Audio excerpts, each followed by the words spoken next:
Hello, everyone. Hey, y'all. Hey everyone. We got a few people here. Oh wow. Yes, 1958 to forever. That's right. Woo, woo, woo. So, um, this is gonna be an informal live. Like, I'm gonna be straight up. I've been so um, busy and tired a lot. So, I couldn't do anything super duper spectacular for today. But I was like, you know what? Sometimes it's good to just have a yapping line. We just talk. So that's what we're gonna do. We're gonna talk about Michael or pretty much whatever. How we feel, um, you know, how we feel about today, especially and um oh my gosh. I ain't seen you in a while. Oh my god.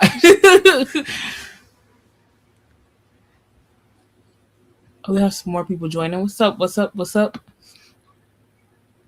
But yeah, so because I'm sure people celebrated or honored Michael in different ways. You know, it felt like more of I was it kind of felt honestly more like a quieter year for it to, well, like in the way, because I remember, and maybe because it's not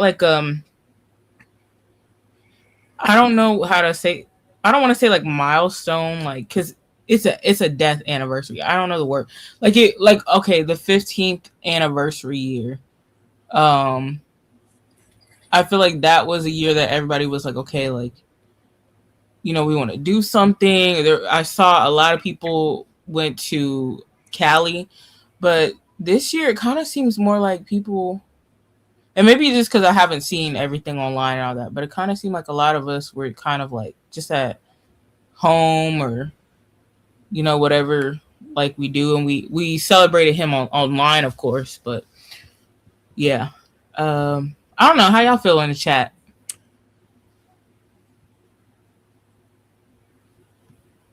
It has been a while. Station head crew. Low key Discord crew. Oh wow. I, Throwback. I haven't even been. I haven't even been in the group. Yo, you said Discord. It's been a while. Hey, Serena. Hey Serena. God bless you. Hey No, Kelly. yeah, stressed. Yeah, life is life, and for all of us it seems. Yeah. Um. Let's see. Let's just get into it. Let's just hop into it. While we're talking about the day, how did you honor Michael Jackson today? Or if you're some people, everybody does it in a different way. Like whether they go to like parties or they have parties or you celebrate at home watching the short film and stuff. Some people are more celebratory and others, it might be more of a low key or a sad day for them. Everybody does a lot of different stuff. So I guess that was you, Matt. What did you do today? So I started off my day at 1 a.m.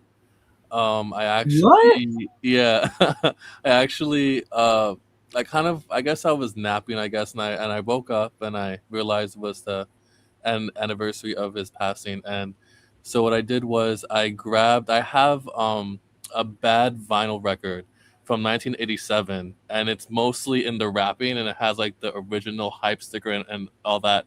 I never really played it before, so I took it out and I played it on my record player and I just listened to that, and it was just so beautiful. And it may sound weird, but I was just smelling the inside of the cover and all that, because it's frozen in time. And I was like, wow, like it's just crazy to think, and I posted about it too. I said I would say that it's frozen in a time when Michael Jackson was on top of the world, but he still is. So Yeah, not for real. it's like, I can't even say like, it's stuck in a time where it doesn't exist anymore. He's still on top of the world. And I think I just sat like in solitude and listened to that album, and I was just so grateful. I feel like this year just hit so different when it comes to Michael Jackson, not only with just the film, but I feel like so many people in general in the world are leaning towards light, and it seems that he's been a big light for so many people this year recently. And it's just a beautiful thing to see after all these years that he's still just a major source of light for people.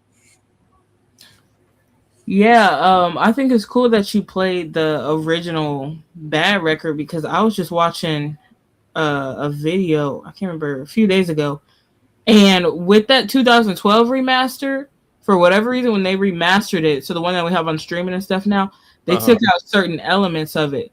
So Yeah. there's horns that you have on your record that doesn't exist like on streaming or unless somebody uploads the OG on YouTube. So that's cool. Yes.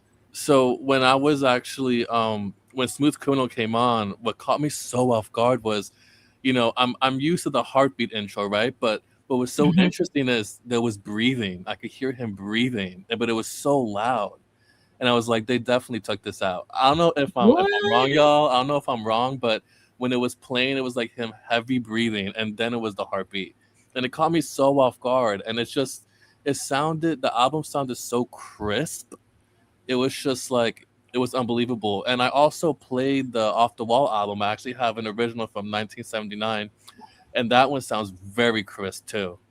It's just like a difference. You're right. There's a difference from when they were originally released, and I could totally understand why people felt that magic way more in such detail. Because man, it's just great records. I'm telling you, you get just it don't even have to be a super duper fancy record player setup, speaker setup, or anything. Just get a budget friendly one. I'm telling you, it Yep. elevates the music. I remember, I'm like, when I finally had got one, I was like, this is elite listening experiences. Like, Facts. let's see. Okay.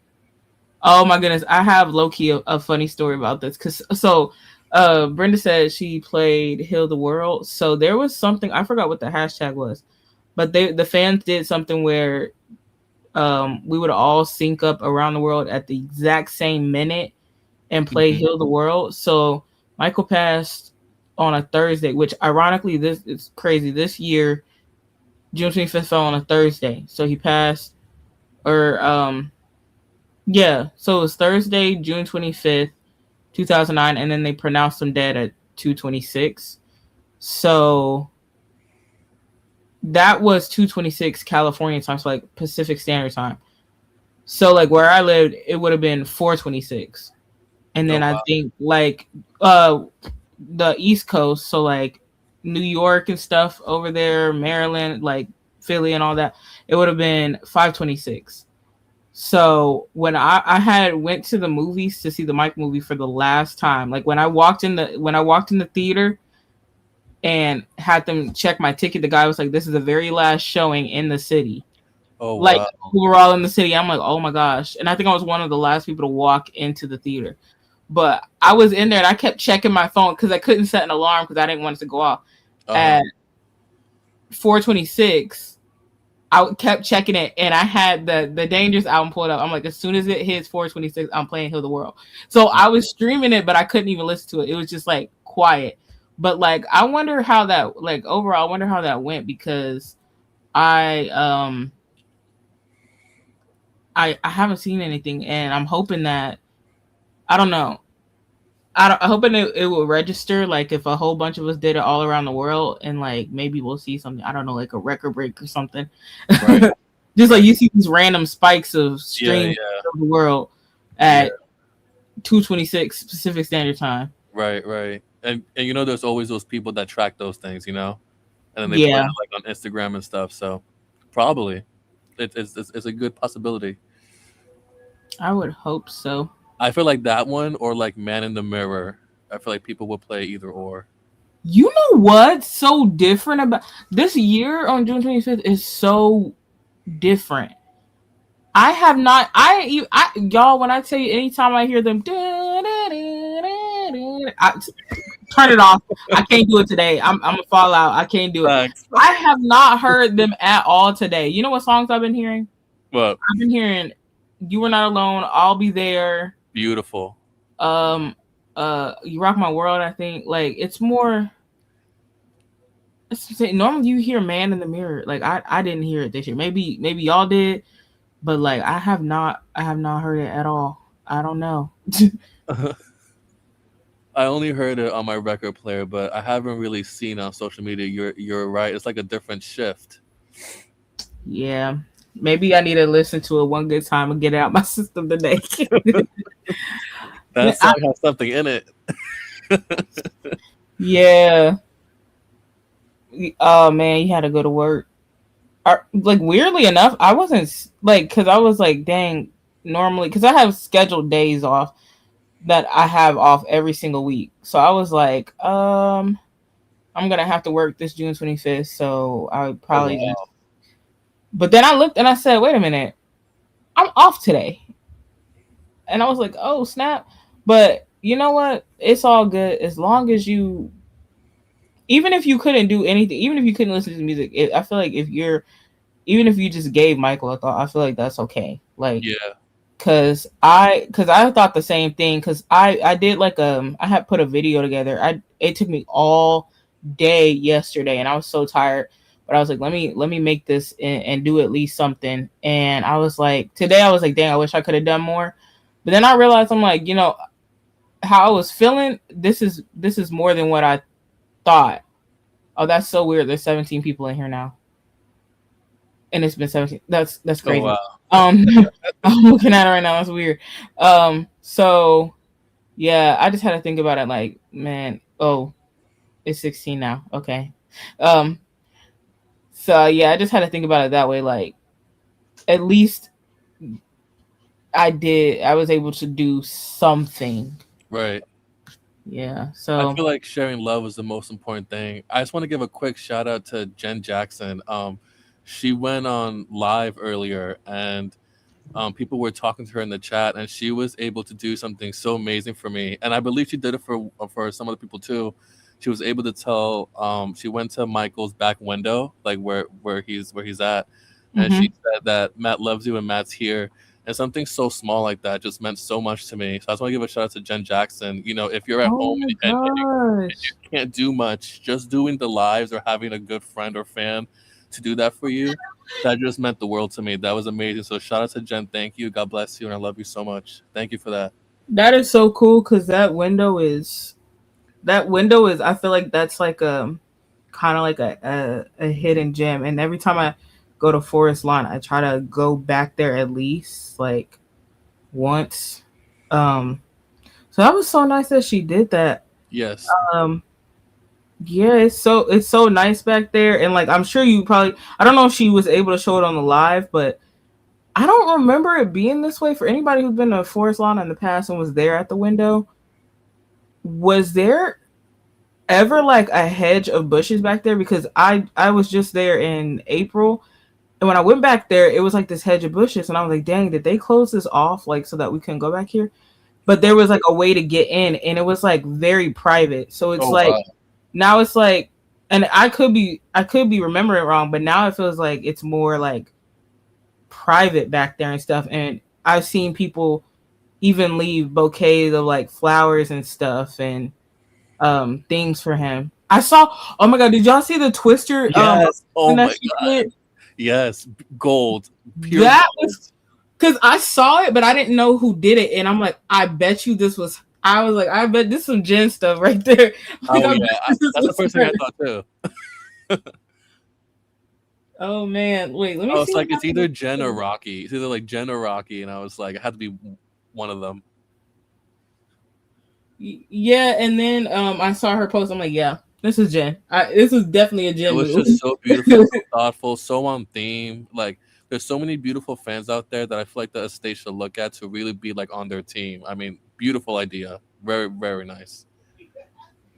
See, if they would, and that's another thing. Just thinking about it, I don't know if anyone has said. People probably already have said this, but if the estate and Twister could do a partnership and Oh make like yeah. a Michael Jackson edition of Oh Twister, yeah. Oh yeah. Big time. Big time. like put a foot on the Thriller album cover, like have pictures of them, Oh like yeah. And it would from sell out like hotcakes. It would sell out. it definitely would. I would probably some people probably use it as a poster, just a Hell band. yeah. I'll buy two, one to hang up and then one to play.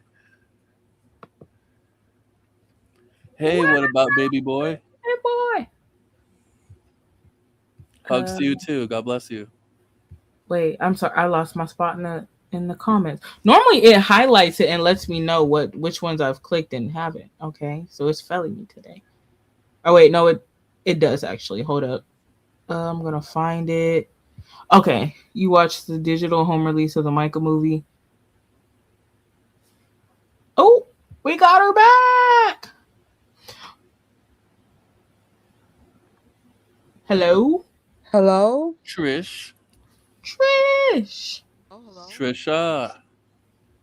Can y'all hear me? Iconic Trish. Yeah, Trish. Yeah, Can there's a you lot of hear? issues with the computer. I can hear y'all. I just like the camera's not working or nothing. Dang. So, hmm.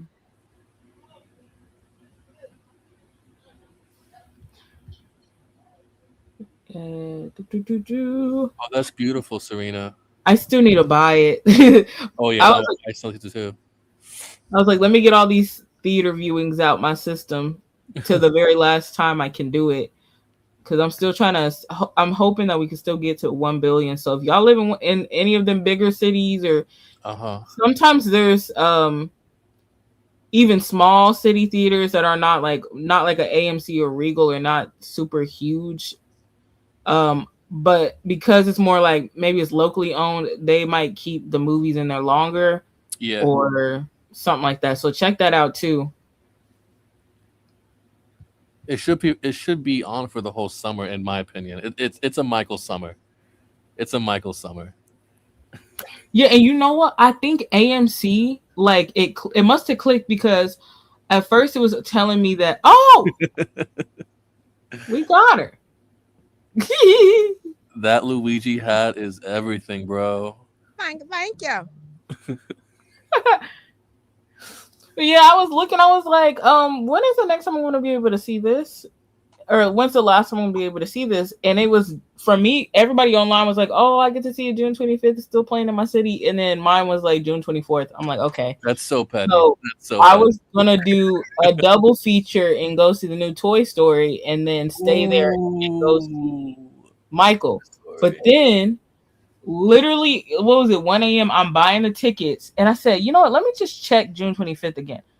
They added 2 showings of it. So I went to the very last Hallelujah. Praise God. and I was like, AMC really is, they really be on it. Yeah. They really do. All right, Trish, what did you do today? I saw the Michael Jackson biopic for the 21st time. Woo-hoo! What? Today, May 21. That's amazing. What?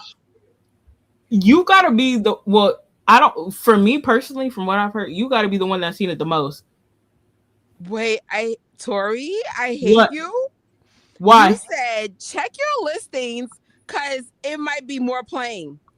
In New York City, y'all, tomorrow it is playing in Harlem for $4.45 at 42nd Street, 10:15, 1:30, 4:45, and 10 p.m. I'm going to have to make it my 26th time. This is awesome.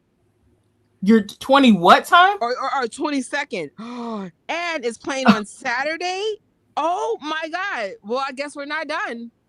We're not done. Make it to 30. Make it to 30. No way. New York still has it. I know people are probably like, when is this over? We don't know. It's not people we work your day and night. No. Yeah, way. wow. I'm Check definitely y'all going stuff. again. Check y'all stuff. The the locally owned theaters and people who live in big cities like LA, New York City, all that. Um, check y'all stuff for real. No way. It's till Sunday. Let me check Monday. Monday. I guess we're not done. You got me working Make day it to and 30, night. please. No way. And I'm we'll have a thinking like special it's stream for done. that. But listen, New York, I gotta give them props. Almost every show was close to sold out. So I guess they were like, oh, they like Michael. All right, y'all, we still doing it till we get to 1 billion. Woo woo! I gotta come up with new outfit fits. New outfit fits. I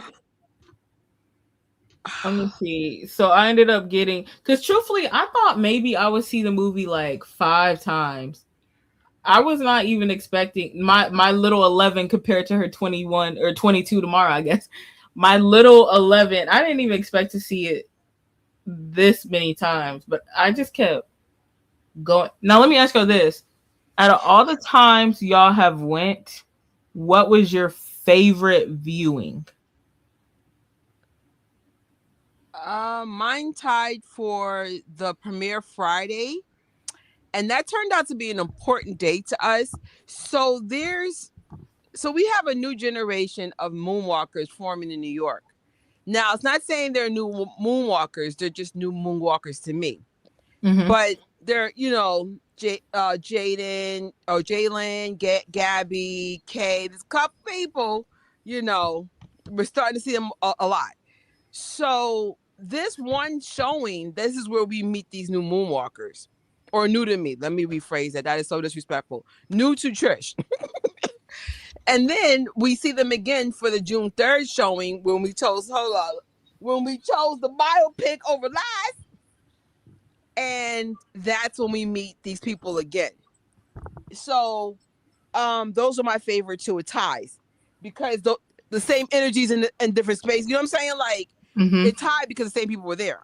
So yeah, those are my favorite two: June 3rd and April 24th. Hey Joey and Serena. Wait a minute. They call Joey the Disney Jesus. I'm done. Oh, wait. Oh my God. Not Disney Jesus. Because I saw that. I was like, wait. Joey, What does that holy mean? cow. God bless you, Joey. I miss you. No, we do Oh, miss you. snap. Hope all is I well, miss you, Disney JoJo. Jesus. I'm done. Wait, where did this come from? Who came up with this? Is this I a think it was what about Baby Boy? is Right? this like an No? inside joke on his channel? No, have you seen his content? He is like, he got so much joy in him. So when he was doing the Disney internships and stuff, he was Mm-hmm. like, he had the best energy I've ever seen in Disney in my life, which says a lot. Everybody at Disney so freaking happy.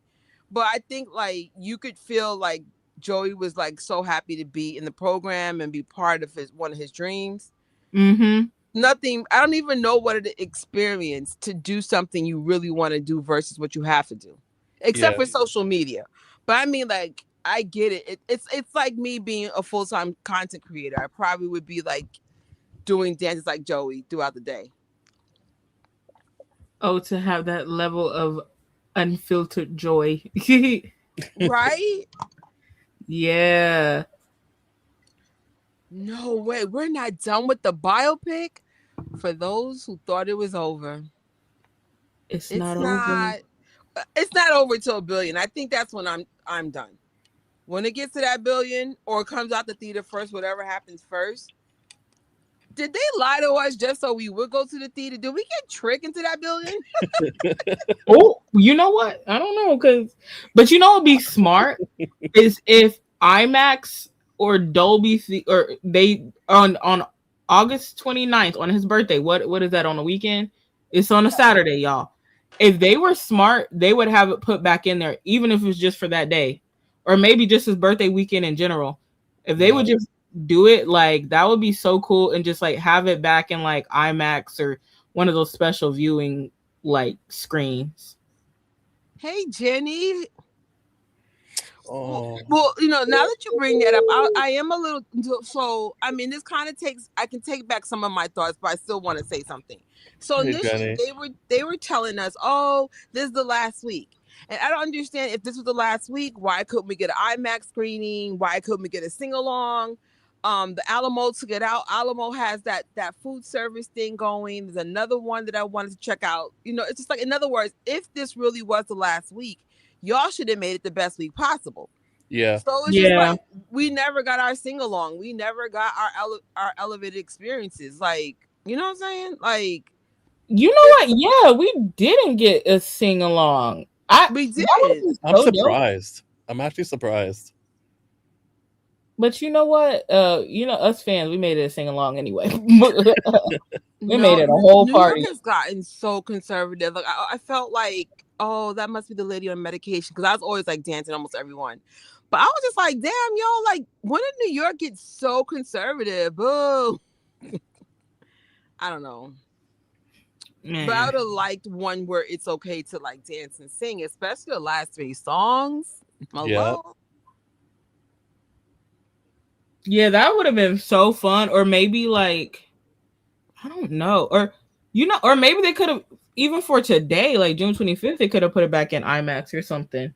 That's what I'm saying. Like, That so would have been unfortunately beautiful. in New York, we had Supergirl come out today. Honestly,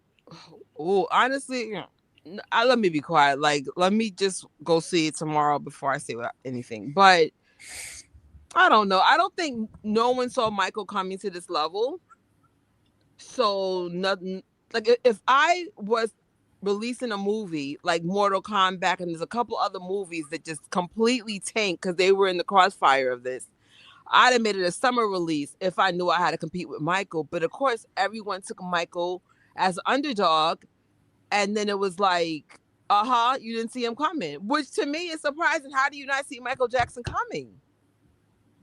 Like John Campia, he did this 5 movies that he thinks is going to make $1 billion. So at the very end of the show, somebody goes like, what about Michael Jackson?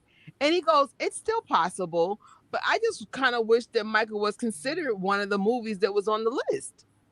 I think Michael will make 1 billion. Well, Toy Stories might make 1 billion first, Mm-hmm. but You really think so?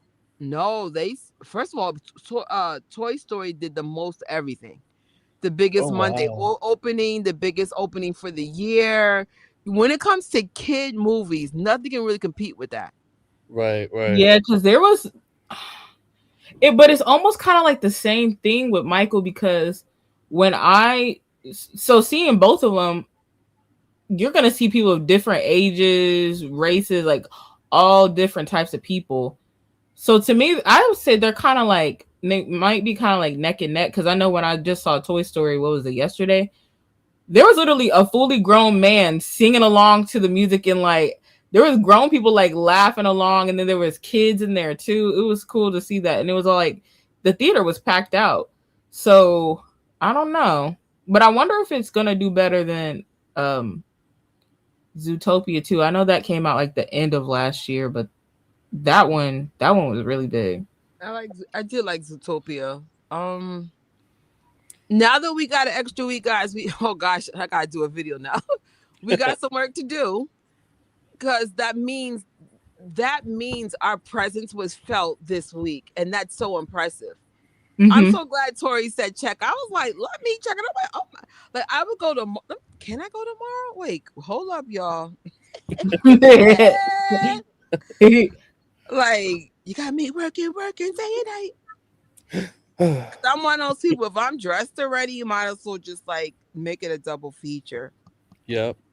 I might be able to do it. Call on me. I think I might I do need a double feature tomorrow. I need to get like you, Kelly, and get back to reading the books, because Yes. I used to be on it. There's so many books I have to still read, like that's on my reading list. Specifically like the Michael one or the Jackson one. Some of that I do want to reread. Um, but yeah, I need to get like you. Let's see There what was an else. author, MJ Fangirl, suggested. She was on her channel. Let me look it up very quickly, because I know it's still on my Amazon wish list. I was hoping Oh, it was going to be in Prime sale, but it's not, because the book was like 18. Not saying 18's a lot of money, but it's tough economy. If I could save some money, why not, right? I What's the name of the book? By remember. the way, sorry, Tori. Congratulations to MJ Fangirl. She made 50,000 subscribers. Oh wow! Actually, it's Congratulations. more than that now. If you guys ever thought to get into the Michael Jackson space, this is the year. It really is. Hey, fangirl. Oh wow, she's almost at 51K. Good for her. I always, honestly, no glaze, not because she's my friend. I'm one of those people, I say what I mean. And if I don't say something, that's just as strong too. I was like, sometimes I don't say anything. It's even more powerful because you'd be like, why is she not saying something? Right. MJ Fango, no lie, is one of the best, personally, my favorite Michael Jackson YouTuber. Because she's been doing it for so long. I think she said she made 8 years or 7 years. The type of dedication it takes to be her. Remember, she's not like me. She's not single. She does have children. She's married and she has a job. And she's still like pushing out content as if she did not have those things. So it's very hard for me to do what I'm doing without the kids and husband. She's doing this. She loves Right. Michael. Before there were any cameras on her, she was doing meetups and a fan club for us. So, I say from sincerity because it's just like there's just some people I'd be like, why don't people recognize what they, it's not about being a big YouTuber. It's about building community. She's always been about building community way before YouTube. And so because of her, people like me are inspired to be more about community. Mm-hmm. And which is very important. Melanie, I literally wore Melanie's dress today. The one with the roses when we had that tea party for her in her honor, because she had literally the biggest impact on me, in terms of building community. Because everybody's like, oh, when's your next event? And I'm like, I'm not a coordinator. But you never know what could happen in the future, right? That's so Right. beautiful, Trish. Thank you for sharing that. Yeah, she is the GOAT. Make sure y'all subscribe, interact. If she's selling merch, buy the merch. It's Patreon, join the Patreon. YouTube does not pay any money or close to no money. The money comes from the Patreons, the brand deals, that kind of stuff. Right.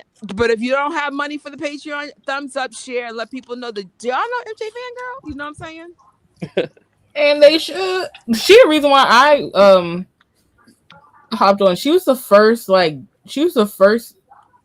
Michael Jackson YouTuber that I heard of because my brother was like, "Oh, do you watch MJ Fangirl?" I was like, "No, who's that?"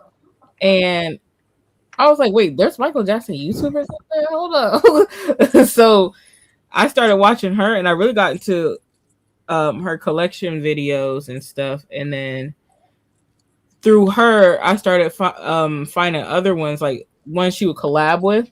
Like I think that's how I discovered Trish. I'm trying to think. I think it was through one of her videos. I just can't remember exactly which one off the top of my head, but yeah. But we have Jenny here. Hello. Oh, snap. Hi, Jenny. Hey, Jen. How's it going?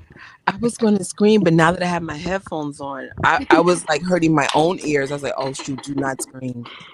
Oh, bust your own Hey, eardrums. Jenny. Hi. How's everybody? Good. Good. Doing good. What did you Yeah. do for this June 25th? Oh man, I shocked myself because I cried more today than I think any other June 25th I can remember. And I think it's because, every time you open social media, it's something about Michael, and today it was all such emotional things. But I went and saw the movie for my 20th and final time in the theaters. Wow. Beautiful. Yeah, I figured since it was my 20th time and it's the day he passed, that this is a good time to, you know. But that's just me seeing it in the theaters. I have the AMC app. I'm still going to be scanning my tickets 4 times a week, but I'm not going to sit in the theater for 2 hours. So I'm still going to be contributing my ticket, but I'm not going to be in there sitting watching the movie. I say like I'm gonna leave early, I or say that too. I know. and then I end up staying every freak. I'm like, you How got, can you leave because before that's the the number end, one right? question people ask me. They go, "Are you Right. actually in there?" And I'm like, "There's only one Yes. time I left early because I was like, this seat is so trash. Like I couldn't see anything right." Mm-hmm. So but yeah, I'm literally sitting there. Sometimes I fall asleep. That I will confess to, and I usually do get there late, minimum by 10 minutes. But yeah, I'm there. I'm there till credits. Yeah, yeah. That's why I think I've scanned like 7 times when I didn't watch it or something like that. But I'm gonna scan 4 times a week until it's out of the theaters. That's So funny. As you should, I cause don't, girl, Beautiful. I haven't seen a movie in the theaters in like 4 years until this because my attention span is nothing. So the fact that I sat in a freaking movie, you know what I counted today? It's a 40-hour work week is how much I've watched the movie. 20 times 2 is Isn't that 40. something? And I've oh You're sat like, in wow. I've oh sat my, in the theater for 40 freaking hours. So I'm good. Worth it. I never, and each time I was still excited. Even each time I was still happy to be there, but I'm good now. Like, I'm good. you know what it is? I remember when you were like, no, Trisha, it's going to be okay. Don't worry about it. Prince, the Me? family, everybody's part of it. Oh, And then it's yeah. just like to see what it turned out to be. Right. And I think I appreciate it even more because you could even kind of tell where the obstacles were, like that big jump Mm-hmm. from I'll be there to, Mhm. where, Michael's grown off the wall. Right, He's with right. Quincy. You could see where there was like, how do we fix it? And it's fine. It worked. They made it work. Yeah. So it's just like, sometimes I feel Prince's footprint, fingerprints on something, or Yeah. the work it took, like one of my friends, they were kind of like harsh on some of the dancing from Jafar. And I said, Oh Jafar my doesn't, God, stop no, it. wait. So I said, Jafar doesn't dance like Michael. Like, in other words, he had to learn that. Yes. So it's just like, Right. he learned how to learn how to talk like Michael, walk like Michael, dance like Michael. Even the nervous thing, when he was getting his first nose Mannerisms, yeah. job, Mm-hmm. or when Bubbles came to the house. The level of love and dedication, I do not care if the dancing wasn't exactly like Michael. It was so freaking close. What are we Even though it talking pretty about? much was. I was like, I can't think of any tribute artist that could have did what Jafar did.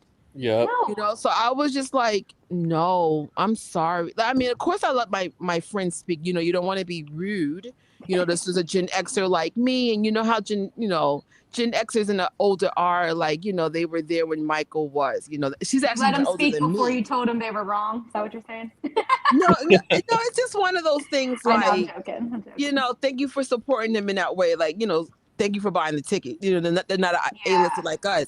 But, Jafar worked his, Gosh, I hate man. to curse on your thing, Toya, but he worked his ass off for that. Very Like, You disappointing. good? I'm like, Well, if it was like Austin Brown, then I would be like, okay, you can criticize dancing just a little bit more because Austin can dance more like he does dance more like Michael. Period. But I'm like, mhm. Jafar has a whole different energy from Austin. And Like, in Berlin, when Bad was playing, the very last thing, I just remember looking at my friend Isaiah and I'm like, if you freaking cover Jafar's face, it's Michael. And the fact that we all thought that, I mean, I it was I Michael's body. right? I was just like, maybe I don't know Michael enough to see what my friend had saw. But I saw the movie 21 times. I think Jafar did a phenomenal job. Oh, I Yes, yeah. would hope he gets some kind of award consideration, not even a of nomination, course. like an actual to All of win. them. Yes. If I can't imagine, I'm sure he'll be nominated. And what about Baby Boy? I saw you. How are you? Hi. I can't imagine him, first of all, not getting nominated for every award because to be have your acting debut go to $1 billion in what's going to be like 9 freaking weeks when Oppenheimer did 975 in like 8 months. So to be a acting debut, go $1 billion, I can't imagine he's not going to win. Like, I just can't imagine that it's going to be, come award season, it's going to be Jafar Jackson. And it's going to be, the winner is Jafar Jackson. Jafar Jackson. Yeah. We God should willing. be there. No, okay. You know what though? Wait, isn't the Oscars in that Dolby Theater? Yes. That Bro, would be He needs to win one. we were standing on the steps where all the celebrities go up and down when we were taking pictures. yo, because that would be so cool. Like, I feel like he might have some sort of connection with that theater because that's where y'all remember when what was it? Because Trish, I think I said this in the live actually, but if y'all remember, a few years ago, I did the live where we did like the watch party of him doing his first solo performance, and that was at the Dolby Theater, and then the U.S. premiere was at the Dolby Theater, and I was like, wait, like it was after the fact where I put two and two together, like he's on that stage again where he first had his, own performance. Oh wow. And like what would the odds be that he gets his Oscar on that stage again? That Like, would be amazing. that would be so cool. I honestly feel like the odds are in his favor to win an Oscar, but It has I mean, to be. So far, every time you see that movie, Trish, even we've seen it 20, 21 times, he gets better, and every time I've seen it, I think he's, even though it's the same exact movie, obviously, I feel like he's better every single time. Like, I was looking today, and just how his eyes, when he was talking to the kid at the hospital, and he's like talking about his dog, Rudy, and just the way Jafar was looking at the kid. Yeah. And I mean, that's a freaking actor. Like, that is an amazing actor. Yeah, there were certain things that, like, it was certain things in there. I'm just like, Michael would literally, like, he would do, like Trish talking about the mannerisms, how he was like the nervous thing, like in the doctor's office. Even the way, like, after he got the procedure, he was talking to Latoya, and the way he was like, I want to reinvent. That I saw. I told you guys that, right? That's what I saw on set. That's what I was there for. Okay, because that scene, yes, the way he's saying that, like, I want to reinvent myself, and like the way he's like happily, like, what was he like, sitting crisscross applesauce and all that, like that was, I could see Michael like that, because what would that have been, Triumph era, I think at the time. That's definitely Triumph era Michael, off the wall / Triumph era. That's him to a T.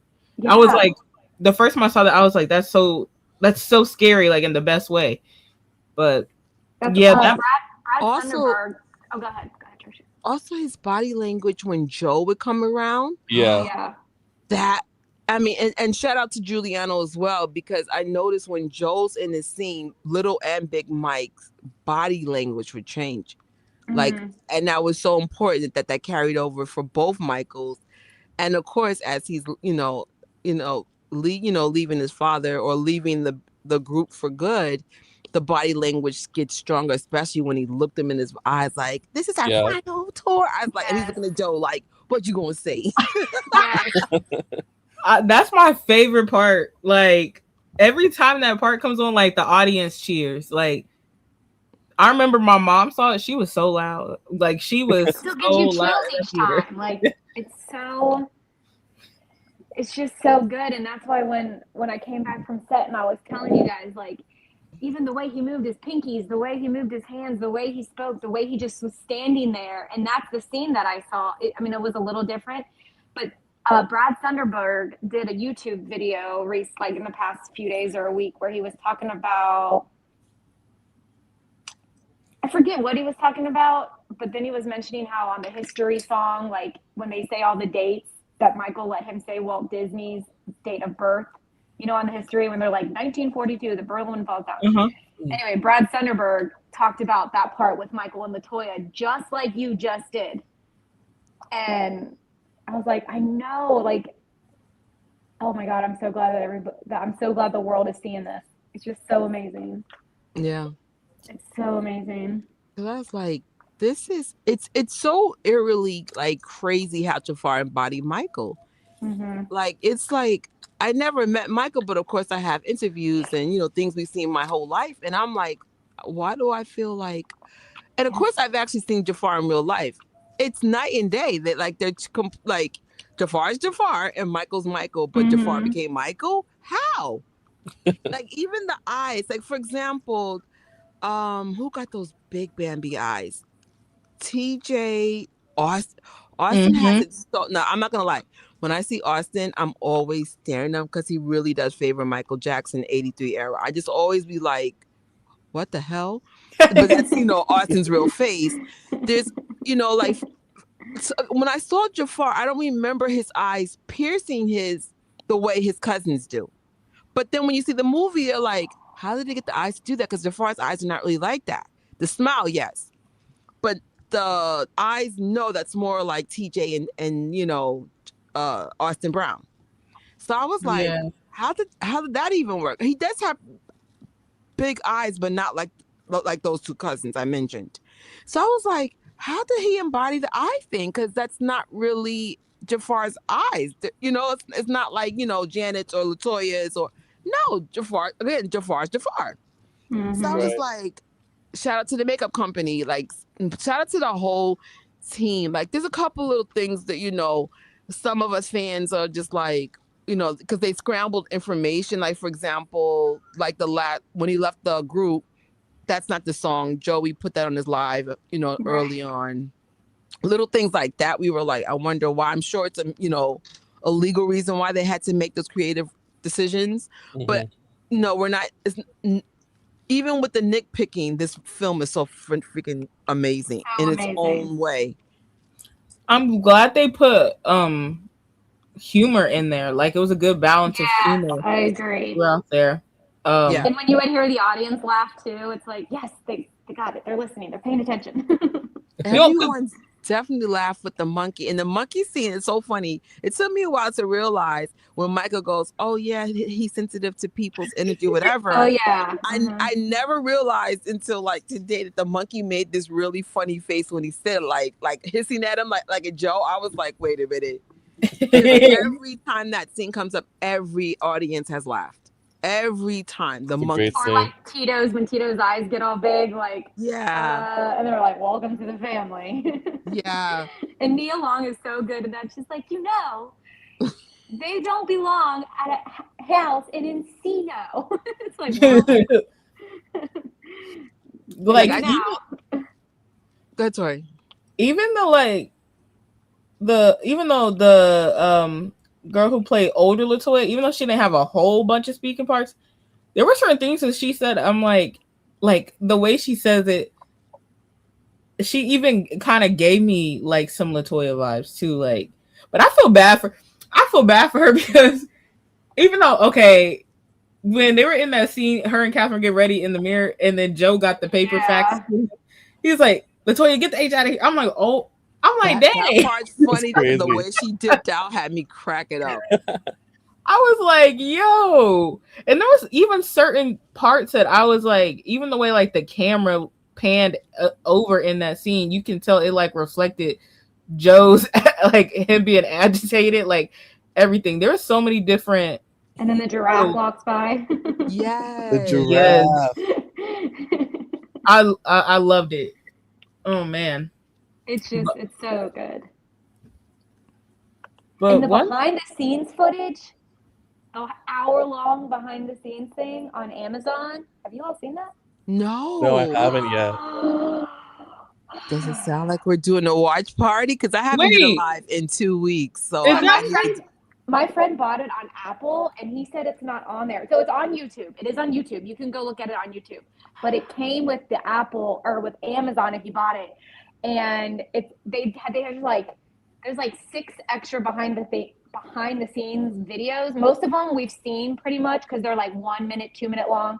But there's one that's an hour long, and I'm not going to give this part away, but it's something we've all seen that we all thought was this is what happened.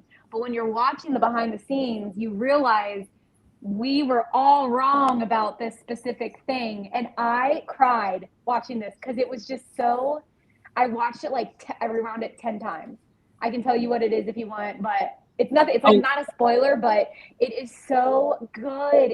And then oh my god, see, you have to watch it. Like what Jafar did to become Michael is absolutely insane. Like him dancing in Michael's old bedroom. Can you imagine being Jafar, like dancing in the house Michael grew up in and the house you grew up in, and now you're dancing in Michael's old bedroom, performing to Michael as Michael to be Michael in a movie, like, and they showed him. Oh my gosh, it's amazing. okay. Yeah, so that could be nice Watch of party. a because I was just like, yeah, I'll get it like once I'm done watching it in theaters and stuff, like because I'm definitely gonna like buy it and like of course the DVDs too. But okay, now I really need to get. All right, Like well, I said, it's on YouTube. The hour-long thing is on YouTube, so it's very easy to find. But oh my god, it's just incredible. And there's one part I just was shocked because we all thought we knew what it was, and then we didn't know what it was at all. okay, well, chat, don't spoil nothing because I still ain't seen I haven't seen it. it. All right, I guess we can. Let's see, get to the next question because I know a lot of people like we're just talking about the movie and stuff. Um, a lot of fans have come from that, but there's us who was like, we're around before and stuff, or whenever you became a fan. So I want to know, and chat, y'all can answer too, of course. When did you become a Michael Jackson fan or Jackson Family fan, however you want to answer it? And I'm gonna add, when did you become a fan and why? I start with Trish. Oh no, she goes for the Gen Xer first. So Jackson 5 fan, pretty much my mom created us that way. Like, since birth. So I'm not gonna, I had this thing for the Christmas album specifically. That's where we fell in love with them. And then my mom's nickname is Motown Mommy. I'm not big on Motown music. Please do not kill me. But I like the Jackson 5. So, we kept saying, play, Jackson 5, Jackson 5. That's all we ever wanted. And she's like, what about Smokey Robinson? What about, no, Jackson 5. So she was just so annoyed with us sometimes. Just wouldn't stop. But Michael Jackson fan, it's exactly when he had that Motown 25 special. And my mom used to always shut things down for the Jacksons. So if there was any kind of special, whether it be Janet Jackson, Rhythm Nation, whatever, the whole family's in front of the TV. It was always a thing. And so, of course, Motown 25 thing. I don't remember the details like that. I am older in that era, but if I had to guess, I'm around 8, 9 now. But I just remember when he started moonwalking. Oh, can I get the Thriller album? Oh, can I get this? Can I get some buttons? That's when the collection started. That's when we started collecting. And my mom, being a strict Christian woman she was, I couldn't have a lot. But she let me have a couple of things, and I pretty much wasn't the same since. It's like, that's it, Motown 25. It wasn't the same sense. Yeah, I think we all feel that. I think we've all been there.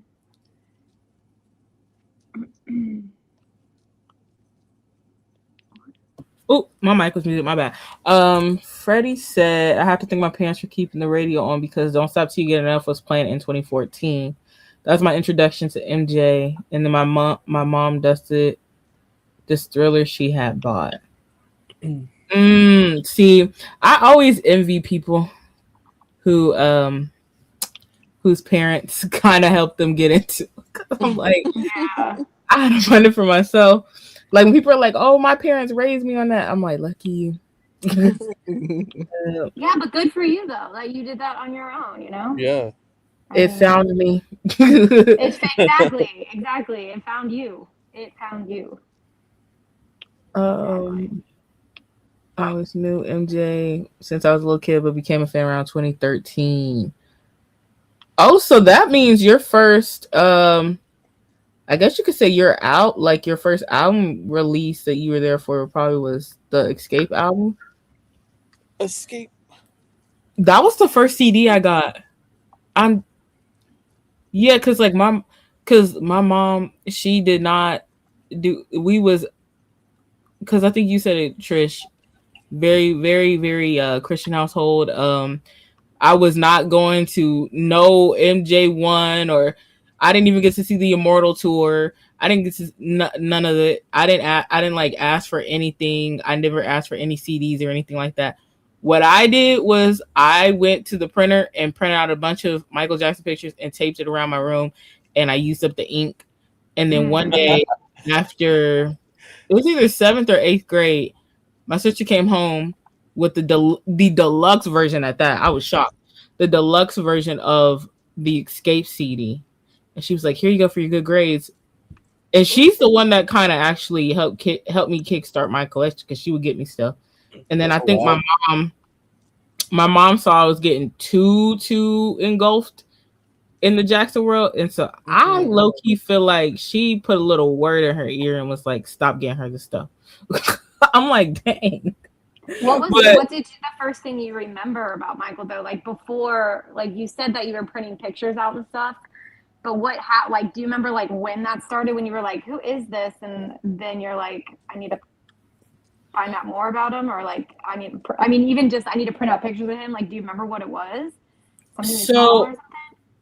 I have been at that time, I had been a fan for maybe 4 to 5 years because I was or maybe 5 or 6, I can't remember. But I was one of the kids that became a fan in 2009, like, when he passed. Oh, okay. So kind of unfortunate, but like I was little. I was like 8 years old. So I was like, I remember it was like summer. Like all I remember, when I tell you, I don't remember much of anything, but for whatever reason, this day, I remember it so vividly. So I was down in the basement watching TV. My brother was on this computer like behind me, and then my sister was upstairs. I was watching like Disney Channel because that's all I'll watch. And my sister came downstairs and was like, "Oh, Michael Jackson had a heart attack or something like that." And like looking back, like it's, even though I didn't know much about him, I didn't even know like what songs he sung. I would hear Beat It, I would hear Billie Jean, I would hear like the Jackson 5 songs, but I wouldn't know like, oh, this is Michael Jackson singing them. Mm-hmm. Actually, you know what? I take that back. My first memory of Michael seeing him was Thriller. And I was like, I don't want to see this again because I was like 5. Household. No, thank you. So my mom sometimes listen. Being growing up Christian, it low key helped me because we didn't get to celebrate Halloween. So because of that, my mom was like, "You're not going to school." So I was like, free day. So we were at my grandma's house, and then Thriller was playing, and it scared the crap out of me. So that's actually one of my first vivid memories of him. And then fast forward to 2009. So I made my sister like prove to me that she wasn't like lying because I thought she was lying. So even though I didn't know much about him, I was like, you still knew, like you felt the gravity of like the weight of that, like the shock. So she put CNN on, and it was that clip of the guy. I don't know what his name is, but it's the clip that everybody like posts in regards to June 25th. And it was the older guy, gray hair, glasses, and then he was saying that Michael was like in a coma or he was unresponsible. Wolf Blitzer, maybe it was Wolf Blitzer. If I could find it, I'll figure it out. But that's what I remember. At the time, he wasn't like necessarily pronounced dead yet, or the news hadn't been reported. So then I don't know how long after, but then the report came in that he was pronounced dead. And like when this was going on and he was at the hospital and stuff, I just remember this swarm, this mass of people, this aerial view, and I'm like, wait, they was all out there for him? I'm like, wait, what? Why are all these people out there? And I was just thinking like, oh, he's just like your regular old school singer that was in a group with his brothers. Like I was thinking of it the equivalent of like Earth, Wind and Fire or Commodores or something. But I did not realize how huge he was. So then we were swimming at the pool, and my older brother's friends were talking about it, and they were just like raving and like just, oh my goodness, this song, this song, this song. So I'm taking mental notes of the songs, and I'm taking mental notes of everything they're saying because like I want to know who he is. So that's like what piqued my interest. And then my brother started like putting me onto the music and stuff. And that whole summer, we would wake up, take our showers. Even while we were eating breakfast, we would watch all the short films and stuff. That like that's all I remember from that summer was just Michael Jackson. We had a Wii and we would put my brother made like different eras like of Michael as me characters. And we even have a Oh, Tito. that's cute. Oh yeah, me. I forgot the me characters. Yeah, like I was like, I would be so mad when I was younger. I would be so mad at myself. I'm like, how did I not know him? And then I'm like, yo, like you were literally 8. Yeah. You just left the second grade. What are you talking about? I was too busy watching Disney Channel and looking at Demi Lovato. I'm so mad. I could have been meeting That Michael is so Jackson. real. Mom, come on. I should have locked in. Watching Hannah Montana. Not my Hannah God. Montana. My name is Simon. Kelly said, I became a fan of the Jackson Michael when I was a little girl in the 90s. My mom had been a fan for the longest time and introduced me to the music. First memory of Michael when I was about 4 years old when he did Captain EO. That's a cool introduction. Facts. Captain EO was amazing. That's a cool introduction. Oh man, I've heard some stories like I'm just thinking because like I was telling people about, when Tito had passed, and the day after, like that night I was done for it. And then the day after I was like numb because I was at work and I was so busy. And then when I got home, it was just like, oh, it was so heavy.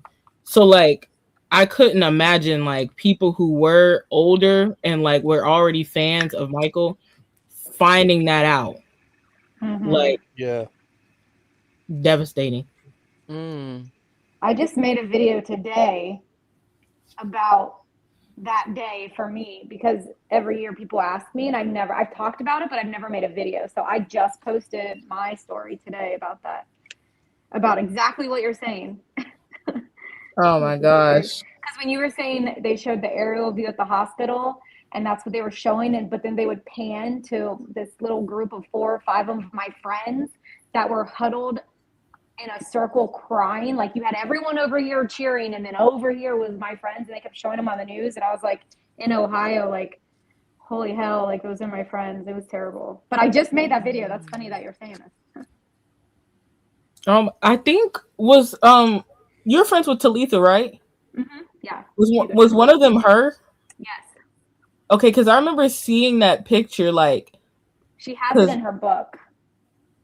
Okay, yeah, that's where I saw it, and I think I might have saw one of them posted on Twitter. Yeah. Oh my gosh, like that must have really like sucked, because I'm sure there was a lot of, because even back then, like you could see that there were people who were more. I don't want to, not to discredit anybody, but you have your fans, like you got the fans that would go. Like like you would go and see them as many times as you could. Like you would go like the 30th anniversary and stuff. So like the deep fans, and then you had the fans that were more kind of surface level. Like it made them sad. They probably cried, but they were more celebratory. So for like y'all, that must have been. There was no way I was singing and dancing and cheering and clapping that day. There was absolutely zero.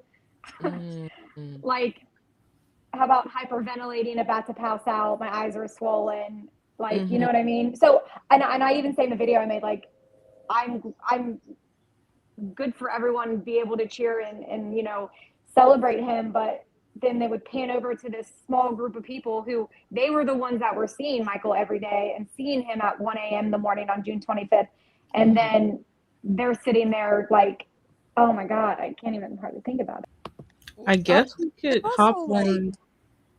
you know how like people sometimes people don't know what it is to have a big loss either. Mm-hmm. Like, for example, when I saw This Is It, and the like, let's say I think it came out in 2010. I have a whole different level of loss. That came I don't out think I could in see that 29 movie now without 2009. crying. Huh? That came out. He died in June. That movie came out in October. 4 months after Michael passed, it came out October of No 2009. Yes, way. it came out. They literally rushed that shit out into the theaters. You know Yeah, what? I Yes. remember. Like, I don't know. Like now, I think I would probably cry more now than Mm-hmm. I did then Oh because, yeah, but I I had can't even look at pictures now because he is a skeleton.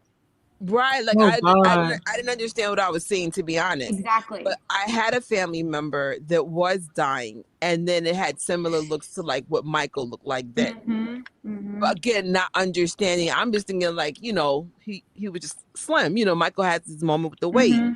I did not realize he was legitly dying in front of us. We just didn't Yeah. understand what we were seeing. Mm-hmm. Well, A lot of us didn't understand.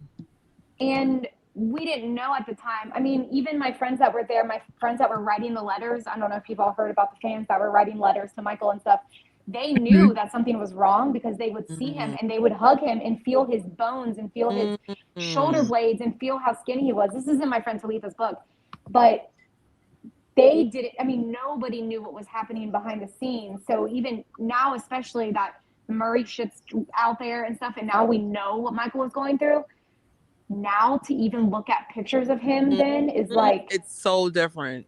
it's so different. Like he was rehearsing and going home and Murray was giving him propofol every night. Like you didn't know that at the time. Like, yes, he looked skinny, Hmm. but like you said, during tours he was skinny, but now if you side by side him that in bad or that in history, he is skin, and he weighed as much as I do now. And he Mm. was like 5'11", Mm. and I'm 5'1". Like he was really, Oh really skin wow. and bones. Yeah, he was so skinny. It's just so sad. Yeah, I think I remember. I don't even think this was at the time of his passing, but it might have been in the earlier 2000s. Um, at one point, he weighed less than me when I was like in middle school. Mm. So at the time, like around the This Is It time, seeing how much smaller he was than back then, I'm like, that's not good. And the fact that, Mm-hmm. because I know some people around him showed concerns, and I know some people, were trying to like, they were talking with each other behind the scenes, like, we need to help him and stuff. But I'm like, why wasn't, you could Money, tell. money, money. They did not care. You could tell. And to put that out there looks more incriminating on them. I'm sorry. Let me not get into the theories, but Mm. Mm. because I gotta protect myself and All y'all. you have to So do is listen to the Murray trial. It all came out in the Murray trial. All of it came out. The emails, that all came out in the Conrad Murray trial. So it's out there. yeah, man. But yeah, he was Oh, skin and bones. what was your reaction to the posthumous album in 2000, the Michael one? That I whole era was crazy. I there was some. I liked the album, but I remember I made a video about it because they were like, "Oh my god, some of the tracks are not real." It was like a big deal. But there Hmm. were some songs that I loved, and thank God, everyone that I loved, it was Michael. Mm-hmm. Um, Plus, we live in New York. We had a big old party from the estate. Oh my God. That's another party. Like I'm starting to learn in the fandom, like, and I'm sure Jenny and even you, Tori, can confirm, like, you don't know who your future friends or moonwalker buddies are going to be until you start putting yourself out there. And so the Michael party brought, that's where I'm meeting a lot of key people that I'm still talking to this day. um you know I think when you have a package with a Michael project, you have a better memory of it. It's like, well, we had this big old party at Roseland, and then it was amazing. It was like one of the better parties we got from the estate. And I'm like, oh. So yeah, I have a positive outlook of the song album because I also had that party part of the album memory. Hmm. Mm-hmm. So plus, I legitly like the album. Like, you know, I'm glad I got the CD because those tracks are no longer available unless you got the CD at the time. Girl. I think I remember around that time, all I remember was hearing and it's so crazy because it's like it doesn't feel that long ago, but like thinking about it back then, they would promote albums as TV commercials. And I remember seeing the commercial and the snippet they would play for Hold My Hand, and like the advertisement of it was so cool. And I was like, oh my gosh, I can't wait for the song to come out. And then when the song came out, they were playing it on the radio. Like I remember it one morning I was in the car and I'm like, wow, the song is on the radio. But I just wasn't able to, I didn't know how to listen to the album. So I literally would get on Amazon and play like the snippet to hear it. And I was so late to figuring it out. And I think for what it was at the time, I think it gave for the majority, I won't say all, for the majority, I think it did give people something like a solace. But once again, for the diehard fans and the family, I'm sure it was frustrating because it's like, yo, deception. It was a crazy time. I felt like everything rolled out so fast, way too fast. Well, back then, so we didn't know how far this was going to go. Again, I'm sure Jen can understand what I'm trying to say, especially when the death culture of celebrities is they're only hot a year or two after they die. No one ever could tell me that this man's going to pass away June 25th 2009, and your whole life as a fan's going to change as if he's still alive. Exactly. No one saw that coming, because if they did see it coming, then certain things would have been handled a lot better. But what happened was it just looked like people were just trying to get whatever money they could out of the situation, not knowing the money was going to keep going for. We don't know when this is over. We're in year 17, so there's that. Ride the wave, yeah. It's like, oh, that makes sense. Still that going? makes sense. That's like, now we have like a New bigger York than ever. Yeah, still on top of the world. Still on top. He's the #1 global artist today, right now, on the 17th anniversary of his death. Are you kidding me? Right. Like, what just happened? 2 months after. 2 months after the biopic. Yeah. More than 2 months now. I guess it's like 2 months in a day now. Yeah. And like, oh my gosh. That's like about to hit $1 billion like in 9 weeks. That's freaking crazy. That's historical. That's nuts. Yeah. I will tell you, when that album came out, there still wasn't I guess there was social media, but I remember being on a forum like the day it came out, and instantly it was arguing between fans about the songs being fake or real. Immediately. And like an hour after the CD came out, and I remember, like, I don't know if I had heard the CD first, but as soon as I heard they could be fake, I was like, oh my God, they are. Like, that is not Michael. Like, I did it because you don't think when you're hearing a Michael Jackson CD that you're going to have not Michael Jackson on it. So even it didn't cross my mind, probably because you just think it's Michael Jackson. You know what I mean? Like, but as soon as someone mentioned it being fake, oh my God. And after I listened to Damian Shields' podcast, Faking Michael, I really can't listen to that CD. What the estate did to the fans too. The estate had some of the fans like investigated by the freaking FBI and like arrested. Girl, you guys have to listen to this podcast. So I can't really listen to that CD anymore because it was all the estate knew. I'm sorry, they knew it wasn't Michael. They knew it wasn't Michael. I mean, like, wow. That's all I'm gonna say about that. Very like obvious, because back then, once again, I was young at the time, so I'm taking in everything. Like, when you're listening and researching someone for so long, eventually certain things about him. Just like we were talking about the mannerisms that Jafar was flawlessly executing, like you pick up on that. So at the time, like, let alone Michael's voice. I was thinking like, oh yeah, this is Michael, blah blah blah blah. Fast forward, like when I didn't see all that. I didn't see the discourse surrounding it because I joined social media when I was like more of age. Oh yeah, And yeah. so it had been some years. And then I took a break for a few years and then came back when I was like an adult. So then I was seeing stuff about it and like doing my research on that and like seeing what who is it, TJ and Terrell were tweeting Yeah. about it and listening to it. I'm like, oh no, nah, that show ain't him. It like you could tell like the certain vocal things, like the vibrato was a little bit off. That you could tell that wasn't him. Dude, Terrell was speaking out against it, and guess what happened to his solo album? Nothing. Mm. You have to listen to this podcast. You will come away from this Oh podcast. no.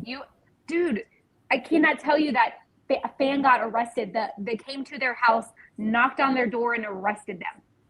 I can't. That's bonkers. You have to listen to this. I can't listen to the CD anymore because I'm sorry, but Branca knew that it wasn't Michael. And if you listen to Randy Taraborelli's podcast on the MJ Cast that just came out, he talks about it because he said that when that CD first came out, the people from the estate and Teddy Riley, or don't quote me on that, but he's like, they were all saying it was Michael. So of course, Randy Taraborelli's like, yeah, that's Michael. And then he was like, I listened to it and that wasn't Michael. Like he got a lot of backlash for saying it was Michael, but he was like, why else? Why wouldn't I say it was Michael if Branca and all of them are telling me it is, you know? And then he was like, Yeah. that wasn't Michael. So And you just eventually have to listen to this podcast. I remember I started listening to it, but I just didn't finish. So yeah, I definitely need to finish it and stuff. That's why, and that is why when the fans don't like the estate, the fans don't like the estate for what they did during this whole, it's absolutely insane. It's insane. So this was, I like looking back and like seeing how it was back then. Cause me, I was in the part, like I said, I was so young. I was caught up in the part where like I was just trying to ingest everything that he put out. Right. So, like I wasn't getting like this secondary stuff. Like I wasn't into the posthumous stuff yet. So I'm like looking back, I'm glad that I got it like from the authentic source, pretty much. Right. Yeah. Watching the short films, watching the interviews and stuff like that, and just like even some of the documentaries like that came out, like they didn't seem, the ones I saw at the time didn't seem super bad, but yeah, so yeah, that's wow. Just go listen to the podcast because it gets crazier and crazier. And I didn't know 98% of anything of this, and my mouth was on the floor for a lot of it. Like what the estate was doing to people, it was crazy. So anyway, let me see, because I got so many oh man, yeah, I've seen people like, someone said their grandma passed out. I know. I saw that video. Their mom ran outside and was like screaming and stuff. Like, oh my gosh. Was it the grandma that passed out at the JCPenney? Yeah. And like the way the girl was telling it, the granddaughter was telling it, it seemed like, or was it her? Was another? It seemed like she couldn't understand. I'm like, you can't understand. You can't understand why your grandma would pass out over this. This is. I totally understand. Man. I understand. We get it. When I became a fan of Michael in the 90s, it discovered 3T. You became a fan of 3T during the peak time. I know. Wait, I don't know. Hold on. Who is the guy in here? Oh, Maddie. Maddie. Yeah. I don't think we've been on this before. I don't know you. I'm Jenny. Hello. What is your story? We were talking about when we all became fans. What's your story with that? Oh God. And how old are you? I'm 28 years old. Okay. Um, I it all started for me when I discovered the Jackson Five or the Jackson family at my grandparents' house, but I just knew of them and I thought they were really cool. But what really set it for me was when I was in second grade, I was a pretty good singer. So they allowed me to be in the fourth. I believe at that time it was just the fourth grade chorus. I think now it's fourth and fifth. And I remember the first songs that they had us sing was "I'll Be There" and "Rockin' Robin," and that was like my Mm, first real introduction, like musically, of how brilliant they were. And I remember I snapped my fingers so much that like a bubble of water formed, and my dad had to yeah. stop it because of so much snap. What? I never snapped so much in my life. And then I just remember, after that, MTV, all the videos, BET, they would play m- um, Michael and Janet videos, and the rest is history. I will Okay. say that when he passed, I feel like I've always loved him, but when he passed, something deeper did awaken in me because I was the same age as Prince. So I was like 10 or 11. Mm, So I feel like I'm basically in the same boat as Tori where, our love deepened. And so, mm. that's my story. Oh, that's awesome. That's Thank awesome. you. Cool. Yeah. What about you, Jenny? Um, I became a fan in 1987 when my dad bought the Bad album. And Oh, snap. I remember going through a car wash and I was in the back seat and I was on my knees looking out the back window singing along to the Bad album when I was 5 years old. That's that's how it started. That's so cool. That Yeah. that is An like 80s car wash listening to Bad. Yeah. Yep. I think it's That's so where. cool. Like for those of y'all lucky to be born back then. Well, it's funny because I always say like, "Oh my God, we're so old. I'm so old," and I'm like, "Well, but I wouldn't have been able to have any of the experiences I did had I been any younger, for sure. Right. Maybe older, but I was in the exact perfect time in my life to have all that happen." Yeah. So, but yeah, it was 1987, which is crazy. I mean, I was born the year Thriller came out, so Thriller and I are the same Holy, it age. was always meant to be. Yeah, and Bubbles. Bubbles, we're all the same age. Bubbles, Thriller, and Jenny. That's awesome. So yeah, that's how it started with me. And here we Oh, are, all these years later. Right? literally. Okay, let's see.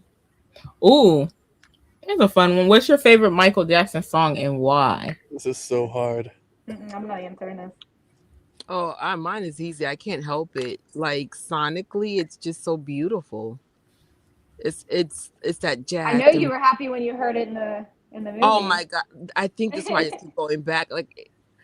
Like I never if I had to be 100% honest, I know I should just make Off the Wall my favorite Michael Jackson album of all Low times. key, me too. Low key. But the problem is the memories are formed because of Thriller. So it's just like, but I do remember like when we were little, we went to the pizza shop and something from Off the Wall was playing. Everybody just started dancing in the middle of the pizza shop, and you're just like, you're 6 or 7, you're like, what the hell's going on? And so you see, like Michael's fingerprint has been all over my life. Like there's always these magical random moments with Michael's music. And Off the Walls, that album that everybody gets up and dances to, Yeah. like anything from that album. So Well, I like don't if you're know, at a pizza place, you hear songs all the time, and then you're like, wait, why is everyone getting up to this song? just for Like this what's guy, different no one about else, this? just him. Yeah, So you're yeah. like, what? Like why is it So, different? so it's just like those little things. But I'm like, the fact that Off the Wall had a huge influence on this album. I'm like, oh my god, here comes View number 20. I literally booked tickets while y'all were talking. I'm like, okay, I'm going this day. I'm going this day. I Yeah, I I can't help it. That's my song. Dun, I dun. can't That help it. album is I love I great. can't help Can't it. help it. Do you guys remember I remember when he passed away, when Music Choice had like Music Choice on demand, and they had like all those like Yes. videos. They had "Don't Stop to Get Enough." They had "Rock with You." I remember all those videos. It was Do you awesome. remember when they okay, so like they had the music choice channel and they had different genres. Like Yes, yes, I would put it on like I would specifically look for like pop or like R&B or like, the throwbacks one just because I wanted the chance to see Michael, even though I could get on YouTube and look at I wanted the satisfaction of them playing one of his songs, and then it would have like the fact like pages next to him and like Oh give like a yeah. fun fact about him. yeah. I just resonate with what Trish said with Off the Wall because when he passed, I would play mostly the Off the Wall videos on Music Choice on Demand, and then later on that year, I performed the song Off the Wall. I was at this like musical academy school, and I performed that song. So Off the Wall for me, I have to agree with Trish. It's probably like up there for me with like one of my favorite Michael albums ever, Mm. I if know not my favorite at that time. for my college graduate. So just little disclosure. I'm in college in the 2000 era because I took a nice chunk of time off, when I went to college the first time. Just like, how's she in college? She's Gen X. Anyway, so my college graduation picture, which I think I graduated 2010, I'm dressed like off the wall Michael. So I remember when I went to take my picture, I had a little afro and stuff, and the guy goes, "Are you Michael Jackson?" And I said, "Yeah, I had pretty lashes on." I was like, "Yeah," and then Wow. yeah, I, because again, I didn't know when. So Michael died the year I was in college, Oh and man. so that did kind of mess things up because I was not taking it well at all. So I was like, any moment to show Michael, because now I'm sure Jenny remembers this drama. If you were a Michael Jackson fan openly between the years of Oh yeah. 2004 until he died, oh, you're stupid. Like it was a crazy.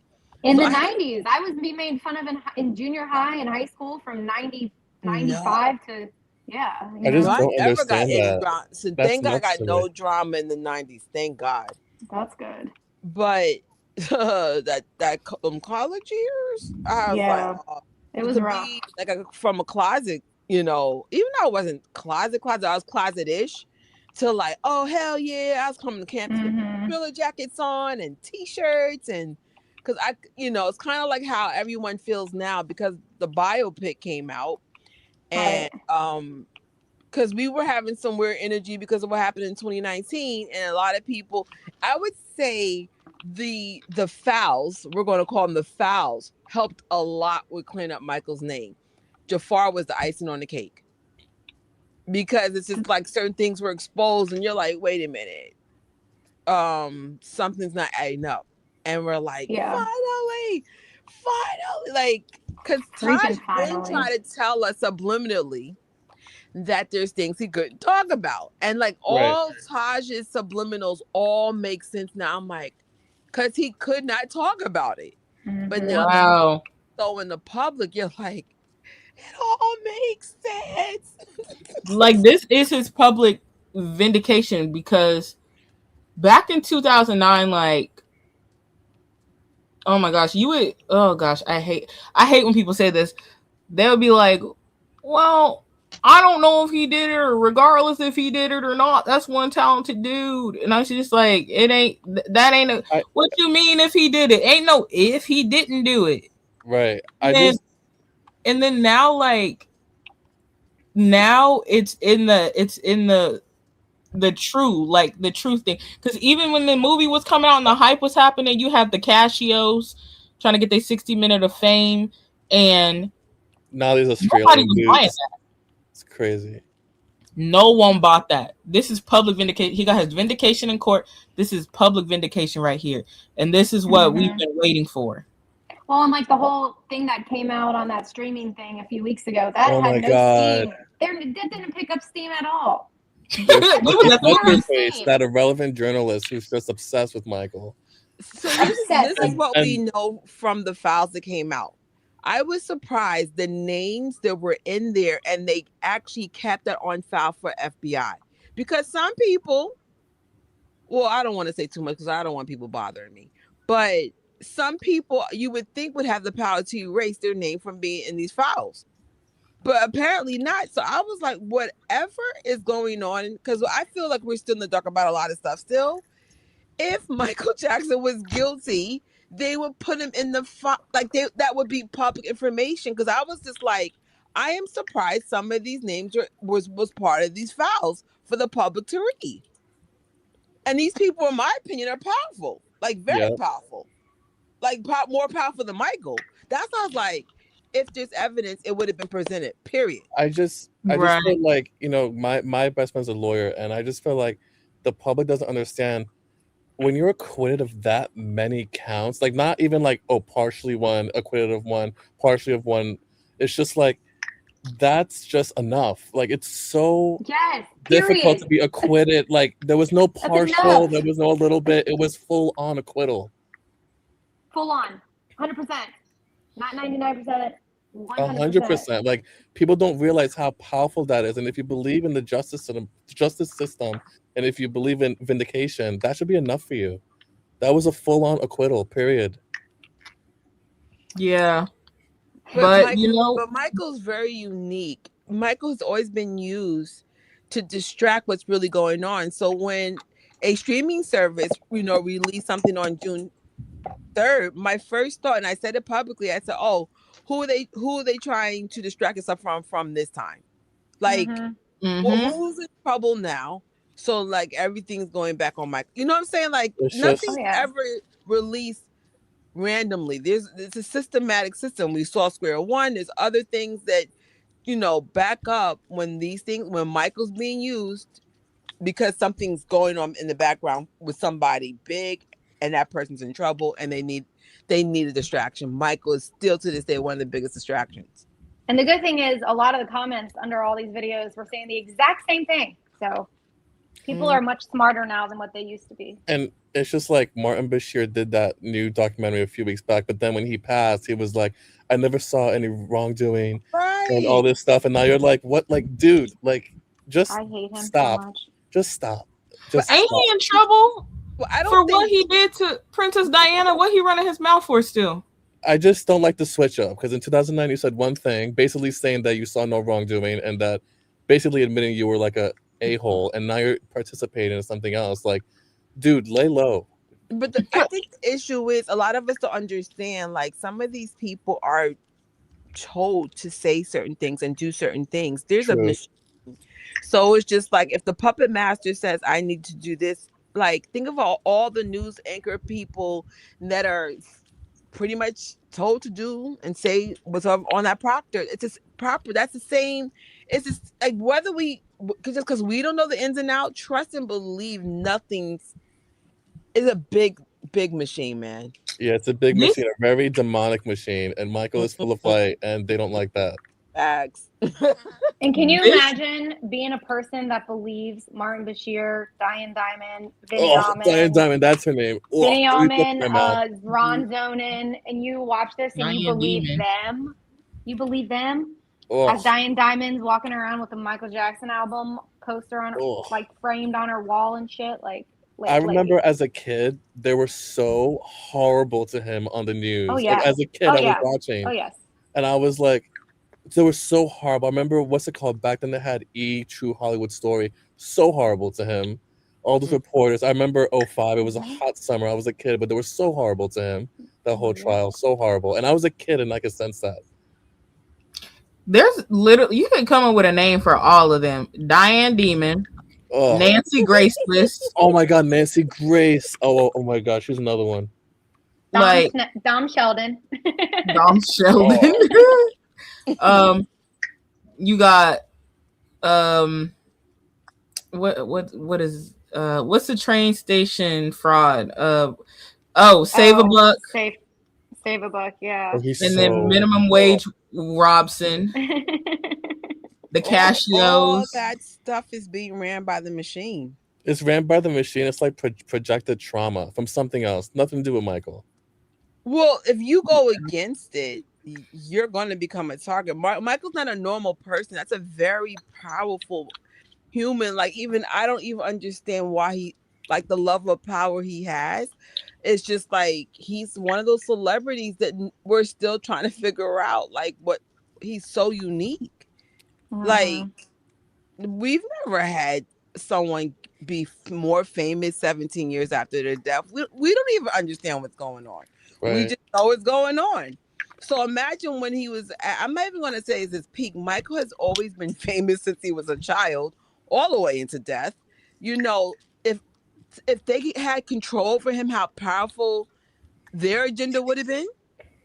If Michael, drank Pepsi, we all drank Pepsi. This is just Michael Jackson's influence.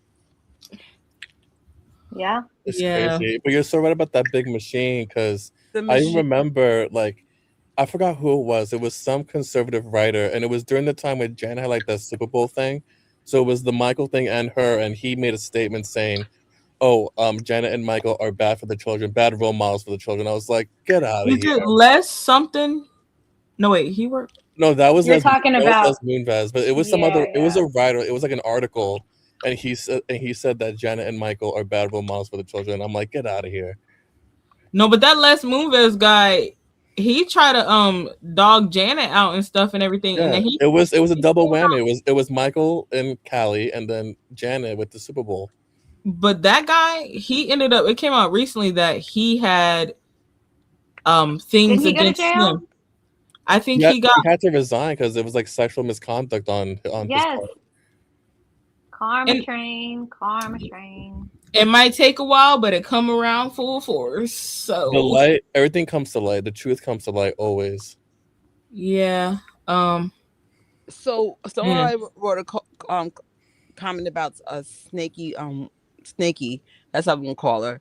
Cobra. Mm-hmm. Honestly, I don't think you have a choice. From what I was told, if they tell you to do something, you have to do it. Period. You're right. You do have a choice. You don't have to do it, but then you may not be alive. I take that back. We all have choices, but when you are being controlled by the machine, you gotta stay in place. Did you see what came out with her and Whitney yesterday? Oh No, my what God, happened? such a So, liar.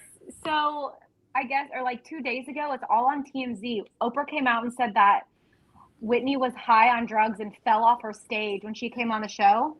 And Mm. then everybody was like, I almost posted it saying like, shut the up.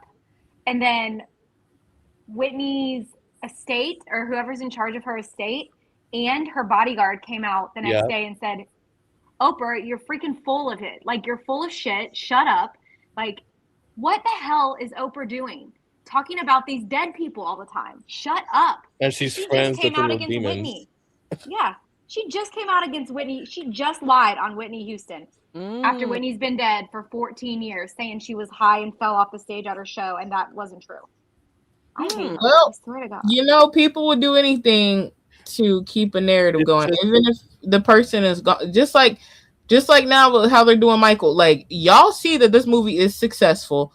Netflix, why would you do that? And then on top of that, Because they had no choice. TMZ be doing some weird. They be doing some silly stuff. They'll put out a random anti-Michael documentary in the middle of Christmas for no reason. Like I'm Seriously. 2022. It was like right after his birthday. They put out that stupid who really killed Michael Jackson documentary and let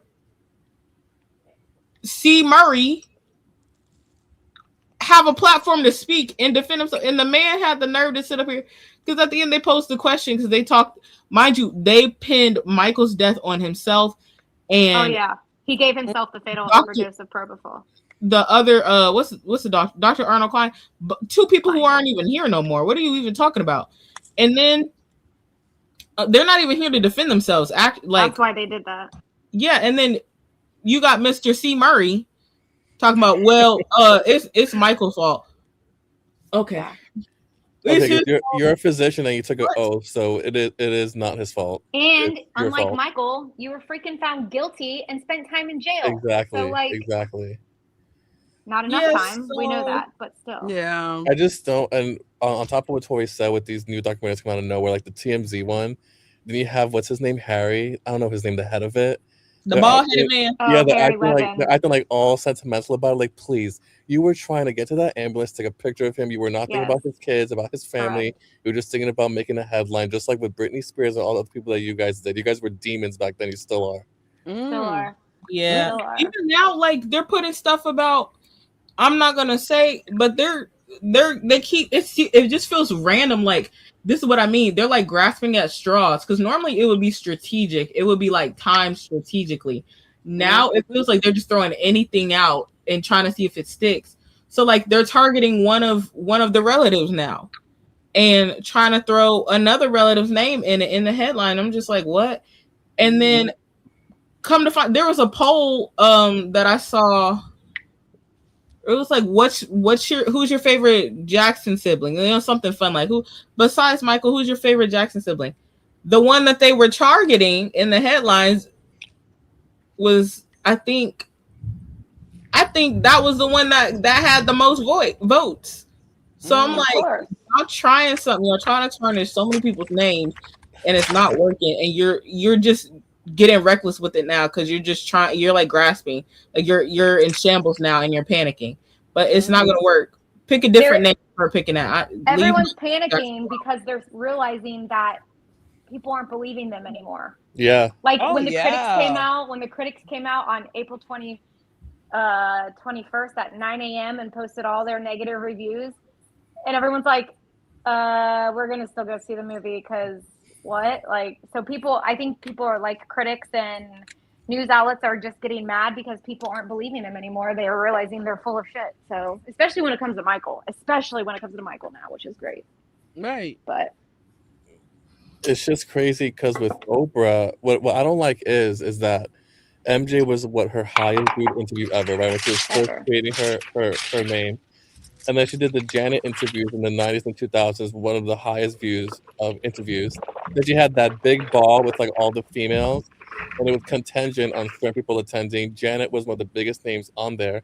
And then you just turn on the whole family. I just don't get that. And she interviewed Because I don't think she his had a kids choice. and Catherine at Yeah. Amherst. It's I don't like think you she had a use choice. Michael, Janet, and the family when it's convenient for you and for your brand. And now it's like, Remember, her and LaToya did a show together on the OWN network. Yeah. She's worked with the family. That's why it's like, there's more to that yeah, whole that Oprah. too. That too. My theory with Oprah, and my gut's saying there's way more to what we're seeing. There's I definitely way more. don't think she had a choice. Yeah. I don't know. I hear you guys like we do have all choices, right? Yeah. But most people is going to take the path of least resistance. You know what I'm gonna say? She should have never stepped on the devil's playground from the jump. From the jump, she But stepped. how do you know? Like that's one thing. Like unless it's 2020 and above, right? Because we're starting to get Easter eggs on social media about the industry. If you're like she's a boomer, I'm an Xer. I was like, if you're in our age group, none of this stuff was exposed until recently. None of it. Mm-hmm. Right. Were there whispers? Yes. Of course, if you're, you go to church like most of us do, your pastors and your mom would tell you stories, but it would sound like folk tales. And you're just like, shut up. That you just don't want me to hear this music. You know what I'm saying? Not understanding they're really trying to tell you something. Like, none of us knew this. We used to think like, celebrities were people that actually worked hard and there was nothing more to it. Shocker, it's not. Like, but it's like everything, it was marketed so differently in the 90s and the 80s. We didn't know what half this stuff was really going on. How many people like Orlando Brown and other child celebrities are saying, no, these are the things that really happened to me. Justin None of that Bieber. stuff was out. So I'm going to have to give Oprah some grace. We don't know what's really going on behind the scenes. Well, And I'm I gonna never say thought that. I would say that about her, but I'm really starting to figure out like, I especially see. like I see someone your who looked point. like I see your Oprah. point. Like me having similar features to Oprah. We're cast as maids, lower than like even our own Black community won't even give us grace in our own Black community if we're in America. So if Right. someone's giving someone that looks like Oprah the chance of a lifetime to be the voice of America, and by no means, I think Oprah's very beautiful, but I'm going by quote unquote American standards and what people have deemed as beautiful. Right. You know what I'm saying? This is a lottery ticket. to be the voice of America. And Mhm. people really loved her before all this drama happened with Leaving Neverland. Right. Well, Then the all of a issue, sudden, she went from being the Jacksons' biggest ally to their enemy. I think there's way more to this story. Right. It's just that so much of her, like so much of her empire, what I'm saying is built on like Michael and Janet and the family's backs. And so Mm-hmm. that's such a I'm so like flabbergasted by just the complete 180. You know what I'm saying? Like it's just nuts. she came out doing this stuff. She was just playing because when she came out and when she got really big, Michael picked her. Michael chose to pick a black woman to do his interview live in his house.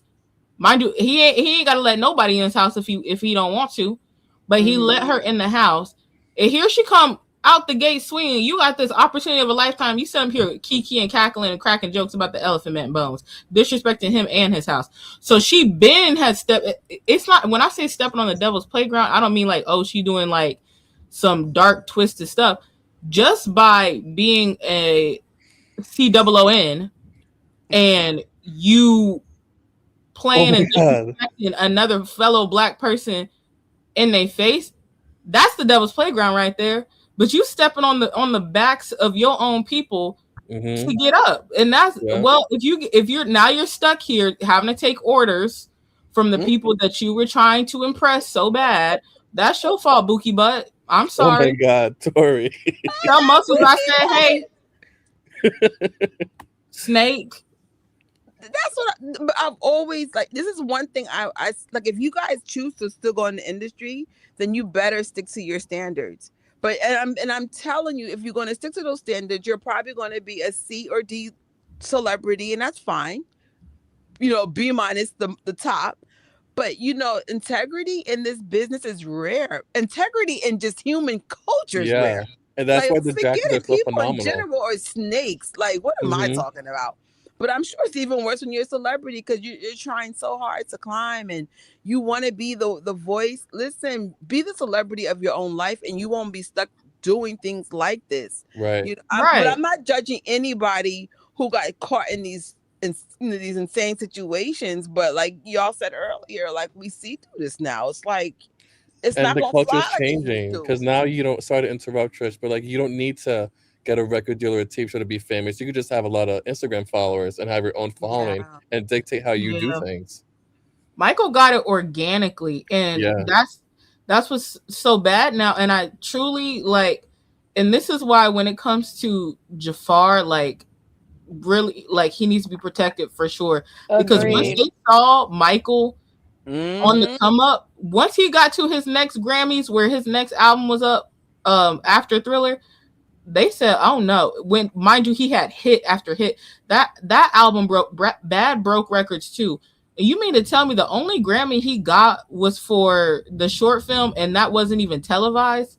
And then Mm-hmm. he poured his heart and soul out on that stage, and y'all played in his face. Yeah. You're telling me that album didn't deserve more Grammys? Like Mm-hmm. once And they saw him get so big and once they saw him surpass the stratosphere pretty much, they were like, no, we got to stop this. And so then now I feel like they definitely put gates and certain barriers up to block people or make it harder for them to get fame organically, to Mm-hmm. where they might have to feel like, well, I might cut this little corner, it won't do me no harm. And then in the long run, now your soul is on a contract. Like and it's But Michael that said it hard. in goes Money. by though, like trying just to stay away from that lifestyle altogether though.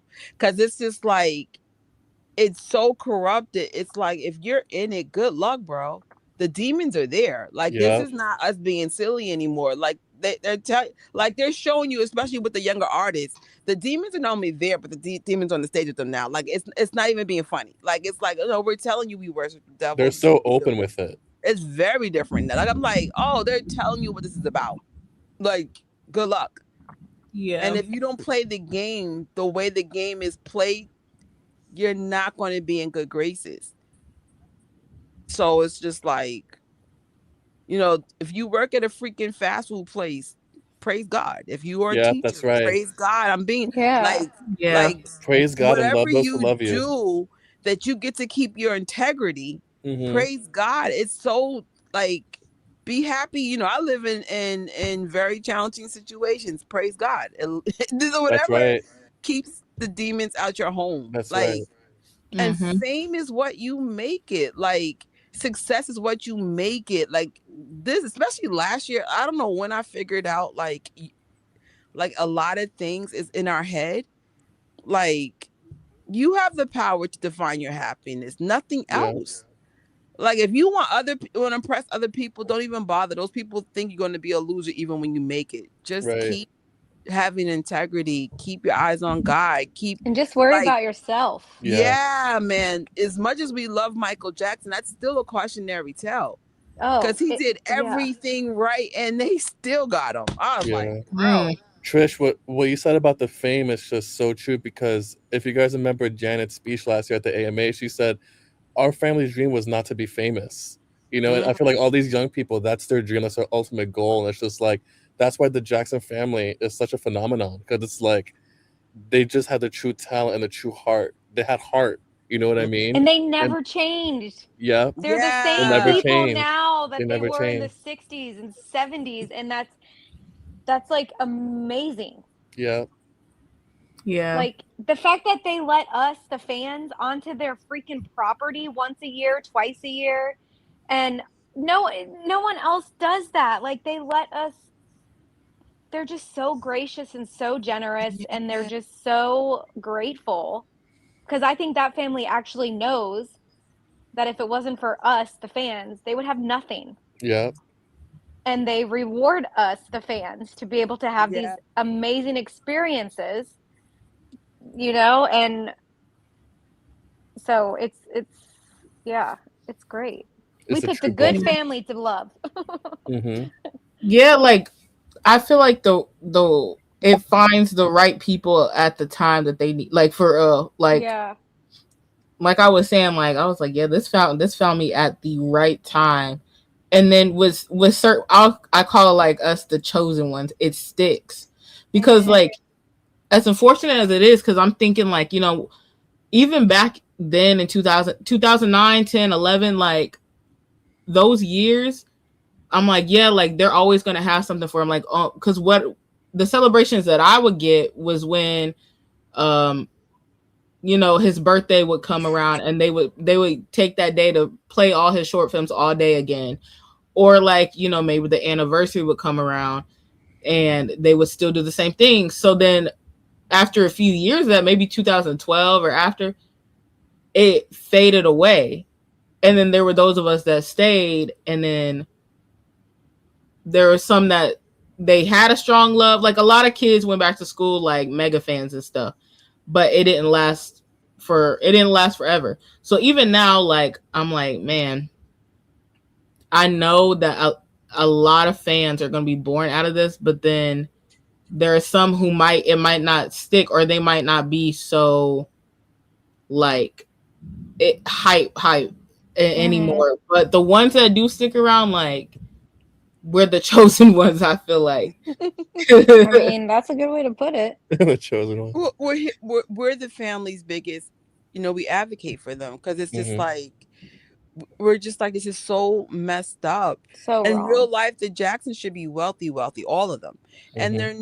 they're not. they're not poor either, but Mhm. compared to other celebrities from that same time frame, I'm like, you could just tell by their money they're not part of that machine. At least not in that way. It's just like, nah, they But live very humble. Remember the footage? Remember the Jacksons were going to have a reality show when Jafar and his family they had Trader Joe shopping bags. TJ shops at freaking Target and Costco, like the rest of us. Like, right. Yeah. they watch those dollars just like everyone else. They don't play. It's just like, Prince wears Crocs and G Shocks. Like, BG wears Marvel T-shirts. Like, because they know this is it. This is all we have. The industry's going to keep blocking our bag every time they get a chance. Like, it's crazy. Like y'all say, Taro's album went nowhere because It he went said, triple platinum in my house. you know what I'm saying. So, that's why it's like I really like. anytime I have money, if TJ has an album, I buy it. If there's a single to be downloaded, I buy it from any of the Jacksons. I know I have an Austin Brown album, which is very rare. I pay a lot of money for it, but I said I support this artist in this way because I know they're not getting the money they deserve. They just don't. They're not going to get it because the Jacksons pretty much stay to themselves. It's themselves and their fans, and that's it. Like, Right. Which But is crazy when you think about that because they include the fans. Like, you know what I mean? I feel like they're a people's artist. You know what I'm saying? Like Mm-hmm. aside of the big machine, like that's why Michael was so successful, Janet was so successful, the brothers were so successful, 3T was so successful, etc., because they were the people's artists. And Yeah. when the people love you, that overrides all the hate and demonic stuff and the big machine. To me, like love overrules all. mhm. And that's why Michael was able to connect with world leaders. And he would go to countries and they would give him like such a grand entrance as if he was one of the lead, like actual world, like a like a king, or actually he was a king, but like a president or somebody or something special like that. Not quote just a musician. He's a king of an actual country, right? Like in Africa somewhere still. Mm-hmm. They gave him like in 2009 when he died, they gave him a 2-day ceremony, like funeral, as if they would like Yes, if I one of heard their that. own kings that lived there died. That's how huge he is, and that's why the powers that be don't like him. He wasn't. If you got evil and you got dark in you, and that's why, like I say, to me, it's more than just. Yes, of course, they do want money, but what is money? Money is power. The dark side wants the power; it wants to rule. So that's why, at the very base of this thing, it is a dark versus light situation. Yeah. But the light is always going to come out on top. Yep. And Michael sings about it in Money. It's so relevant till this day. Yeah. Okay, I don't want to get on the, I don't want to get deeper into the theory stuff, but I actually have to go right now because I have to walk my dog and then go to bed. But I'm glad that I came on and talked because I had a really very just terrible emotional day. So I was hoping that somebody was going to be on tonight. So so glad to hear from you. You're amazing, Jen. Yes, ladies. And Matt, it was nice to meet you. Nice to meet you too. God bless you. Have a great night. Thanks for the invite, Tori, and I will talk to you all later. And when we go to bed, we get to wake up and it's not June 25th anymore, thank God. Yeah. Yes. Yeah. All right, I'll talk to you all later. Talk to you later. Thank you. Bye. Let me. So what was your conspiracy theory, if you dare to speak it? Well, this always happens. It's not a theory, but like the people on TikTok when they were playing Money, or they have money. Michael, it sounded like he put some names in there of some powers that be. If we heard them correctly, but I don't want to name them because I feel like we didn't say too much. It sounds like a backstage convo. Yeah, I didn't went in on the reptilian and the other ones, but hi George.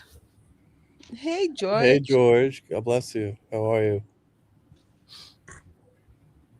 You know what? Let's see. Ooh, I can't. Freddie, I see your comment. Wait, what's your favorite MJ song, Tori? Or did you answer? Oh no, Trish answered. Oh, y'all should know it by now. Man in the Mirror. Man in the Mirror. Yeah. I saw somebody else say Man in the Mirror too. But yeah, Man in the Mirror, that's my favorite song. That's definitely top 5, I think, ever created in just music. Yeah. Beautiful song. And happy belated to Saya Garrett. Her birthday was June 24th. Oh, she's brilliant. She does not get the credit she deserves. She's a co-writer to that, correct? Yeah. She's a beautiful soul. She is the writer, I think. Oh, okay.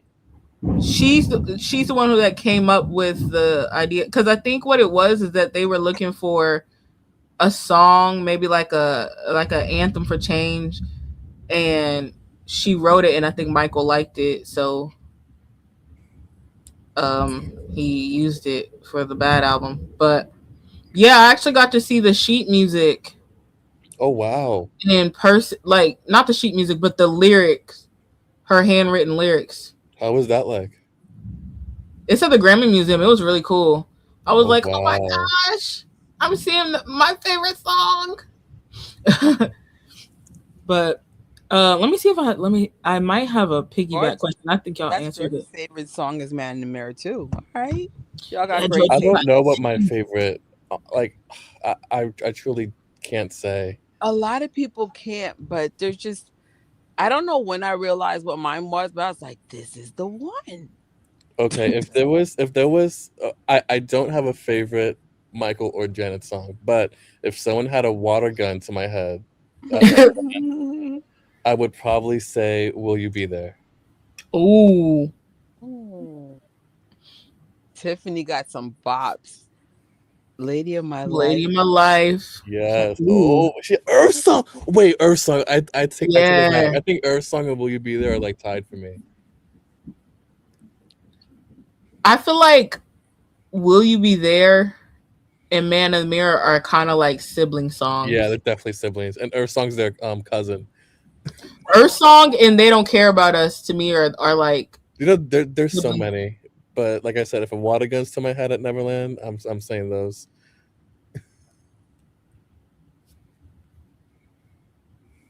In 1992, during Dangerous Storm, MJ visit Ivory Coast, specifically a village called I don't want to say that wrong. Crinjabo in the kingdom of Sanwi. There, the local Agni tribe held a royal ceremony and made him King Sani. I wonder what Sani means. Mhm.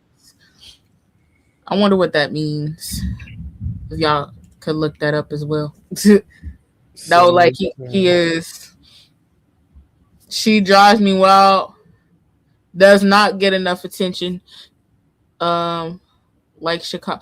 She drives me wild. I can't let her get away. Her sister Can songs. we talk about Chicago for a minute? Chicago and Who Is It are siblings. I don't care what anyone says. Ooh, wait. Chicago's like part two of Who Is It. They're definitely siblings. It's like, is it like the wait? Let me think. Is it The like the two different perspectives of the same situation? I think it's the passion, how he goes ham on both.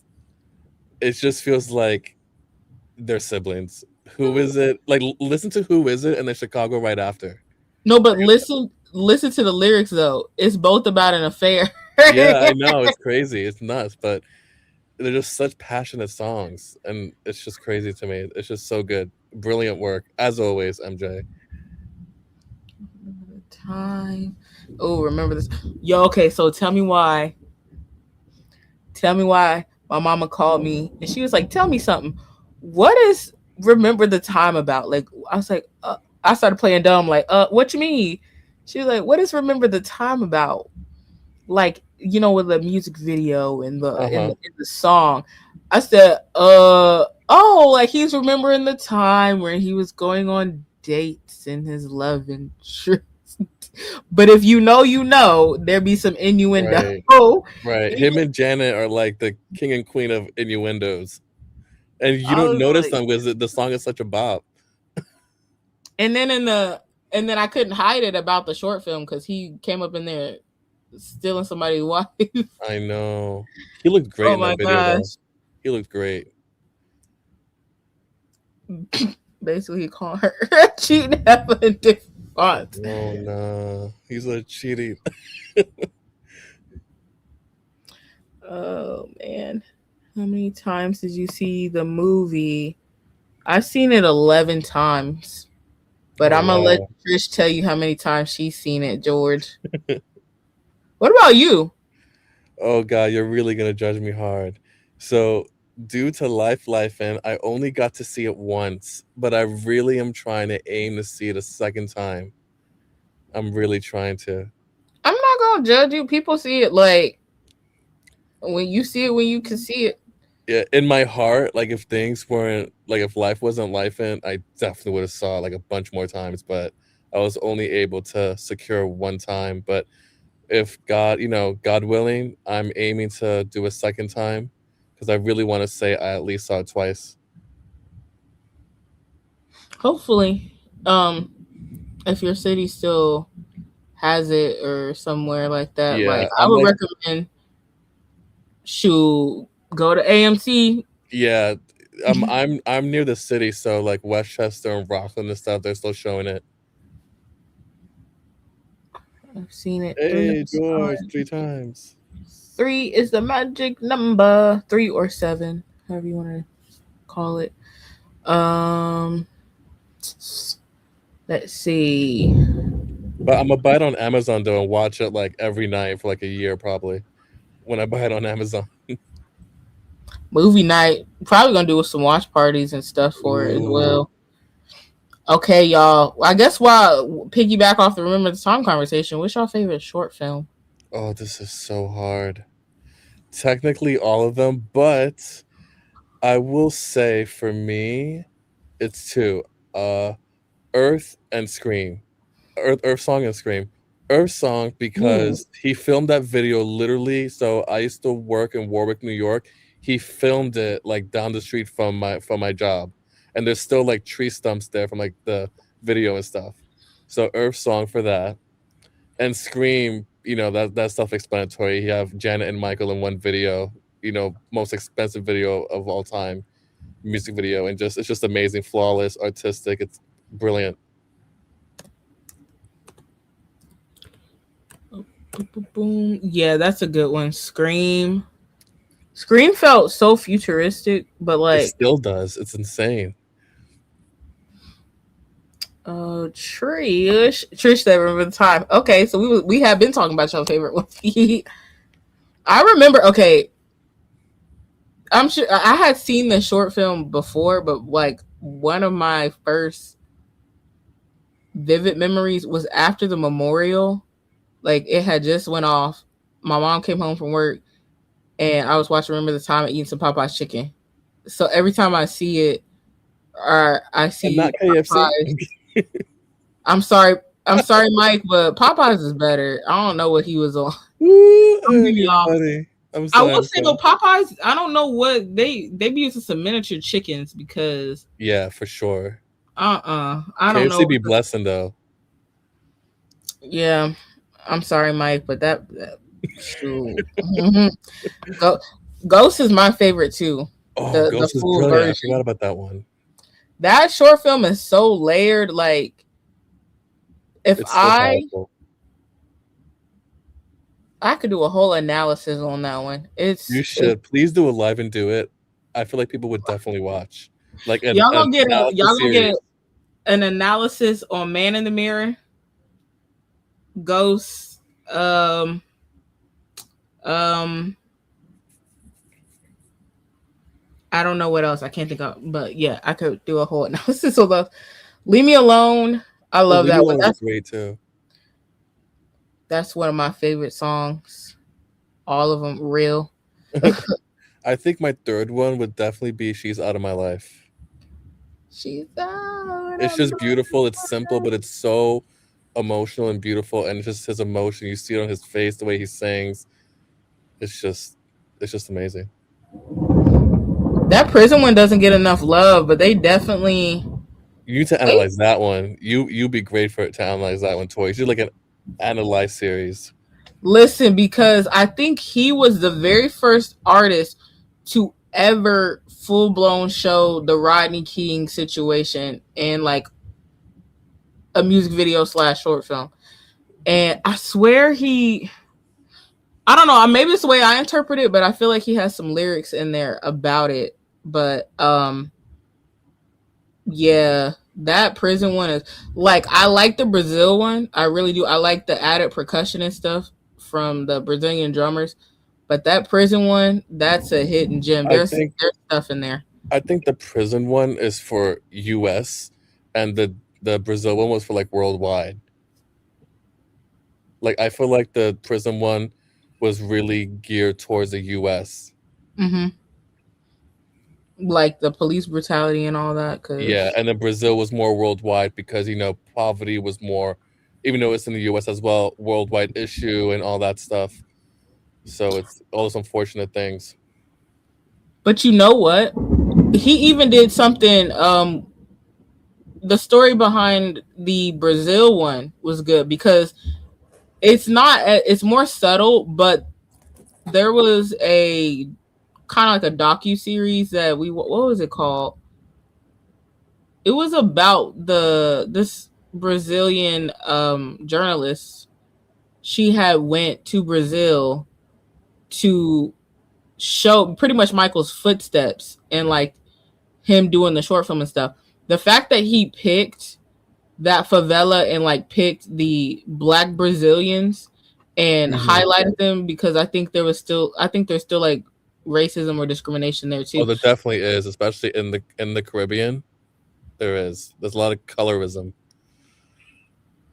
And so the fact that he did that, that was a message there too. So whether Yeah. they try to silence him or not for that prison one, he still found a way to make a statement. So shoot. Um let me see. In the closet. So I which one's your favorite again? Ghosts? yeah. Yeah. I would say who is it for four? I like who is it too.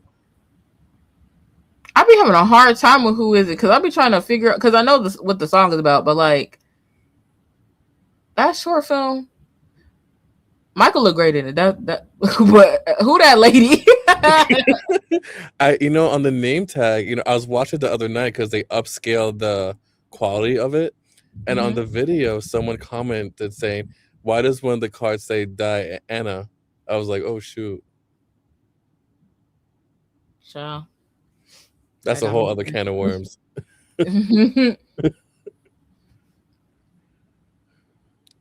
I No love shade though, dog. no shade.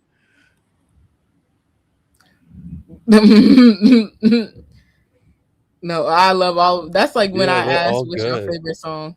This is a great spreadsheet, Tori. The more I look at like the spreadsheet, I love all of them. Well, I didn't make this picture. I think there was somebody, a fan had Oh, made oh, this collage, so I just used it as a visual. But I like it because I think they pretty much have. Wait, do they have Who Is It on here? Yeah, they yeah, they do. I do. think they have all of them. I think There they're was something short. missing one more chance of love or that one. One more Oh, I chance of love love. that. I'm sad we couldn't get the other perspective film because I think You Rock My World is brilliant. Blood on the Dance Floor. Childhood is beautiful. it's very Disney. Yeah, it's just beautiful. It's deep. It's pure Michael. Um, let's see what else is on here. Someone said it did say Diana. Oh shoot. Uh, mm,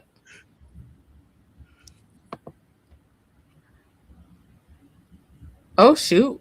Well, let me add that to the list because.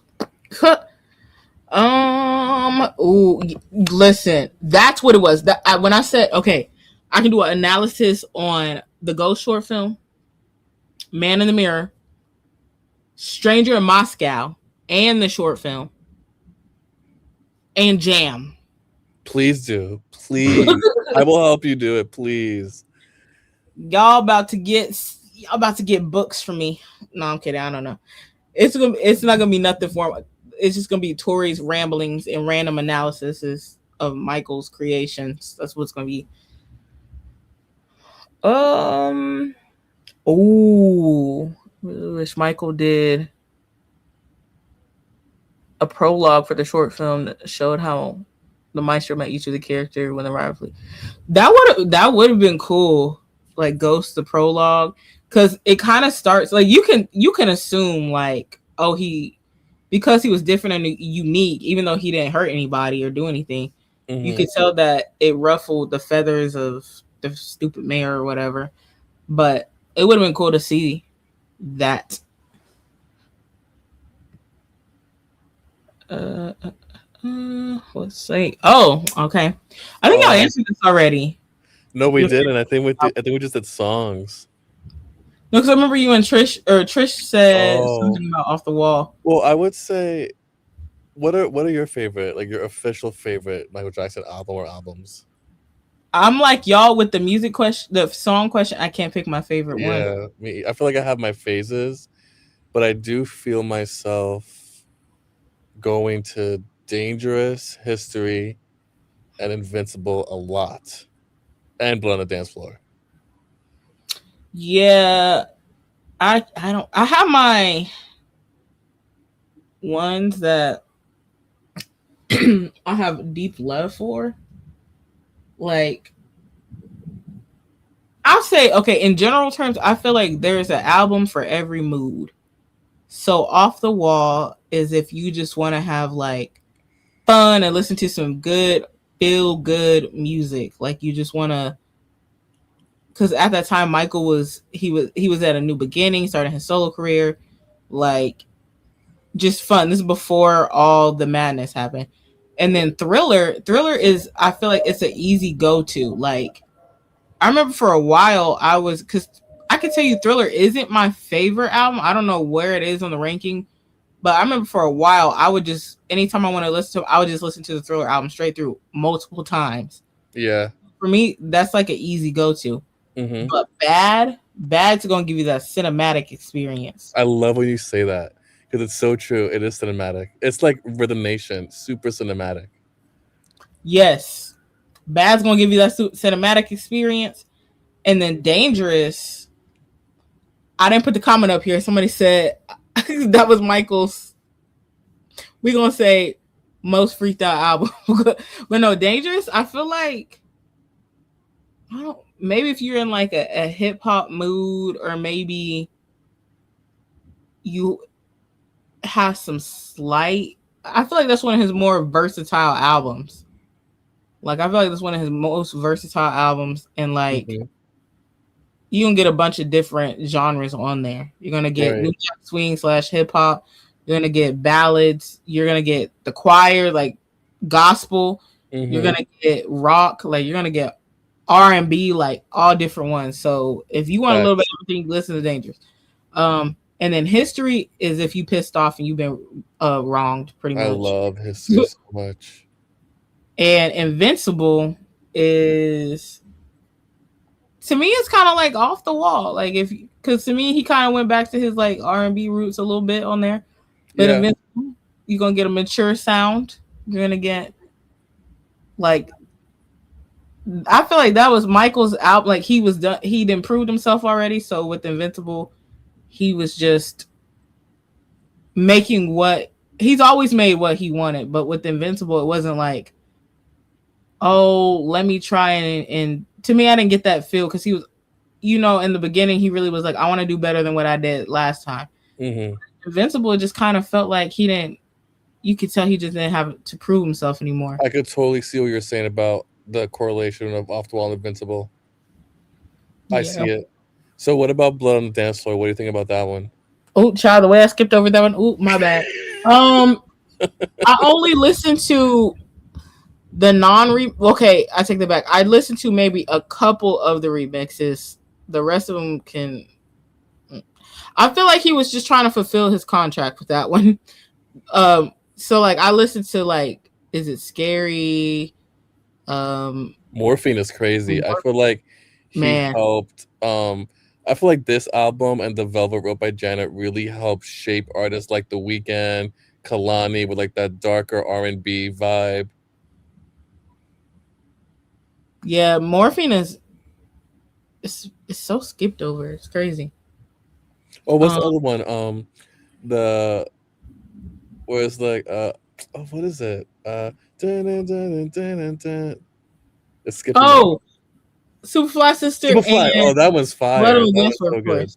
That one's a jam. That's like you feel like you're low key and it feels like almost like a gospel song almost like when you're going ham, like Oh, like dancing. Cadence.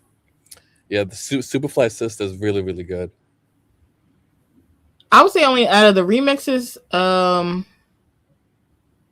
listened to the Scream Flight Time remix.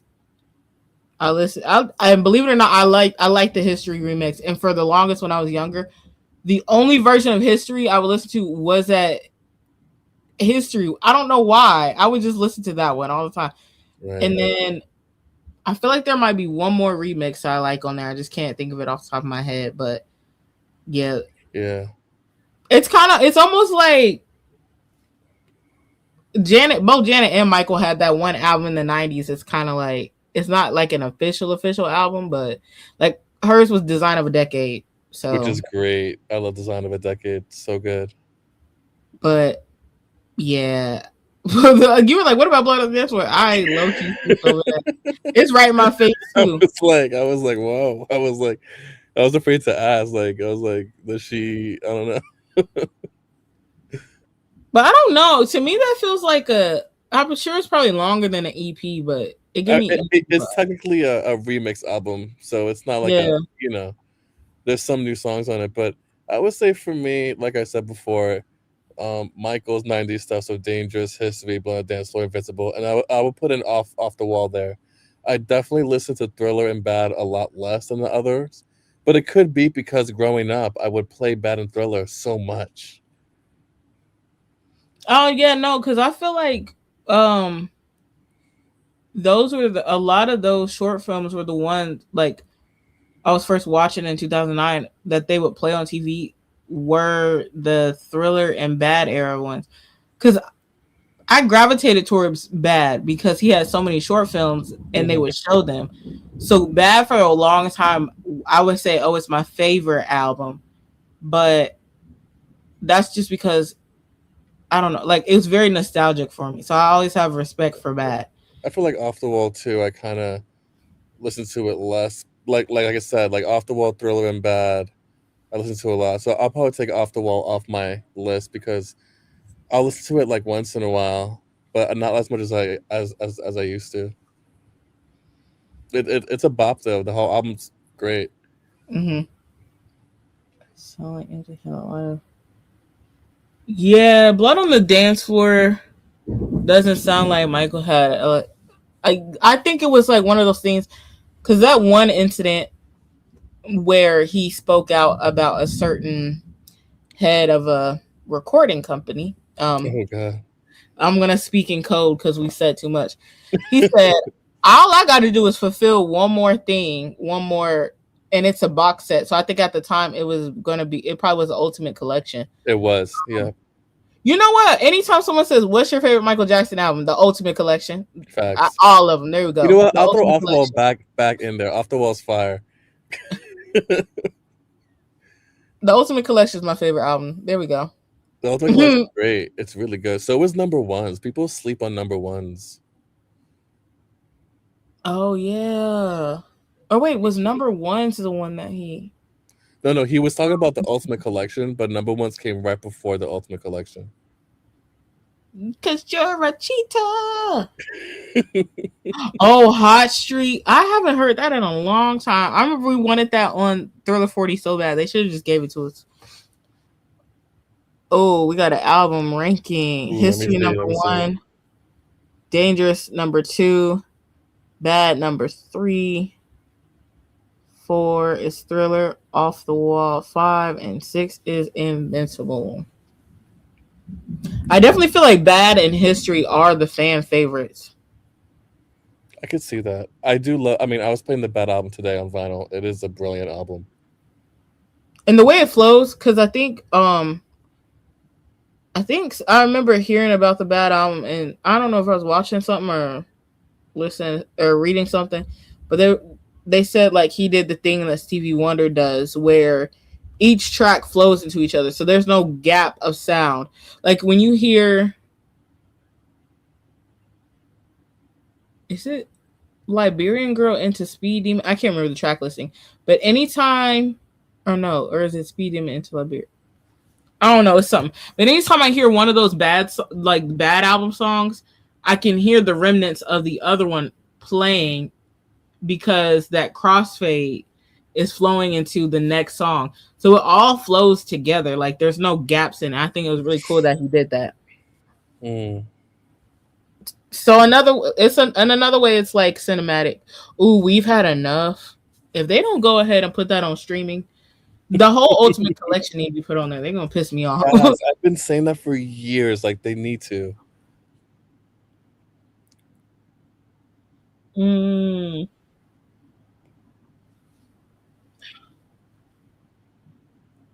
I would like to imagine what history would have sounded like if Mike was not pushed by all the problems.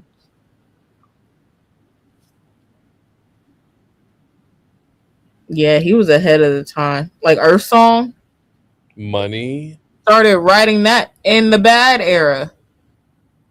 And it was still the fact that it was still even relevant. What was it? Almost 10 years later? That was crazy. And even now, it's crazier. Yeah.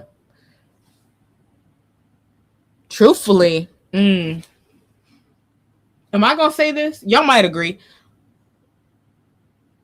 Especially since the short film didn't make any. Notice how no one said Cry was their favorite short film? I'm sorry.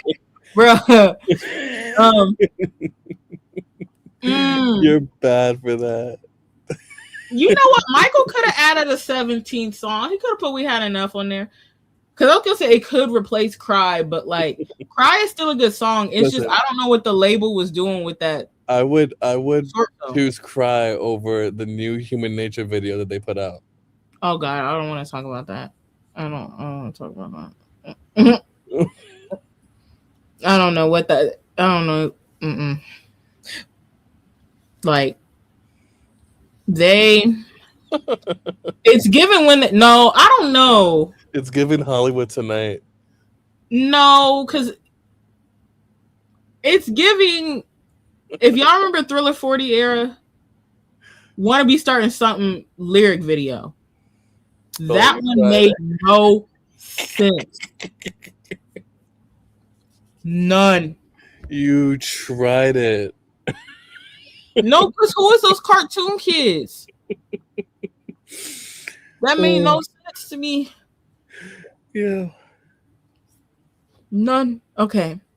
I'm gonna have to wrap this up soon. Let me see. I'm gonna get through these questions. I'm gonna do a speed round. Oh, what's your favorite Michael Jackson performance? I didn't. Easy. These are questions that I had made from a couple years ago, so I forgot that I even did this one. What were you saying?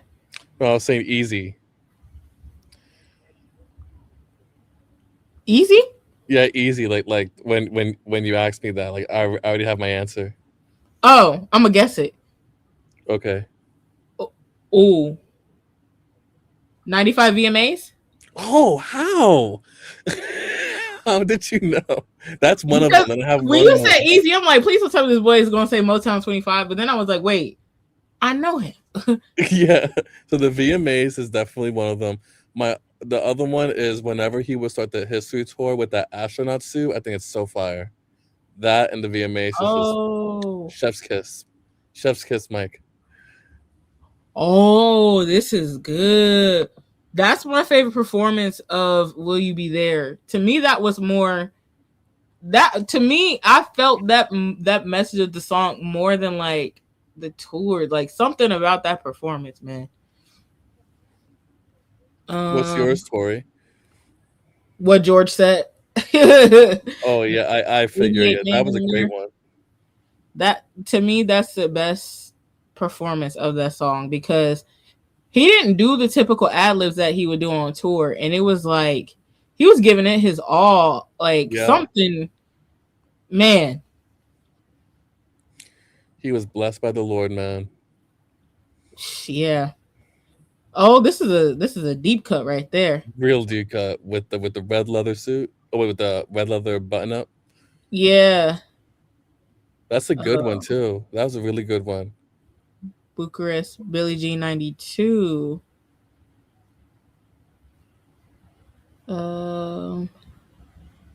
Working Day and Night Bad Tour. Was this the 87 one? Or was it 88? Because ooh. Do I like the 87 one or the Dangerous Tour one better? I don't even know. I I can't would say even. the bad tour for me, but I could see why people would choose the dangerous one too.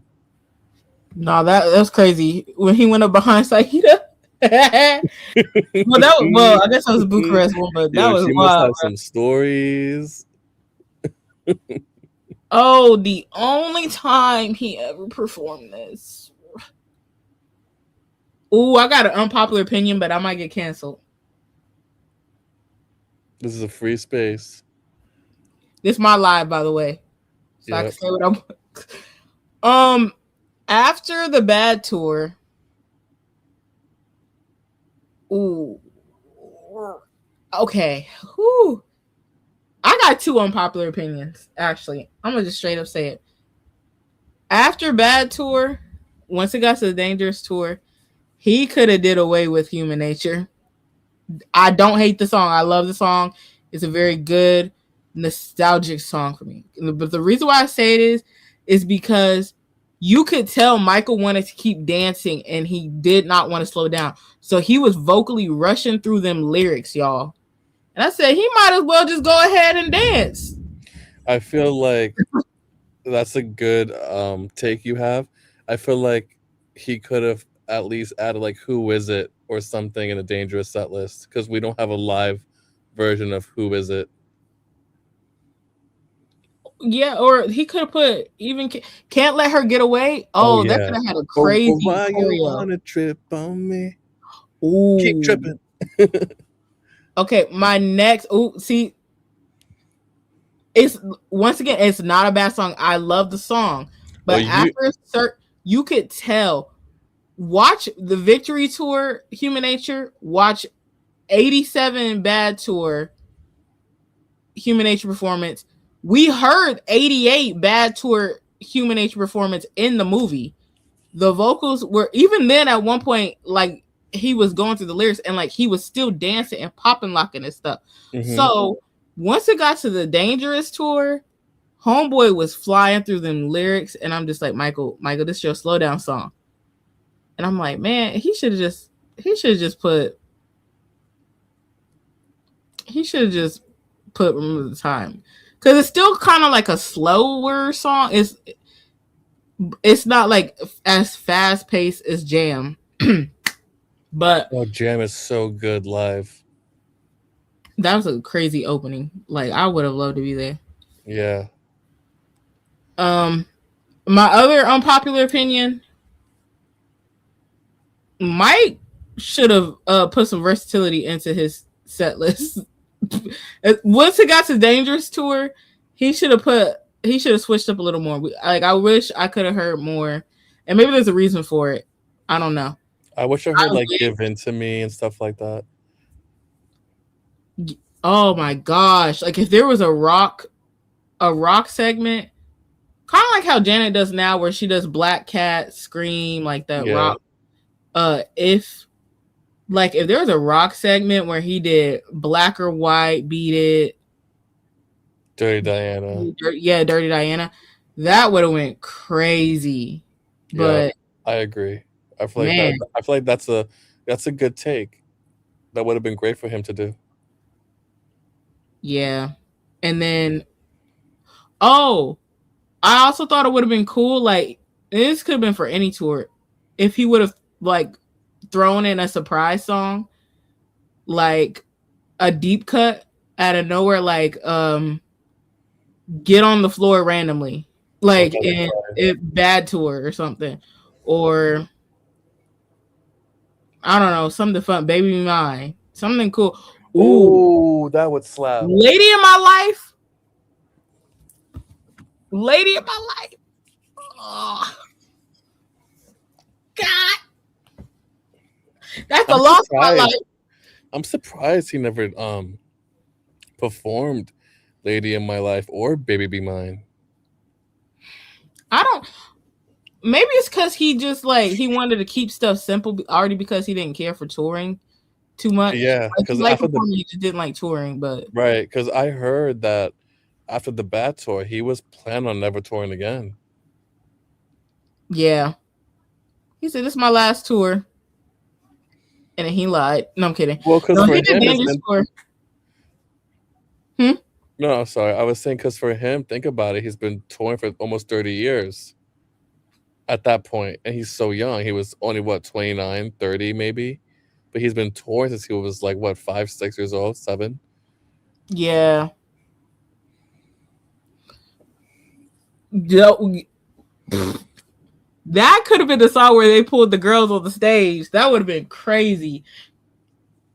Oh my gosh. I love to tour.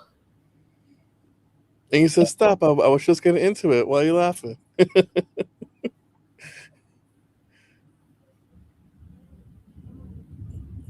He had it sung the girl. He should have had one of his background singers come up and do Paul's part. That would have been funny. And then they could have had Saida be like the girl.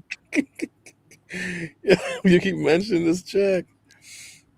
I'm gonna do my dream set list for each of them tours.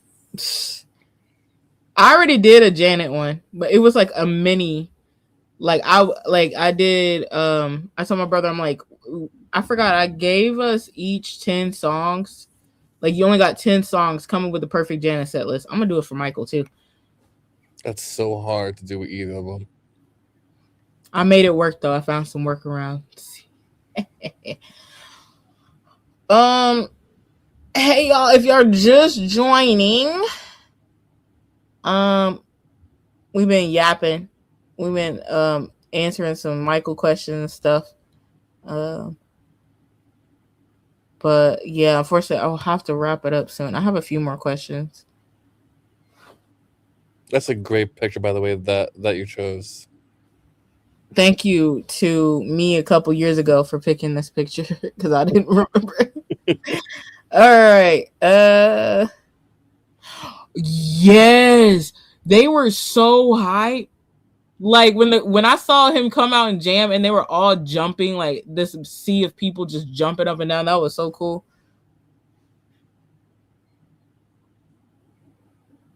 Oh, what's your favorite Michael Jackson era? Okay, I was asking stuff. God. All right. How are you gonna do this to me? Yowzers. Yeah,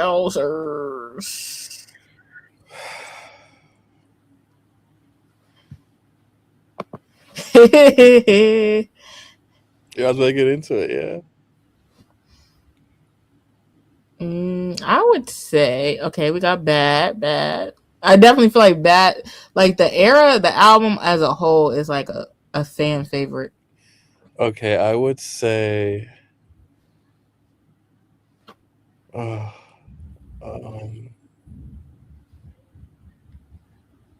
don't know. I feel like it would be okay. Realistically, it'll either be Bad, Thriller, or History. Oh,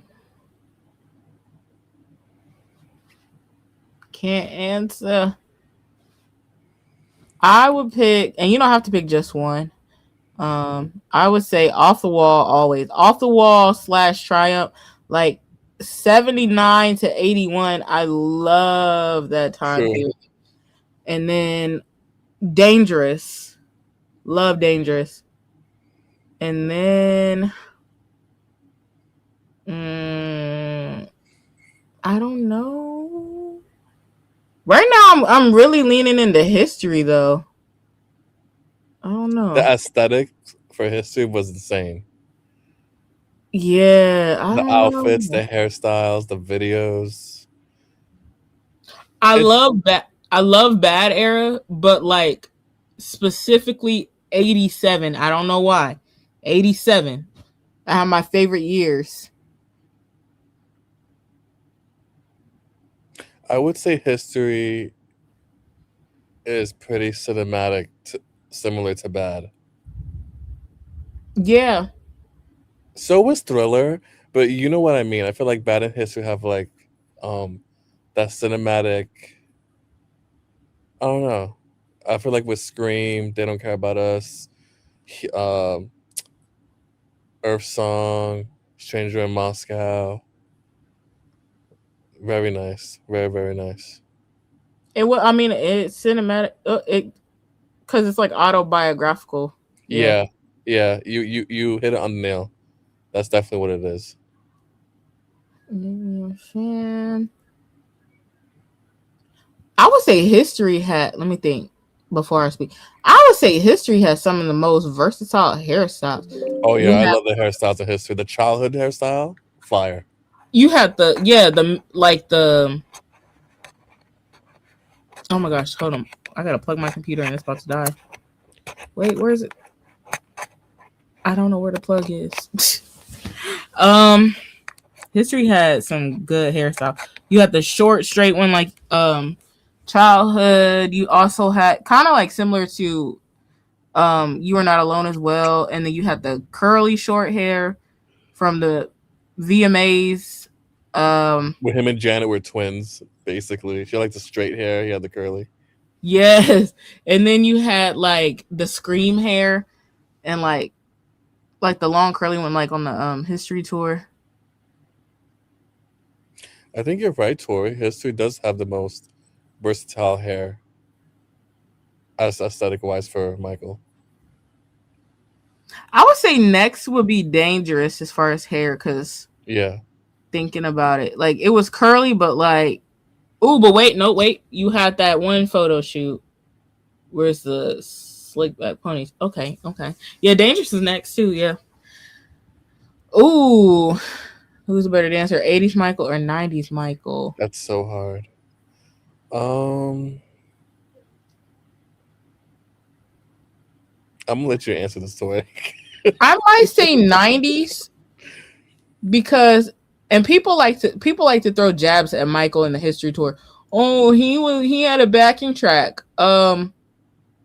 He was dancing his butt off, and he also had laryngitis at some point too. So, but my brother says a history tour has some of the best dance moves because, and to me, it's because I I think it like he didn't have to sing super hard, and he probably was told not to by doctors. I don't know, but like he went in.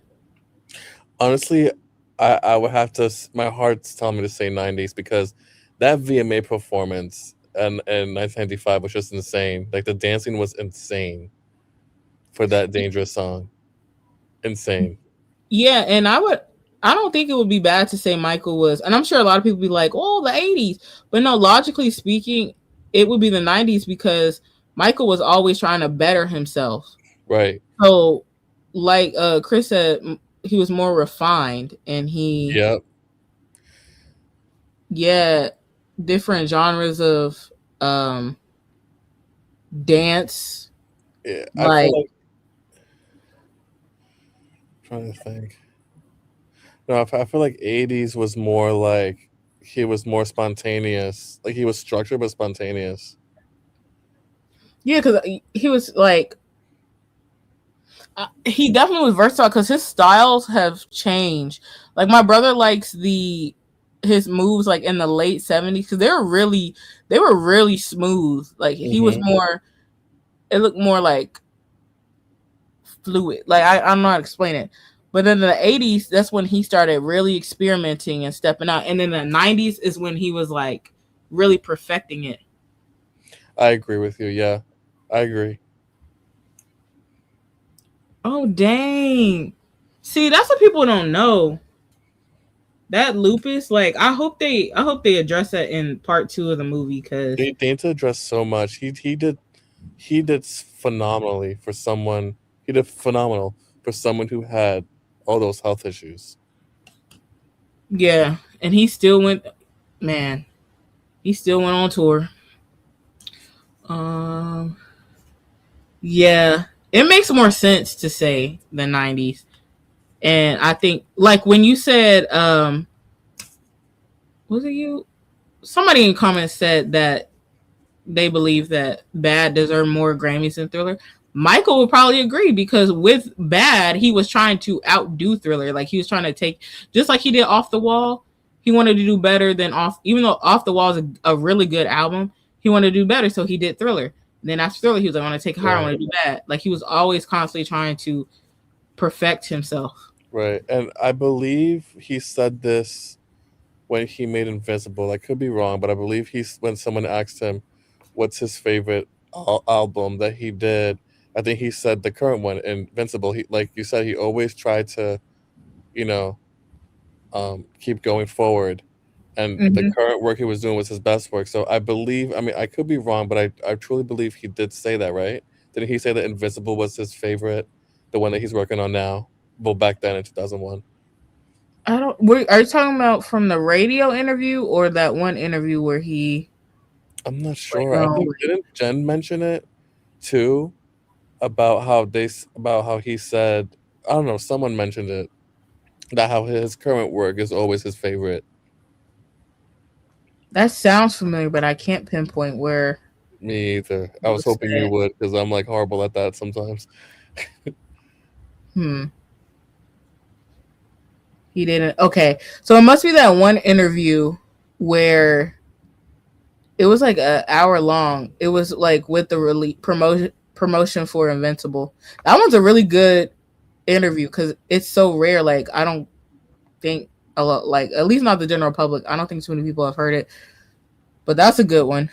Um, yeah, no, it should have got a Grammy. The Oh, for performance sure. alone he did last night Oh, should have for got. sure. Man in the Mirror deserves a. It's one. It's probably in top 5 of one of the best songs ever created in music history. Man, He had one of the most famous choirs in the world on that song. okay, so he had the Andre Crouch Choir, and he had the Winans. What in the world? Like that's so crazy. I know. You know what other era slept on, which I really like his aesthetic? 1999 Michael with the little Oh yeah, mustache and the straight hair. that interview he did where he was talking about Thriller. That's a fire aesthetic. Yeah, I love that aesthetic, and I love that photo shoot he did was for TV Interview magazine, like in the early 2000s, with the straight hair. You know what I'm talking about? It The was TV like, guy. yeah, that photo shoot with it Yeah, was like Invincible era.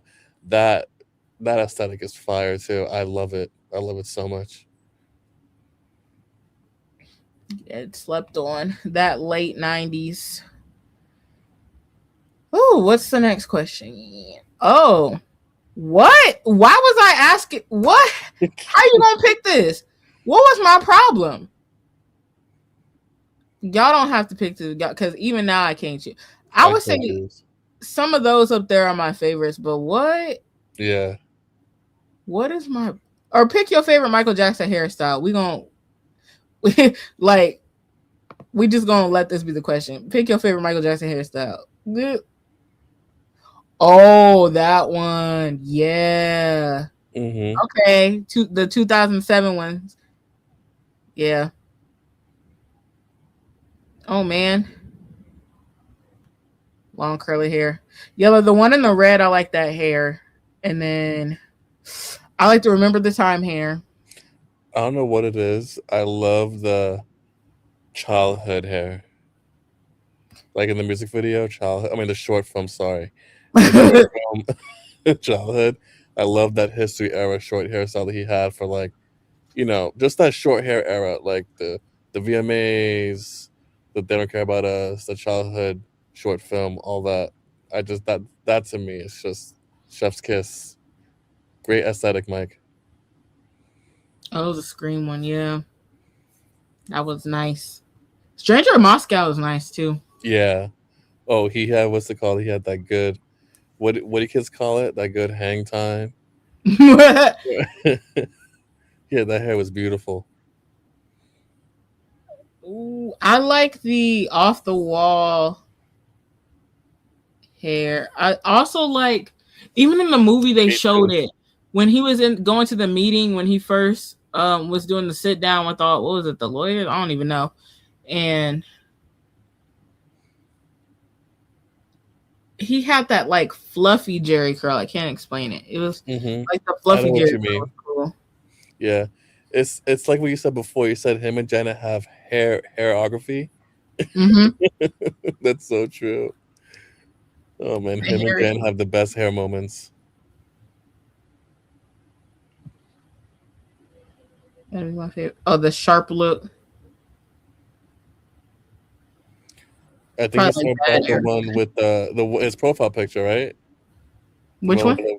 I think what about Baby Boy's talking about the picture with the varsity jacket, right? Oh my gosh, I thought you were. Yo, I love that one. Yeah, I see it.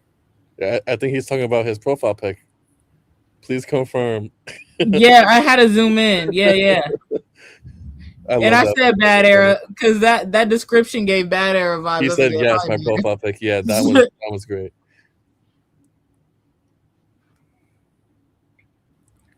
The human nature. Oh, that Yeah. one's classic. That one's iconic. That one's iconic. The Human Nature one, I love it. And then Latoya had a similar photo too. Child, she went and took his clothes. I don't know. It looked like they Well, did. I won't be surprised because Janice says she has a history of stealing clothes. Like when she stole Janet's dress and never returned it. Oh my goodness. Hold up, y'all. I'll be right back. Human Nature is so good.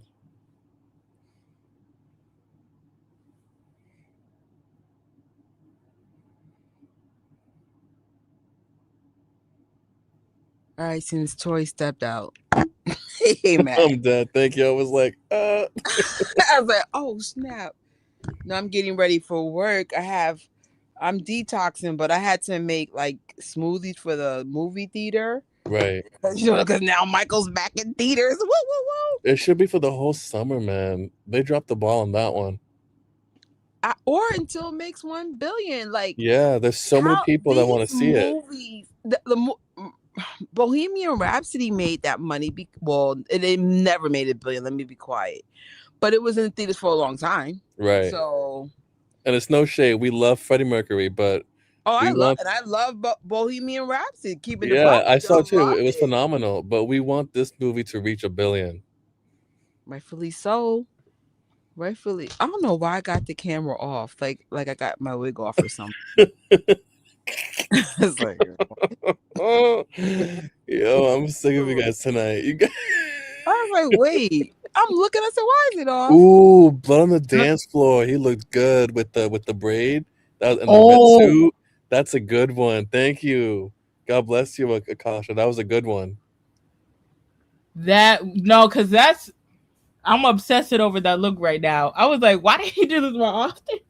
That was very salsa inspired. And someone said on Twitter, sorry, on X, that imagine Michael Jackson showing up in the hospital with the blood on the dance floor get up. Because Prince was being born while he was filming that. Oh. Oh wow, that would have been crazy. Bohemian Rhapsody was in theaters for 5 months. Oh. Listen, even if it's not in theaters, let's buy it on Amazon, guys. Let's have movie nights with our friends. There's so many people in my personal life that really want to see it. So they should have it in theaters for longer. So make it. Okay, I would have been like, yeah, take it out if the other movies need the screens. Mm-hmm. But everything has been a flop, my opinion, except for Project Hail Mary. Like, I didn't even see the one with Steven Spielberg. I was supposed to Disclosure Day, but everybody was poo-pooing on it. I was like, I'm not sitting down for 2.5 hours plus trailers if people are poo-pooing on it. I'm not doing this. I'm one of those people. I love movies, but it has to be really good. Not saying Right. Steven's movies Because you bad, respect your time. but 3 hours, and I may or may not like it. Like, my coworker loved it though. One of my favorite coworkers loves Disclosure Day. But the point is, the general public agreed. Why? Because those screens, they let a lot of those screens go. Like, almost everything I seen was a flop or flop-ish. Like, He-Man was a flop. I loved He-Man, but it doesn't change nothing. They pulled those out of the screen. So the point is, y'all got enough screens for Michael Jackson if everything is like doing or flopping.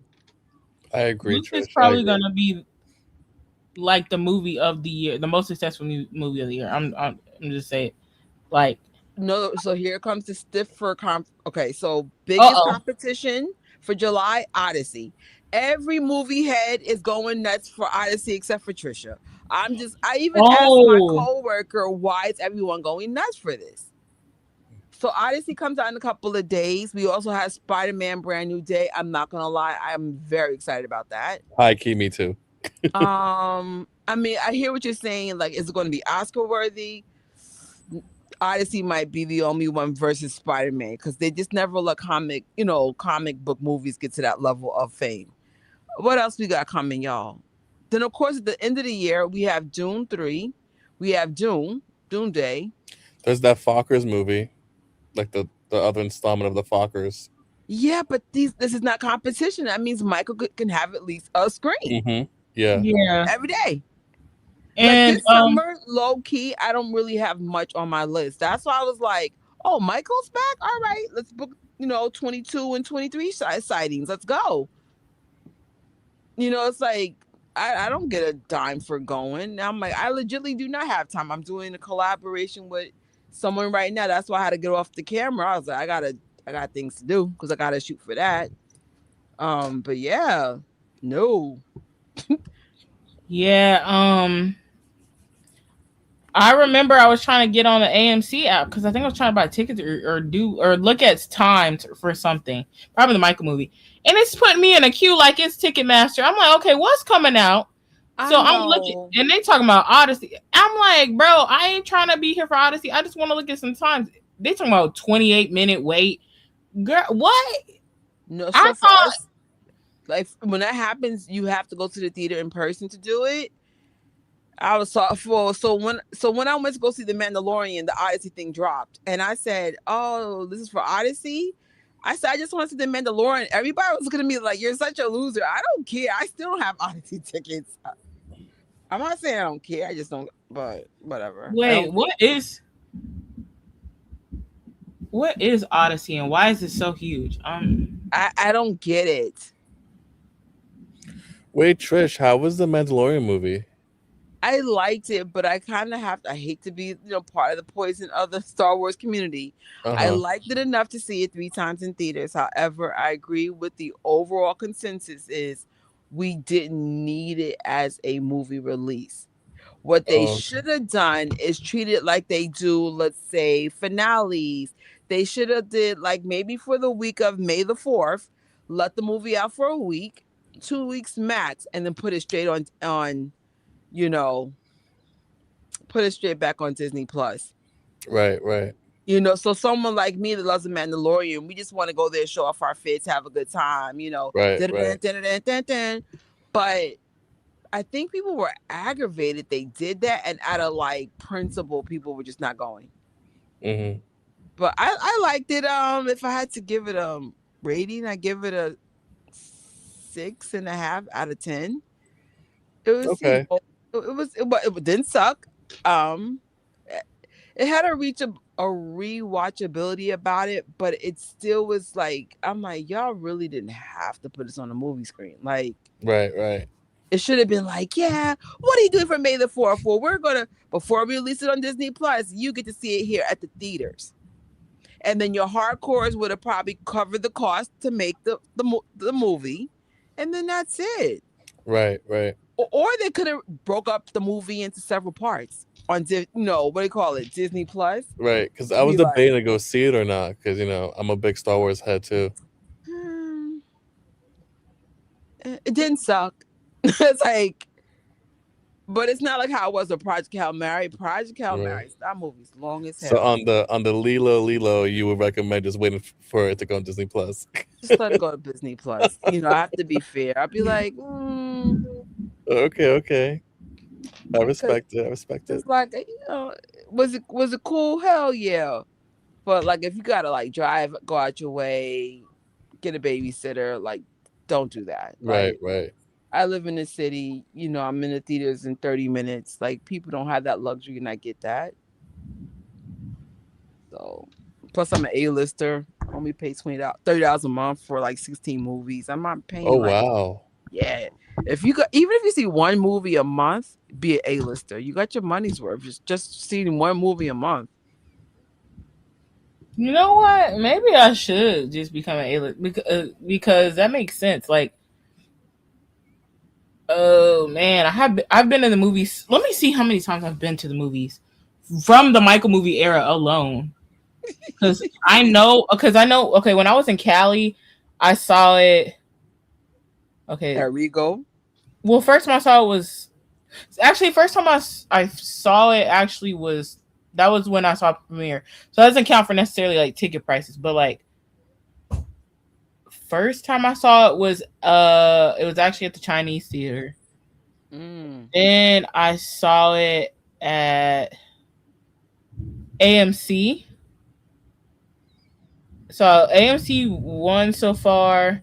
I saw it at Regal once as well when I was there. Did I see it again somewhere else? Because I feel like I saw it like 5 times when I was there. I just can't remember. Oh, I saw it again at Chinese theaters. Okay, so Regal once there, and then AMC once there. And then when I got back home, I saw it at Regal 2 times. So there's 3 times for Regal. And then AMC, let me pull it up. Um, do. AMC. Let's see. Oh my gosh. Let's look past the year. Oh my gosh, that's so many times. Okay, 2, 3, 4, 5. Probably like 6 times at AMC. 2, 3, 4. Since it was, I've seen it 5 times at AMC since I've been home. So like, yeah, that makes it worth it.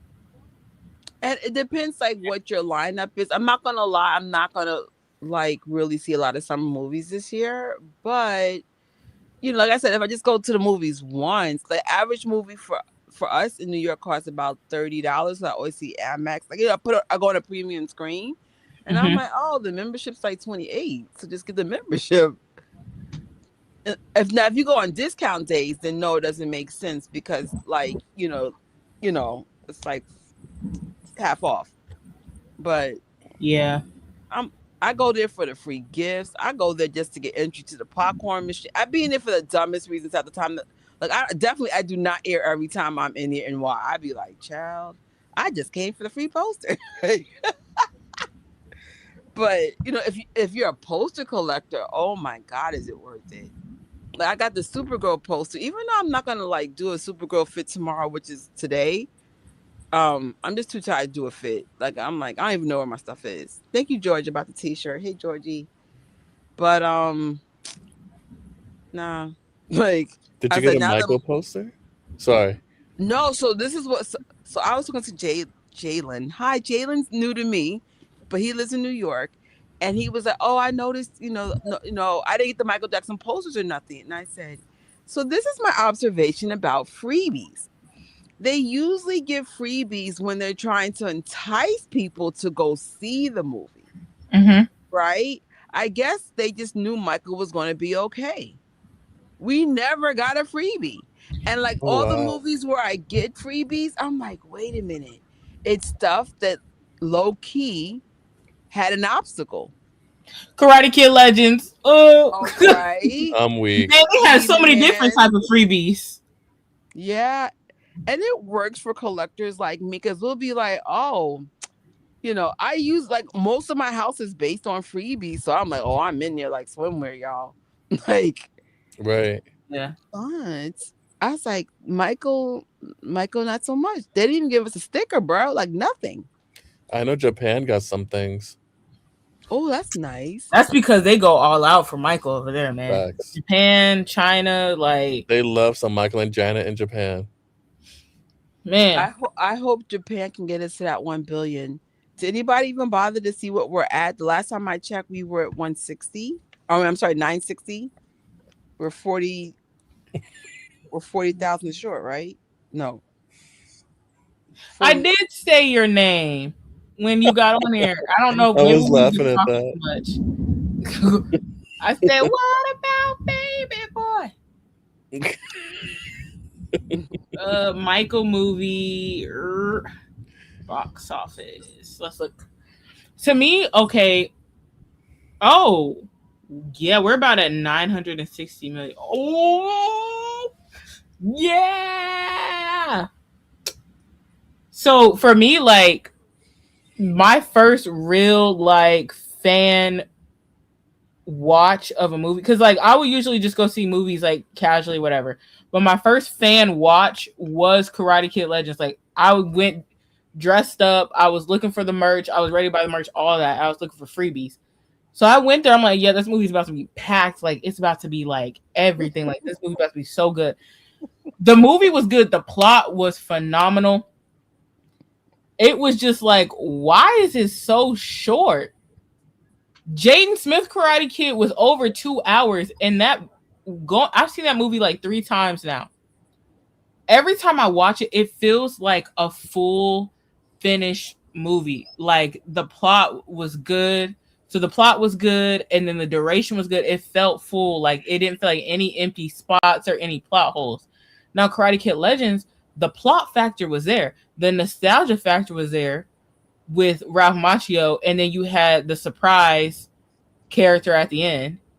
And then even mentions of Mr. Miyagi, but it was so short, it was rushed, and some of the stuff didn't make no sense. Because how that boy born in Beijing, China, he got an American accent, but y'all showing flashbacks of his brother who got a Chinese accent. Make it make sense. And the boy moved to New York with his mama out of nowhere. He can navigate the New York subway system by himself. And he knows how to navigate the city by himself. You expect me to believe an a child from freaking Beijing, China, could move to New York City and go get to school by himself without his mama? Right. Like that made me a little confused. But overall, it was good. It just needed to be longer. Like it didn't need to be rushed. And I feel like if they did not rush it, there could have been more meat and potatoes with it. But that, man, I was so sad. I had did a whole Venn diagram about the movie. Oh, you did such a good job. It was like probably nobody watched it. And I'm like, damn, she put love in that. But you know what though? Because I have like the weirdest social media. I can get like 6 views on one video and literally 80,000 views on another. As long as you put your love and passion in there, and that's still cool if that makes any sense. It's like, you know what? Because it's like it really didn't resonate with anybody because nobody really watched it. But I was like, damn, bro. But Yeah, and it was. I thought it was gonna get more traction because Cobra Kai had just ended, yeah, like months prior, and Cobra Kai was big. And then like that right there, the way they did Cobra Kai, that finale, the way it was no plot holes, it was no emptiness. That's what I was expecting from the movies. But whoever worked on that Jaden Smith one, they should have brought him back on to this one, because I can't an even hour and 30 minute Karate Kid movie. The OG wasn't even that short. But anyway, right. Well, I couldn't even catch them if I wanted to because I'm still boycotting Netflix until they take that fake documentary down. Netflix, take that thing down so I can get my Netflix back. Come on now, like just stop. Like I'm still no, at because HBO. there's a show on there that had got canceled. I guess it just came out and it was really good. They in the comments talk about this, what y'all get. This is what y'all get, and everybody canceled their subscriptions because y'all put that docu-series out. Yeah, I because forgot it's just about that. like, yeah, That's crazy. That I was heard it really crazy. did have an impact on them. And I was just like, y'all playing too much. Like, if the e-files didn't come out, then y'all would have had this one. But it's like, dude, like if y'all really want to make documentaries, you can start with the e-files. Like, shut up. Like, Yeah. don't be punks. I notice they always go, but like for the easiest target or what they see as the easiest target. That's even in life. Like people will try you because they think you a punk. And I said, yo, I'm from Harlem and the Bronx. Are you effing kidding me? And you find out the hard way. But I just notice in general, people will try to punk you if they think you're easy target. And I guess they go after what they think are easy targets. Cause I was like, would y'all have the same energy for like the people that legitly have bad allegations on them with proof? Of course not. Like But his legacy speaks for itself. So it does, they but can you know what try, I but would like? So it's 2026. I would just like the madness of attacking Michael Jackson and his family to stop. That's what I would like. Like this is just dumb now. Just stop. that Grammys outfit was fire. I wish there was more like high quality pictures of it. Yeah. There was one girl, her name is Kay. She had that outfit lit for her cosplay for the Michael Jackson biopic. She even had like all the Grammys in her hand. I forgot how she made it. It looked so good. I remember seeing that. Yeah, everybody in New York was loving her. We had a big party. Oh, before I forget, if you made it this far, there is a free Jackson family concert. The Jacksons perform for free Where? Saturday. I think yeah, it's free in Long Island. Is it Long Island? Yeah, Long Island. Saturday. What? Yeah, we even had a free party. Now I didn't go because it's like I'm tired. Like yeah, I post a lot, but I need to sleep. So I was like, Mhm. mm-mm. And I work. I work sometimes 7 to 10 days. You know, 7 to 10 days in a row. I'm tired, bro. But they were like the party was so good. I was like, man, it's the party or get your hustle on. You know what I'm saying? This is like I told you, I'm in the year of sacrifice. Like, if you do a Michael Jackson biopic movie, God forbid you're tired, you can't sleep in the theater. You know what I'm saying? But you do a party, you can't sleep on the floor. The Grammy outfit was awesome. It really was. Yeah. That was Everything Michael wears, even like his simple fits, just like in the movie, the biopic. I love how like they had a lot of plaid with white sneakers and jeans. It just looked good on him. Just very There simple. was one. It was like deep, deep, deep cut. It was when he was outside of not the toy. It was. I think it might have been. Was it during the "Don't Stop Till You Get Enough" montage?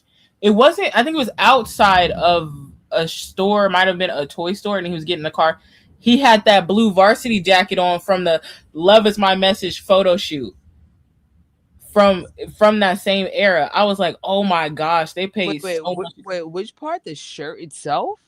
No, it's a jacket. You know the "Love Is My Message" blue varsity jacket? Yeah.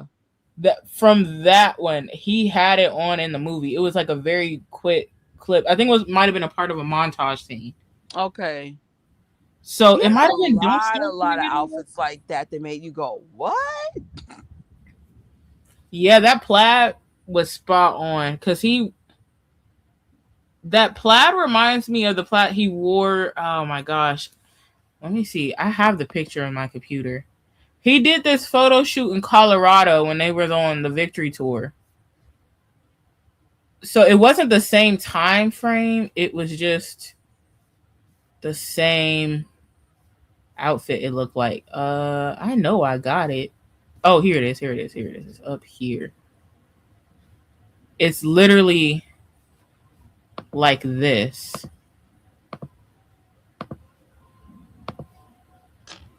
This one. That's what it reminded me of when I saw that scene. He Okay, had a yeah, okay. he had a real thing for plaid. I remember like that always stood out. Like he really liked some plaid, especially in the 80s. He showed it. Such a beautiful man. You know what? I might make this my background. Right? Wait. Because I kept my back. I have I make random. I put random pictures as a background, and then I build an emotional attachment to them, and I don't want to change it. So But I might mine change it. is me and my mom with the Jacksons, and we're both holding the "I Love the Jackson Family" blanket. Oh no, you can't change that. Oh, never. Never, never. Tito got his arm around me. I'm like, Papa C. Um. Oops. Oh. Yeah. What? This was from a few years ago. I put some questions up in here. Oh my gosh! Like I put, "What's your favorite Michael Jackson photo?" What? Oh my gosh.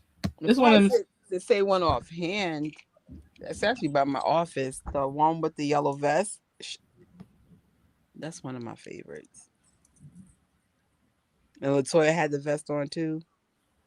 That's how you know Latoya and Michael was tight. Sometimes they Oh, would have the same outfits and don't care. yo, when you were gone, we were just talking about that. Like, Oops. She's let me. like, I don't care. We siblings. We wearing the same thing. I can't even think of a quote. I do like the one when he was like, that 60-minute interview with that COON interviewing him. He was like, um, what did he say? I never stop helping people. Wait, I never stop helping the people the way Jesus said to, or loving and helping people. I can't remember. Mm-hmm. Cause they were like, why do you do this? Why do you Well, he's nice and you got evil on you, so of course you're not gonna understand. But it just upset me that another person of color was interviewing him and he was doing all that. But Michael remained. He man, he got some peace. He got some calmness on him because I would have been pissed. What are you in? This is an interview, not an interrogation. But that's one of my favorite interviews. Not the context of the questions, but his demeanor and the way he kept himself together. Because I would have been mad. I'm like, get this off me. Take this mic. I'm going. I ate my smile. I'll do it for you. Yeah. Oh my God. That was a very profound quote. It was very inspirational. It was Oh my very, God. Good fish. Look at her. I'm done. wow. Like, it was just so, man, I'm going to get that tattooed. Done. I love that. I'm a lover, not a fighter. Facts. I'm a gentleman. Search Michael Jackson quotes and read. Oh, wait. I thought you were being funny. You mean for real. Um, let's see. Um, I'll give you more than okay. Yeah, I see what. That was funny. I just seen that recently. Yo, I'm expecting if you enter this world knowing you are loved and you nope. Look at the titties. That's what. Oh gosh.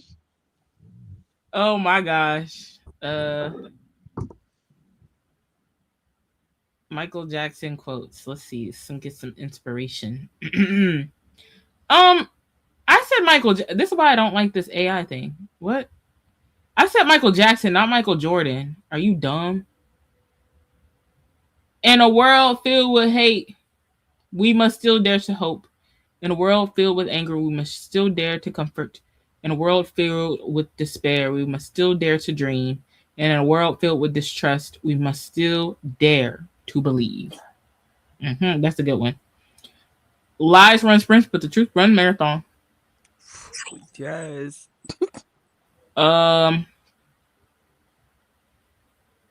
There was one that I really liked. I can't think of it though.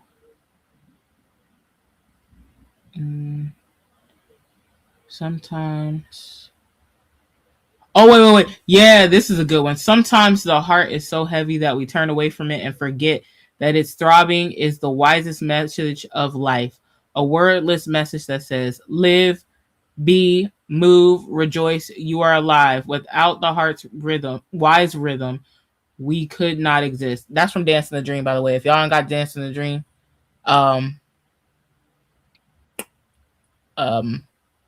get it. I'm never gonna sing again. Where's that from? Jackson's An American Dream. I'm done. When he was selling that candy and he was late to rehearsal and Joe was chasing him around that tree. I'm never gonna sing again. Somebody did a comparison of that little Michael versus Giuliano's portrayal.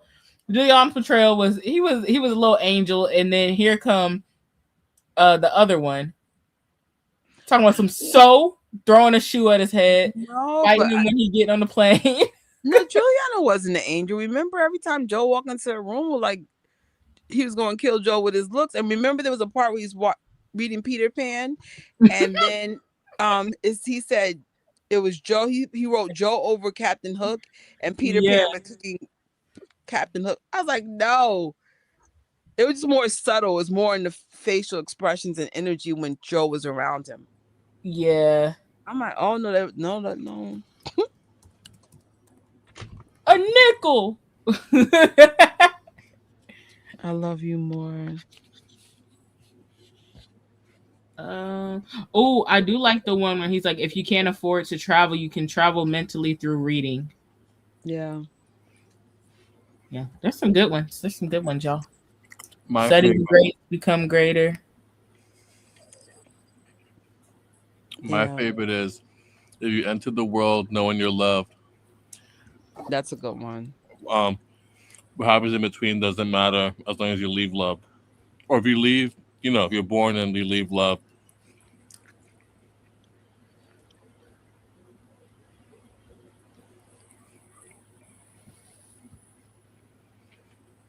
That's funny. Joe got ate by the alligators in the biopic. Yup. No, because so many people miss that part. It makes I'm like, I'll be waiting for the laughter in the theater. I'm like, nothing. Crickets. Okay.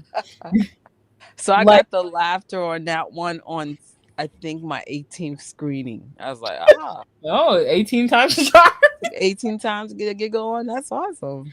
The one that people never laugh at is when it finally gets to older Michael and Quincy's like, oh, how are you gonna tell your dad you're doing the solo album? I'm gonna look him right in his eye and tell him, and then it goes to the scene. I want you guys to tell my father I'm doing a solo album. A lot of people laugh at mine, but not everyone. But that's actually, I just love our introduction to Michael and Jafar. The minute he spoke, I was just like, shut up. Which one? Who? When Jafar started playing Michael and the introductions with, he's oh, I thought you were saying like shut up, like I'm irritated. I'm like, wait, what? No, like, it was just so amazing. I was like, no way. Wow. Yo, shout out to I don't know what movies are going to be like considered top contenders, but my opinion, Michael biopic is top 2. Of course, I'm going to give a shout out to Project Hail Mary. The talent is undeniable. Sorry, from Jafar. Undeniable. No, it's amazing. They have to at least nominate him for an Oscar.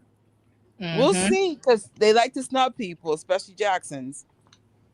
And then Joe Jackson as supporting. Coleman Domingo as Joe Jackson for supporting actor. There we go. Like, let's see. Plus, we have another half of a year. A lot can happen. It's just right now. I would say maybe the Odyssey might be a threat. Maybe. I don't even know what the hype's about. And then I hope not. Come on, people. It's Michael Jackson. No, and plus we'll see. Like right now, I'm feeling optimistic, but I was like, this year film has been so meh. Like compared to other times I've gone to the theater, I was like, like the summer to me is like my most exciting time to go to the theater, and I'm like, this is straight booty cheeks. Like, what is this? Yeah. I was like, Spider-Man's my most exciting movie for the summer. Get out of here. Yeah, I'm going back to the theater to see Michael. Like, y'all guys are better. Good night, Tiffany. Good night, Tiff. We got it. Oh, they're still giving us powerful quotes. What a schmuck. Back up. I like heal the world, make it a better place. I don't know if someone said that. Oh, that's a very famous one. I love to tour. That is very famous. A lot of people get so mad because people still laugh at it. They're like, "Oh my god, that's such an overrated, funny moment." Like everybody is, if people still laughing at it, it must be funny for a reason. It's funny because it's like Michael has this way of being super sarcastic, but he says it so nice. Yes. He doesn't even realize it's shade. Like, I love to tour is one to it, or he'll say, with love, with with love, Walter.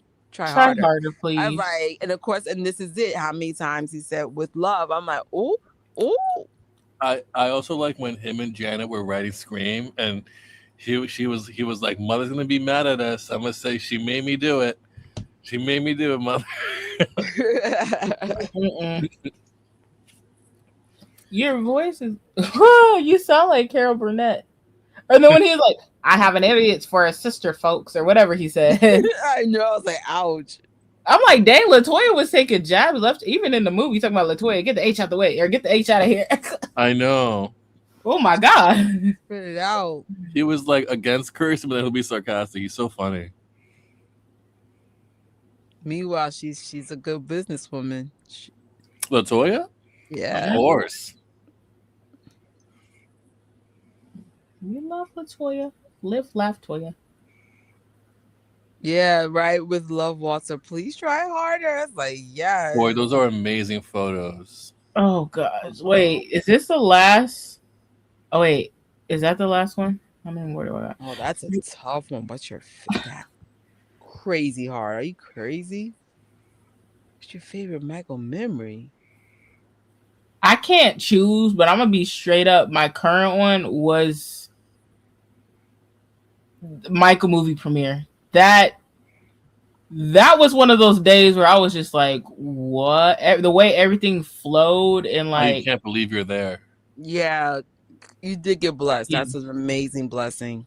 you would have thought I was going to see Michael. Like when they let us in those gates, like I was like shaking. I was like, oh my god, I'm crying. Oh my god, I'm crying. And then like it was the I don't even know. Like that was crazy. And then like But you know, always say, Tori, what is for you will find you, and it found you. Yeah. And you work so hard and you share so much love and community, Tori. Like that was the blessing that You know deserve. that the people that love you we saw coming. thank you. You work very hard on your channel. Man, that was thank y'all. That was crazy. But yeah, that would have to be my current favorite one. I'm sure I have more. Like I was like, I was like, I can't think of the other that one aside. I don't know. Actually, I do have one. When I went to Havenhurst the first time, Thriller Nights. Oh. I'm so jealous. It Because was that was when Thrill Nights was like a thing. no, it wasn't a thing. That's what. Oh, made was it? No, Oh, it was shoot. very low key. It was so low key. Okay, Trish, you at the beginnings of At the Thriller Nights. beginning, you know, we got to talk to Prince several times. There was 20 to 50 fans max, but it's a huge property. And the rest of those people were like friends, family, you know, like they were just they've been here before. They probably been here when the place was furnished. You know, like it was cool. But it was the whole interaction with Prince. It was so freaking dope. It was so I think that changed a lot. Just how he was, and he was just really nice. He's a nice guy. He didn't have to because you know everybody Prince, Prince, Prince, Prince, Prince, Prince. It's always like that when Prince comes around. Prince, Prince, and he still spoke to us, man. Let me give him a nice, you know, New York hug. We gave it a hug. That's beautiful, Trish. That's great. And I just remember like feeling so much pride, and like that was never on the bingo list to get in. Like this is the second time the fans had access to this place, and I was just like, holy, we had STEMU money. I said, all right, this is where I want to spend my money. Let's go. Had I known, I would have. No, I don't know. I know. That would have been so cool to say that y'all were some of the first fans there. Yeah, I mean That's the amazing. first is Trapson. He was because it was $1,000 back then. But then, like from what I could tell, he was like, you know, it was probably like our night, very intimate, da da da. Then the second round, but that was us. You know, some of us made it. And I'm like, oh, Right. you're here too. German and Venice, like German in Venice. He's awesome. great. Yeah, it's like it's so cool. Now the next Thriller Nights, it was dope, but that's the one where I got anxiety real bad. I was hyperventilating. It was a mess. Was that the double night or was that the? That was a double night. I was very overwhelmed. Oh man, I I'm So heard it sorry to was hear about just that. like, oh shoot. night one. I heard that one was like crazy. I think you did. You go night two? Night two. Yeah, I heard night one was like night two was crazy, but night one because I think night one was when all the celebrities were there, right? Think so. So Yeah. I'm very glad with our night because I was just like me. I'm very fan driven, so I like to meet the other Right. fans. You're very community Um, driven. yeah, yeah. I'm like, I have nothing against celebrities. I think some celebrities are really cool, Yeah. but it's like the celebrities I would want to meet, they weren't even there. Right. Right. I was like, where's Chris Brown at? Where's I like to meet MJ's fans that are so happily celebrities. Does that make sense? Right. Mm-hmm. So it's To just me, like, y'all are like celebrities. oh, stop, man, What? stop, not even a little Yeah.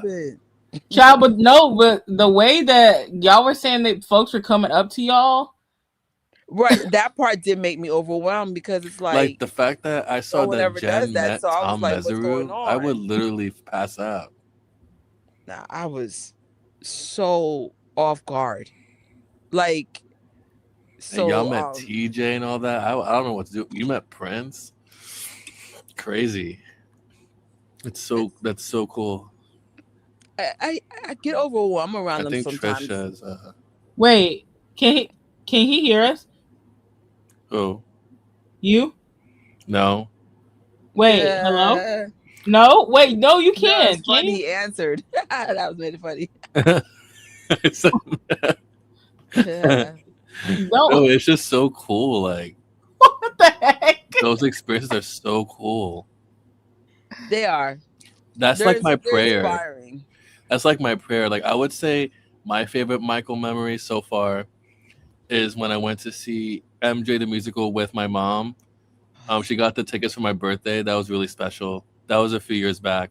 But my prayer is before I turn 30, I really want to visit Havenhurst. I want to meet Prince. I want to do all the stuff that y'all do. But it's just I have to keep it in prayer. I have to really make it out there.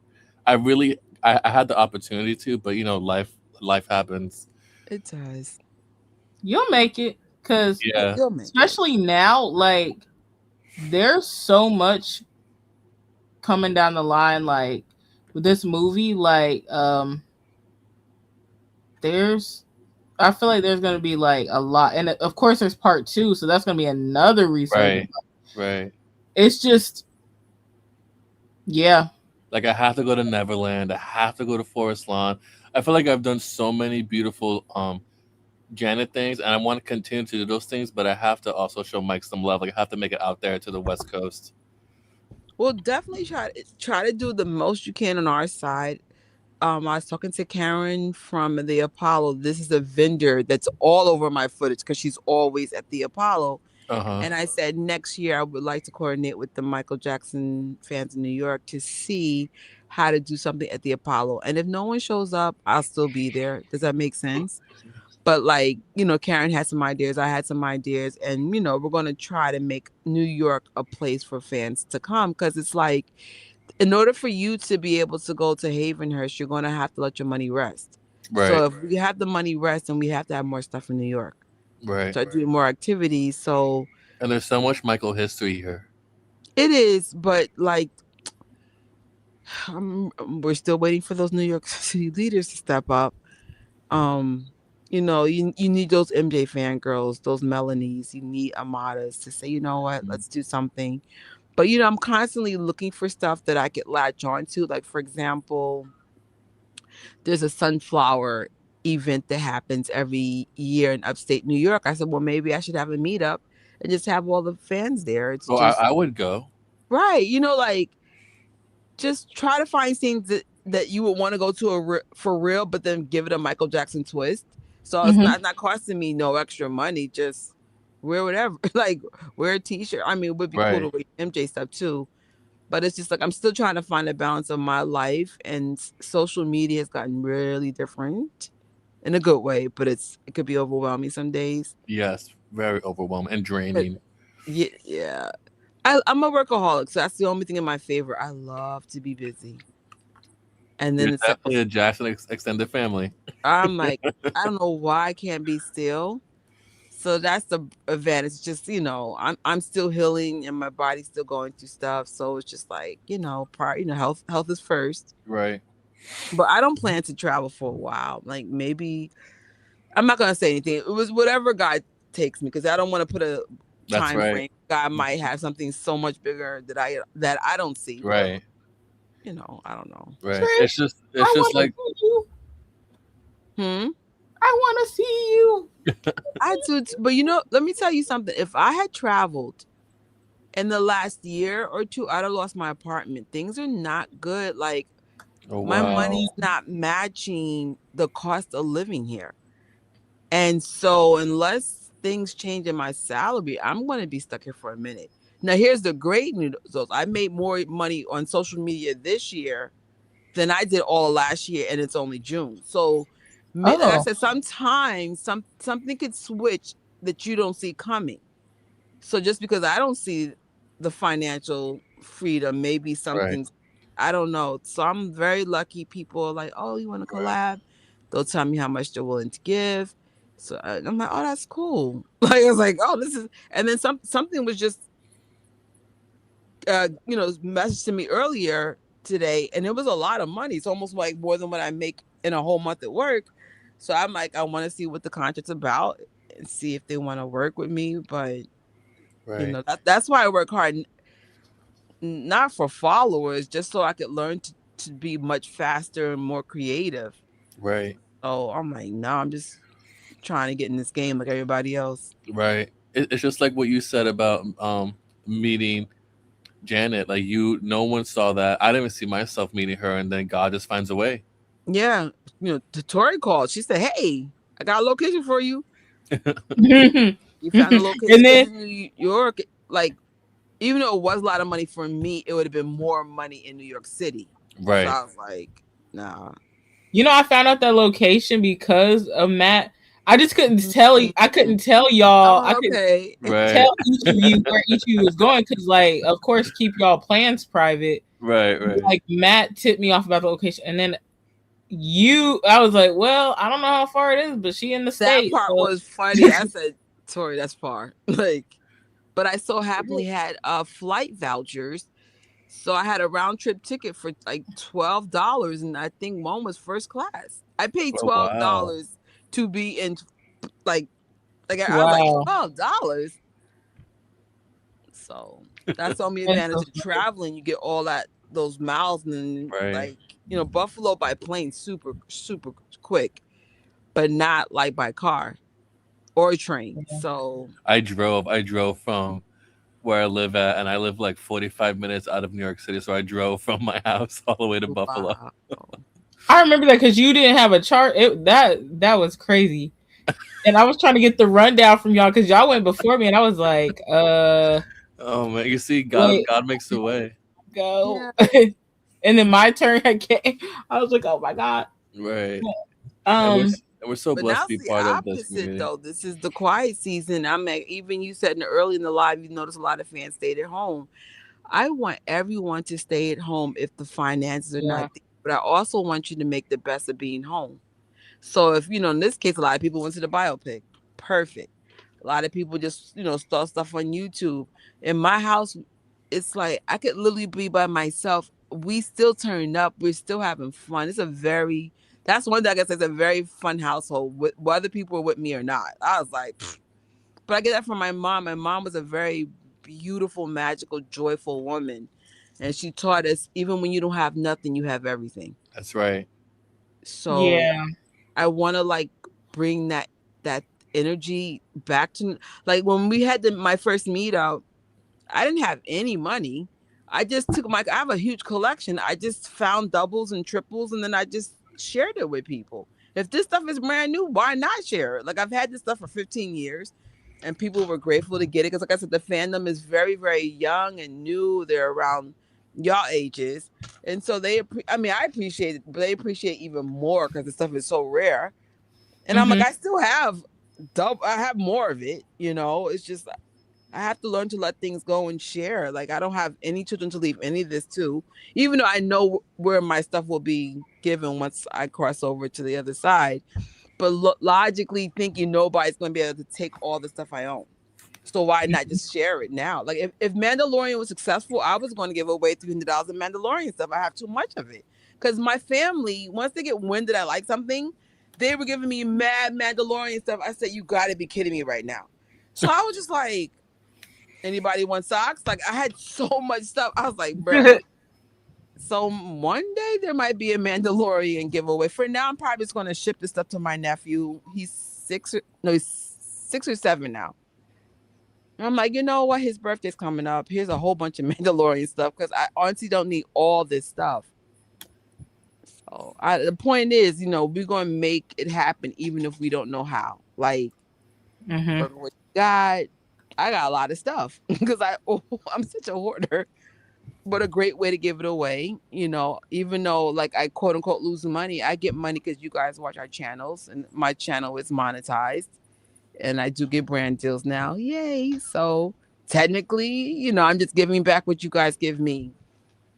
So Yeah, this year is different because like 2022, that's when I started and I did one thing. 2023, I did more. 2024 was insane, and the energy was it was so much grief in 2024. But we were doing literally everything under. It was crazy. I don't even know how I afforded all that. Last year was still a busy year, but this year I thought it was going to be more, or I was going to be able to do more because the movie was coming out. And I would say the beginning part of the year I was doing stuff like, because I left, like I was able to travel maybe like 4 times or maybe three times. I can't exactly remember, but like now, like I'm looking at the rest of the year. I'm like, yeah, we finna be at home. And it's one of those things where I knew, like I felt it in my gut Right. at the beginning of the year. I was like, this is gonna be a still year. Like this is not gonna be too much. I haven't even really bought merch.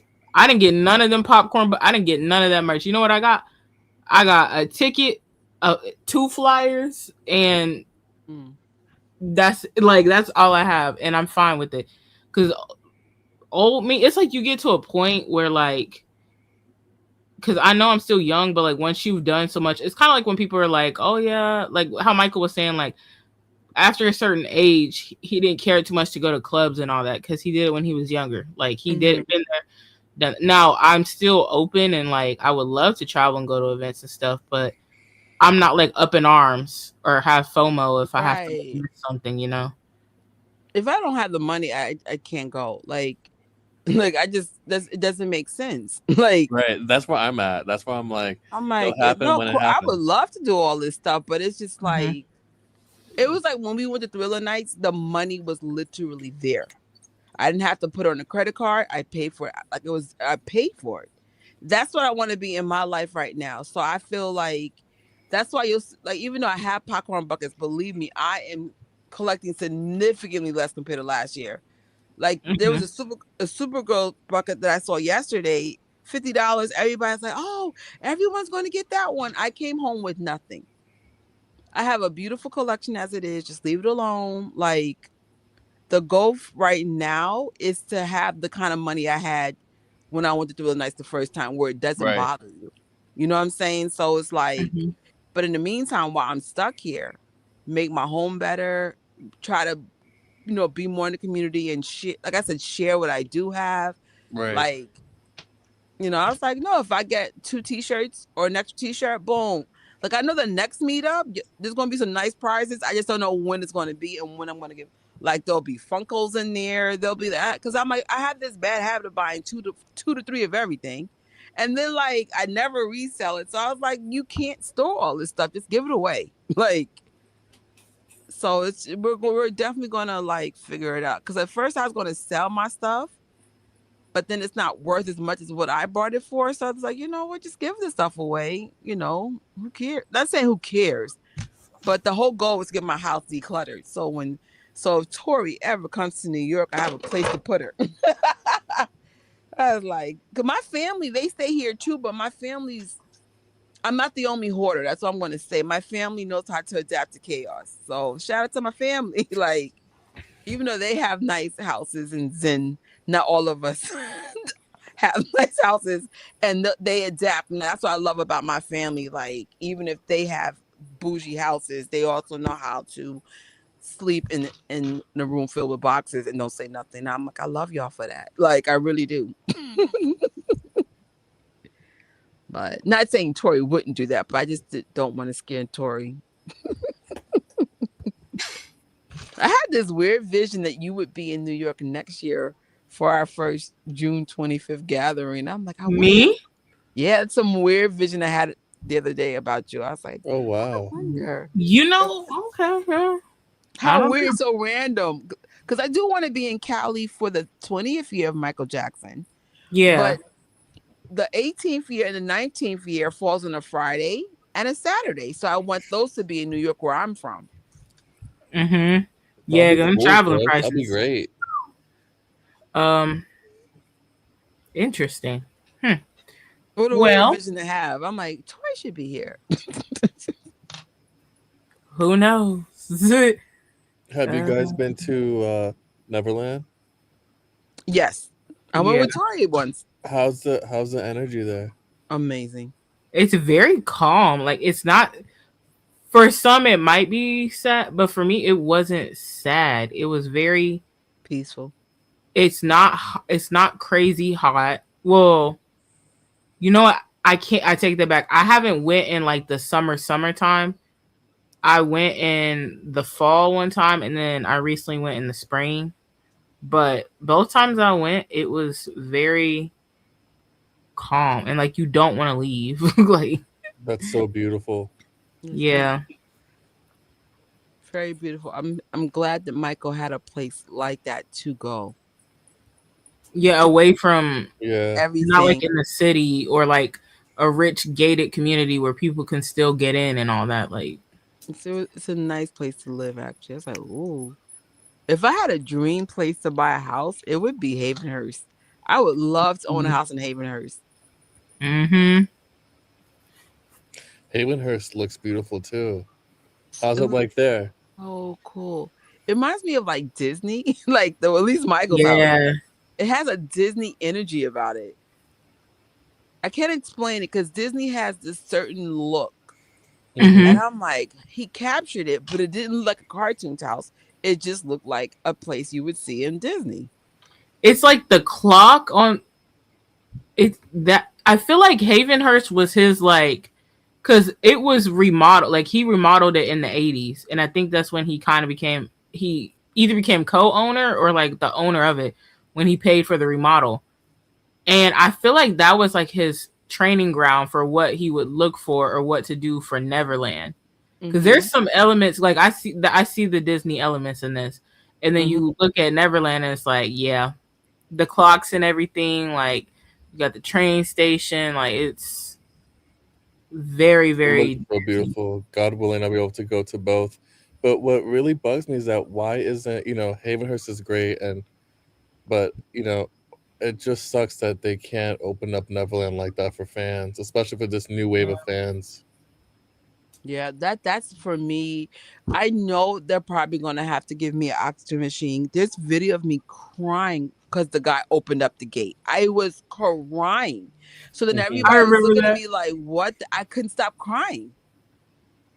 They were like, "What is going?" Because I'm not a crier in that way. I'm crier when I Right, talk about my family passing away. That's normal. right, But right. for Michael stuff to make me cry like that in public, everybody was like, "What the?" They opened the gate. I saw close to nothing, and I was still crying. Hmm.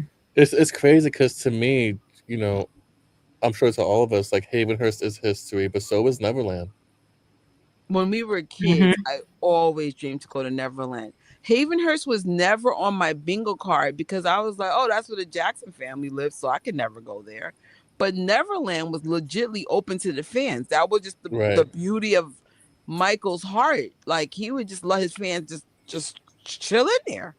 So I was like, oh my God, one day I want to go. Like I still want to go. Right. I'm 100 years old and I still want to go to Neverland. Like have a nice fried oyster mushrooms, but season it like, Or fried KFC. Oreos. Yes, like I can give you some great vegan ideas Want for to see things that I some can eat. giraffes? I have a question for you guys. So remember in the hospital scene, Bill's giving Michael his favorite things in the hospital. What's that Mhm. orange sunshine drink they mentioned or whatever that drink was, and the red candy he liked? What is the reference? Could it be like an orange cream beverage? I don't know. I just I know he tasted. like It sounds orange very juice, 80s. but Hold on, I don't. I'm gonna play the clip because for some reason I'm still taping the movie as if I have never seen it. Here we go. This is what obsession looks like, starring Trisha in the biopic. Oh my Oh God. God, you're funny, Trish. Vanilla, got some Mexican, Chinese, some fried chicken. You got these little red candies you like. Were they red hots? I don't know. I don't know. I That's a know when good I was guess, Tori. like, what is that? Because they did like he likes spicy stuff, but like I wonder if he likes like cinnamon spice, like with candy and all that. Like All right, so the juice they mentioned was a Golden Temple. What is that? That I sounds so googled it. familiar. That sounds so familiar. why does this like a restaurant? Golden I'm dead. Temple. I'm crying. You said it sounds like a restaurant. I'm gonna have to make a video of this. I need answers because I got invited to a Michael Jackson party, biopic, of course, and I just want to know what should I bring to the party. So I was like, well, maybe I'll bring some of this stuff. Is it in New York? I can't say yet. Oh, sorry. I'm sorry. It's in the tri-state. I'll say that part. Oh, okay. I'm sorry. Just in case the person's like, Oh, I reneged. Golden Temple was a popular vegetarian restaurant in Los Angeles on Fairfax that he frequented in the early 80s. Yeah, because he was very vegetarian by then, I think too. Where he I had heard. Sorry, go ahead. I was just saying where he had some like vegetarian like diet at time. Yeah, I want confirmation on his diet because I saw an influencer on Instagram earlier today, and she said, "I'm gonna try the Michael Jackson diet." So she ate KFC and mac and cheese for breakfast, and then she said, and then she said, "Oh, the only way that Michael would eat veggies if it was on pizza." So she had pizza with veggies on it, and then she said during the Thriller era, he was very into enchilada. So then she had an enchilada. Yeah, he loved those. I mean, I know the enchilada and like low key and the KFC and all that, but is the veggies on pizza true? I don't know. Actually, veggie on pizza is super good. I know it's super good. I feel like I heard he didn't like vegetables. And they said the only way they could make him eat it if it was on pizza. He's such a child at heart. I love him. Well, we know strawberry ice cream, even though it wasn't mentioned, it was shown in the movie minimum twice. And of course, popcorn. I don't blame him. Strawberry ice cream is amazing. It is. This weekend, I'm going to be popping some. I was going to say, Tori, that photo of you in Havenhurst is so nice.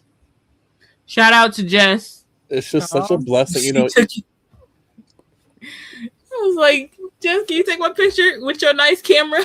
My buzz. Even though we can't visit Neverland, it's such a blessing that now Havenhurst is open to fans. No, don't say that. Yeah. Don't say that. We can't visit Neverland yet. Oh, I thought you were saying don't jinx Havenhurst. I was like, but yes, we could walk along the farm with the alpacas, right? Because I know there's a fence there and stuff. Or the llamas. Never know. Like Havenhurst is an option. Why can't Neverland be? Yeah. I mean, you do see a lot of Neverland though, because you see like the farms, and you know it's right on the edge of that. Because where he had Neverland, it's at the edge of, I forgot the name of the national state park. It's like right at the edge of it. So it's a lot of greenery and mountains, right? Mm-hmm. Oh, and there's snakes out there. Tell me, Oh okay, so snap! the last time I went to Neverland, I was sitting on this part right by the gate, right?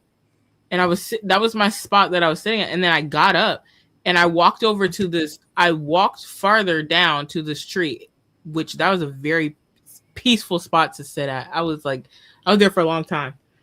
So tell me how when I walked back, they all told me, guess what happened? Soon as you got up, a snake No came way. out. It was sitting in there. I don't know if it was. No, wait. I don't know. No Because way. one of them went to go sit over there and the snake was there. I'm like, I find it very interesting. As soon as I got up, it's like, thank God. Because I don't know. I don't know if it was Right. poisonous or not, but I don't know. Right. This ain't a muscle's appearance. You don't know if it's Believe me, Snake. If you want to be out there, that's your place. So I'm gonna leave. I'm gonna leave you be. But Ooh-wee. yeah, I was like, what in the world? As soon as I got up, but That's yeah. scary. Oh, sorry. To answer your question, yeah, that was my first time. Hmm? That's so you're so blessed. That's such a blessing. You're Mm-hmm. you're literally stepping inside history. No, it was crazy. Like I don't take that moment for the whole day for granted at all. It took some strategizing, but like man, and I'm to the people that helped make it happen. I'm so thankful for 'em.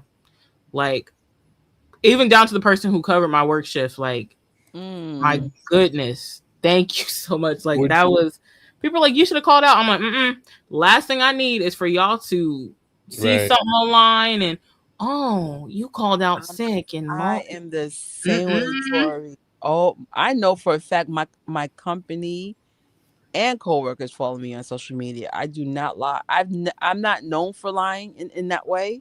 Mm-hmm. But now 100%. Or if you guys ever see me do something in the middle of the day, I make sure that timesheet is matching to the T. Mm-hmm. If you're like stealing time, that's instant fire. So I'd be like, "What time did you do this?" All right, boom, boom, boom. That's why I try to sign out immediately so there's no discrepancies. Mm-hmm. Yeah, don't lie. I know like some people do. If you have a PTO, you're not lying. That's a PTO. But Yeah. some people will be like, "Oh yeah, I'm sick," and I'm like, "But why are you at a party, bro?"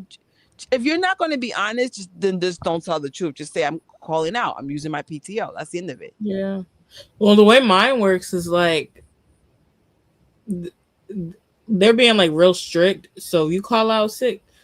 My mom be like, "You call out sick, you're going to go to the doctor. You're gonna get checked out, and you're getting a doctor's note, and you bet not be. I'm like that now. I'm like I'm not gonna be in Yeah. because I had just sprained my ankle, and immediately my mom was like, "Okay, you need to go to the doctor." So that handling that and going to the doctor ASAP saved me. I'm so Right. for real. So that's why like when it comes to that, a lot of people like they do y'all grown, y'all gonna do what y'all want to do.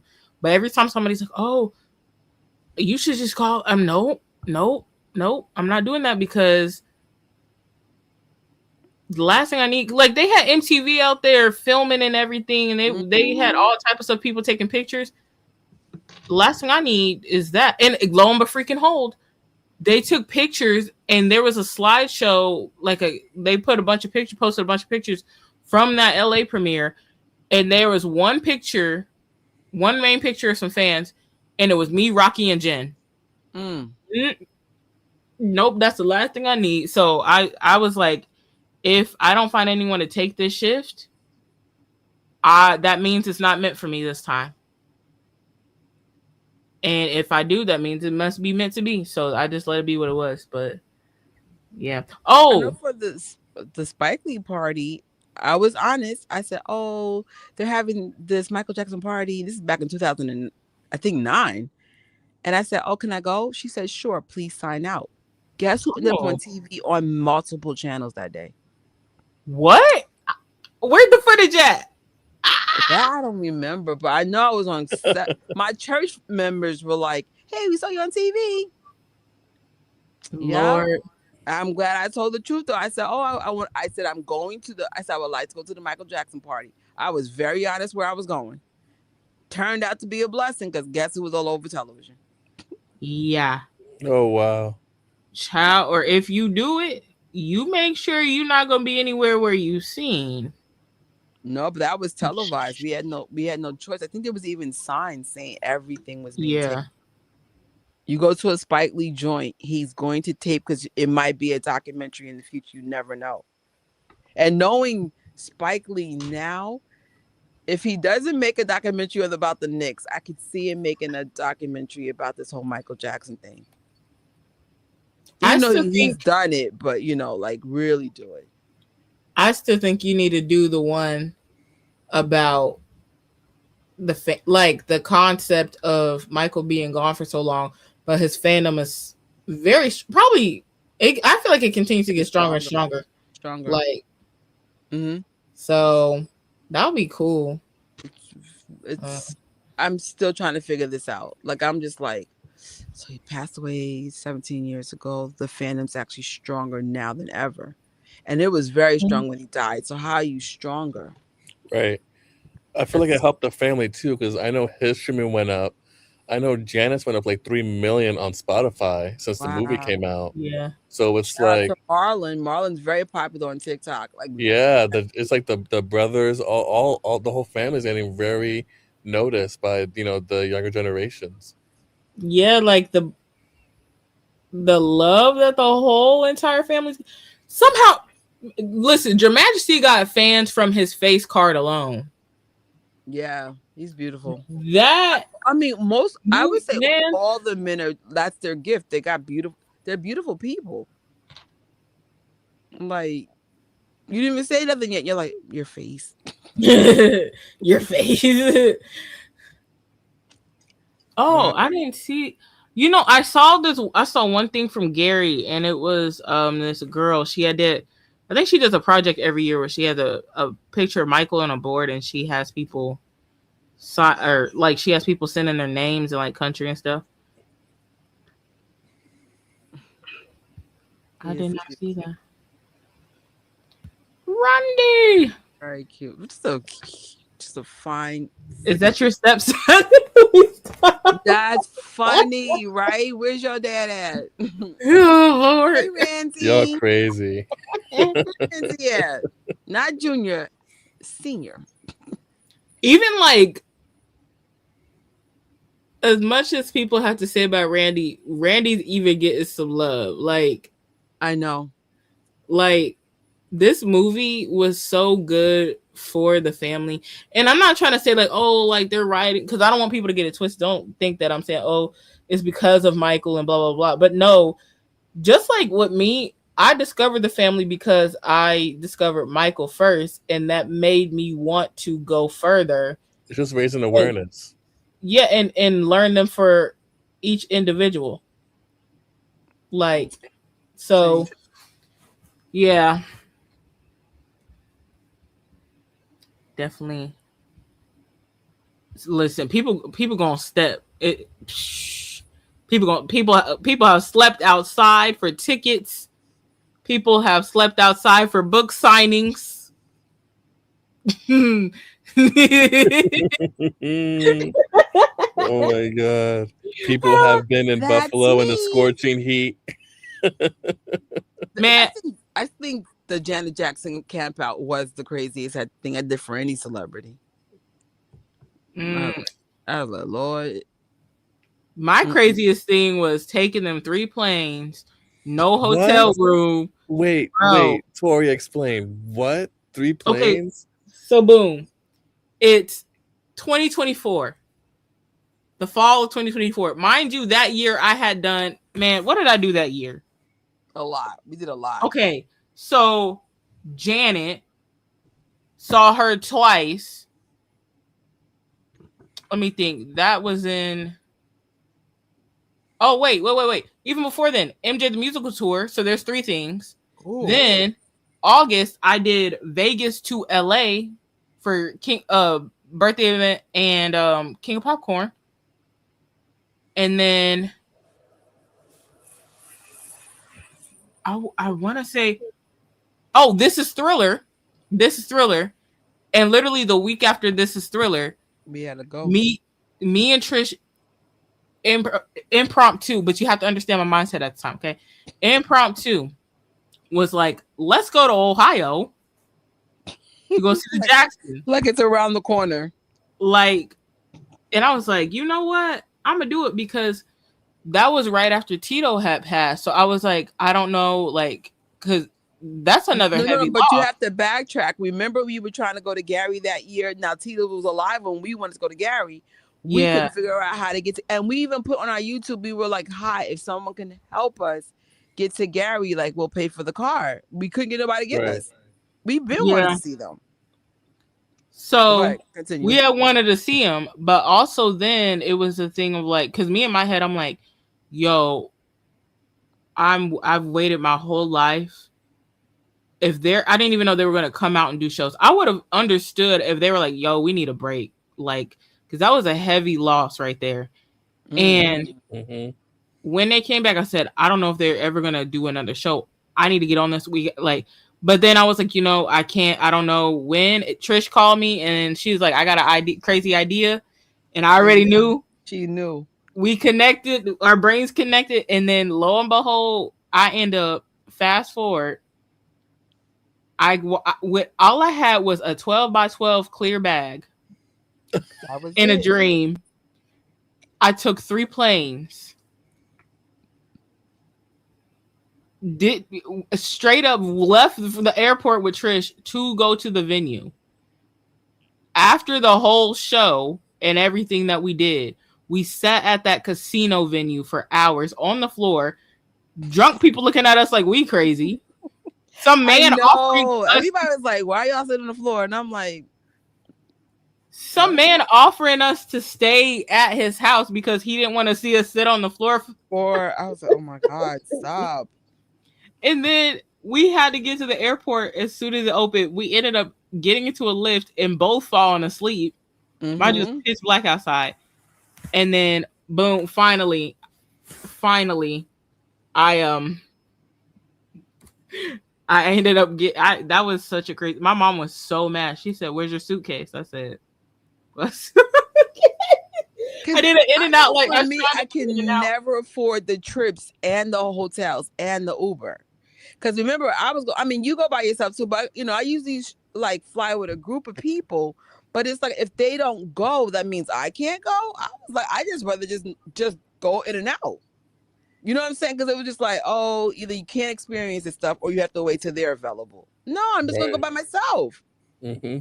Yeah. And it's crazy. This is the bad part. Now my new personality is always by themselves. Everybody, I can show you my aunt's text. Like my family be like, "You all right?" I have been so different in the last 2 years. They be like, "Why are you always by yourself?" But I discovered my mind's clear when I'm by myself. Mm-hmm. It's a weird thing to have discovered. Like you never realize what your personality is until your personality is separated from other personalities. So. Yeah. Weird thing, I'm very productive when I'm by myself. Not saying I love people, but I just ingest them in much smaller doses now. Like, and I've been like this for like what, almost 3 years now, right? I've been doing a lot of stuff by myself, and I'm very comfortable with it. I mean, I like how we do it. Like, I'll meet people there, but I like the old me used to be like, oh, let's go on a plane together, let's do this together. No, get on your plane, I'll get on my plane, I'll meet you there. Because I want that whole time on the plane to myself if I could. Like, I just want to just chill out. Like, yeah. But I just never knew that was my personality until now. I mean, I was like that as a kid, but I was kind of forced to be like that because nobody wanted to play with me. But like now I was like, oh, this is kind of cool. It was like I was kind of forced into it because like even now here, like I still don't really have like friends. I have a group from high school, but like we're all busy and grown and stuff. So like we have to correspond meetups. But like my siblings are like more introverted, or they like to do their own. Like my brother, he's very extroverted, but he likes to have his own friend group and do stuff. So growing up for years, like I had to do stuff by myself, like a lot. So I would have Michael Jackson watch parties by myself. Mm-hmm. There were summers where I literally was playing Uno by myself. Don't ask me how I was doing it. I was the opponent and the player one as well. Like I didn't have nobody to hang out with, bro. But now, like, sometimes, like, it's annoying, but and I get irritated with it. But I mean, some It's of my good. favorite moments is when I was like one of my favorite viewings of the Michael movie was when I was by myself, and Mm. then um I had when I was in Cali, MJ. It was a perfect week because MJ's musical was there. Nobody else wanted to go, and I was like, "Well, since someone, I just won't go." But I was like, you know what, shoot! I looked at the ticket prices. I said, "Oh, cheap, say less." So I impulsively bought a ticket, and I went. I had so much fun. I met some cool people. The cast was really nice. Like See? it was so it was so nice, and I was like, you know, I'm glad I went. It was like the perfect finale to it. So I'm like two different ends of the extreme. There are times where I'm like, yeah, I really want people around, and then there are other times where I'm just like, well, no one's around, so I guess I'm gonna thug it out. Right.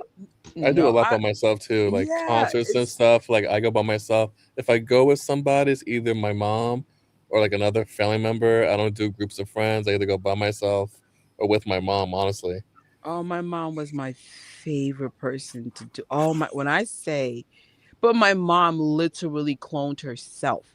So it's like, of course you're gonna get along with yourself. And it's funny, like when we get like me and my mom would fight like siblings though. Like if she got on my nerves, with respect, with love, Walter, I'm like, chill out. Or if I say something to get on her nerves, like, cause we like stay fighting all the time. Cause I mean, my mom's a young mom, so that's probably part of the issue too. I'm like, girl, you had me in high school. What's going on right now? But it was so my mom though. If I ever find a friend or even a husband with my mama's energy, child. But again, it's you're another version of yourself. So you're like, of course I get along with myself. And my mom and I are just the same way. Either we're too chatty or we don't say nothing at all. But we both understand it's nothing personal. We're just that's just hmm how we are. So it's like, no. Like there is no in between. Either we're chatty or we're. You're highly introvert. Oh wow. I would say I'm in the middle. But I definitely lean more on the introvert than the extrovert. But I have extrovert qualities because my mom kind of forced me to come out of that introvert energy.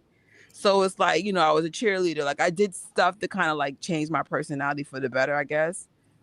But I noticed I'm really not different when I'm by myself. Like my mind is even wired when I'm by myself. Like it's almost like a powerful mind because you just see hmm things differently. But if you have other people around your energy, you can't. Like for example, if I told you this before, if you have a dreamer with a non-dreamer, the non-dreamer is hmm going to make you feel like crap for you having a vision that no one will ever understand but you. And it's just like, it's not like I just say dumb, random stuff. Everything I've ever said comes to truth is I believe what I'm saying all the time. So it's just like, no, like we're not even on the same language. I just learned just to block people out at this point. Like, if you tell me, Matt, oh, I want to own a restaurant, I'm not going to tell you, oh, well, the overhead. I'll say, congratulations, keep going. right, Like, right, I'm not going to tell you about who cares? This is your dream. What do I exactly. know about your dream? Yeah. And it's rare I'm around true dreamers because like it's like yo like a real dreamer there's no plan B.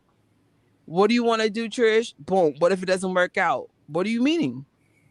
Like there is no, and of course things don't work out, but then God realigns you. Like the hmm That's level of right. realignment that God has been giving me in the last couple of years has been phenomenal. I mean, I wanted to be in the music industry, and now I'm like anti-industry. So a lot could happen in time, but it's just like, but you just gotta let God take you to those nudges. You know what I'm saying? Like, but if a person tells me this, automatically I'm not messing with you anymore. Like you don't even know it. You just got kicked off the island. Like mm don't tell me about my dream. I'm not gonna tell you about yours. That's dumb. Like, but Yeah. I Mm. it's rough because like I don't want to. not that my family isn't dreamers, but I feel like I'm they kind of think I'm willy nilly with stuff. Like doing that thing where I took 3 planes with no hotel, nothing.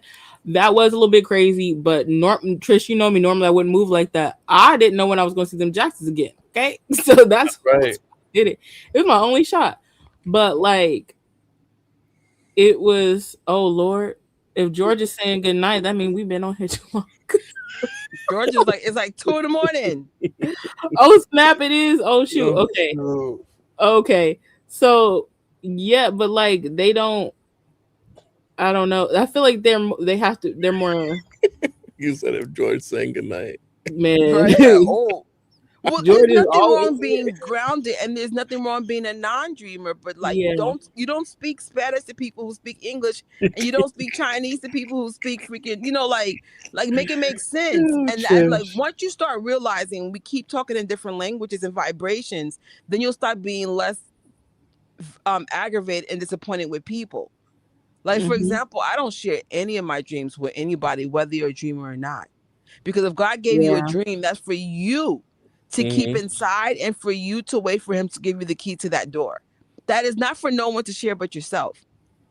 That's God's vision for you, right? So then he's going to give Hmm. you those keys when he's ready. Amen. So Like I that got. so like even when you're with dreamers, doesn't matter. That's your gift from God. Quiet, let it happen.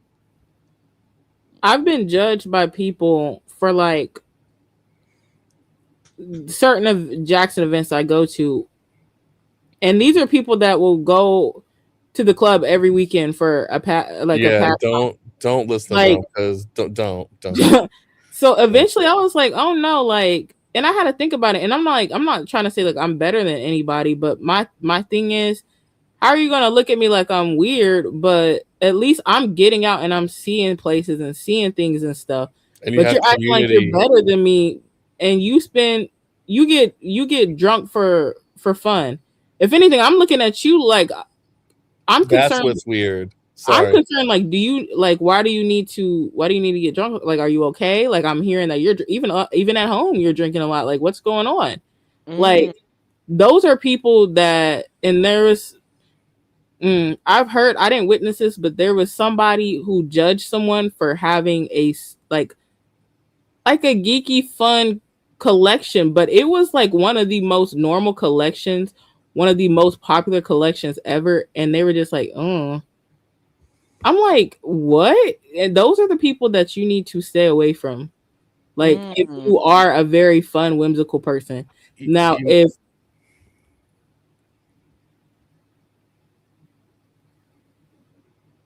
What's wrong, Tori? he was about to say something. No, I thought the thing went out. No, sorry. I was trying to say like I wouldn't pay them no mind, Tori, because what Trish said a long time ago, the Jacksons aren't celebrity culture; they're history. You know, like Mm. Right. yeah, like technically they're both, but that's history. So you're going out. You're a music and Jackson fan, man. You know, like that's all it is. I wouldn't pay them no mind.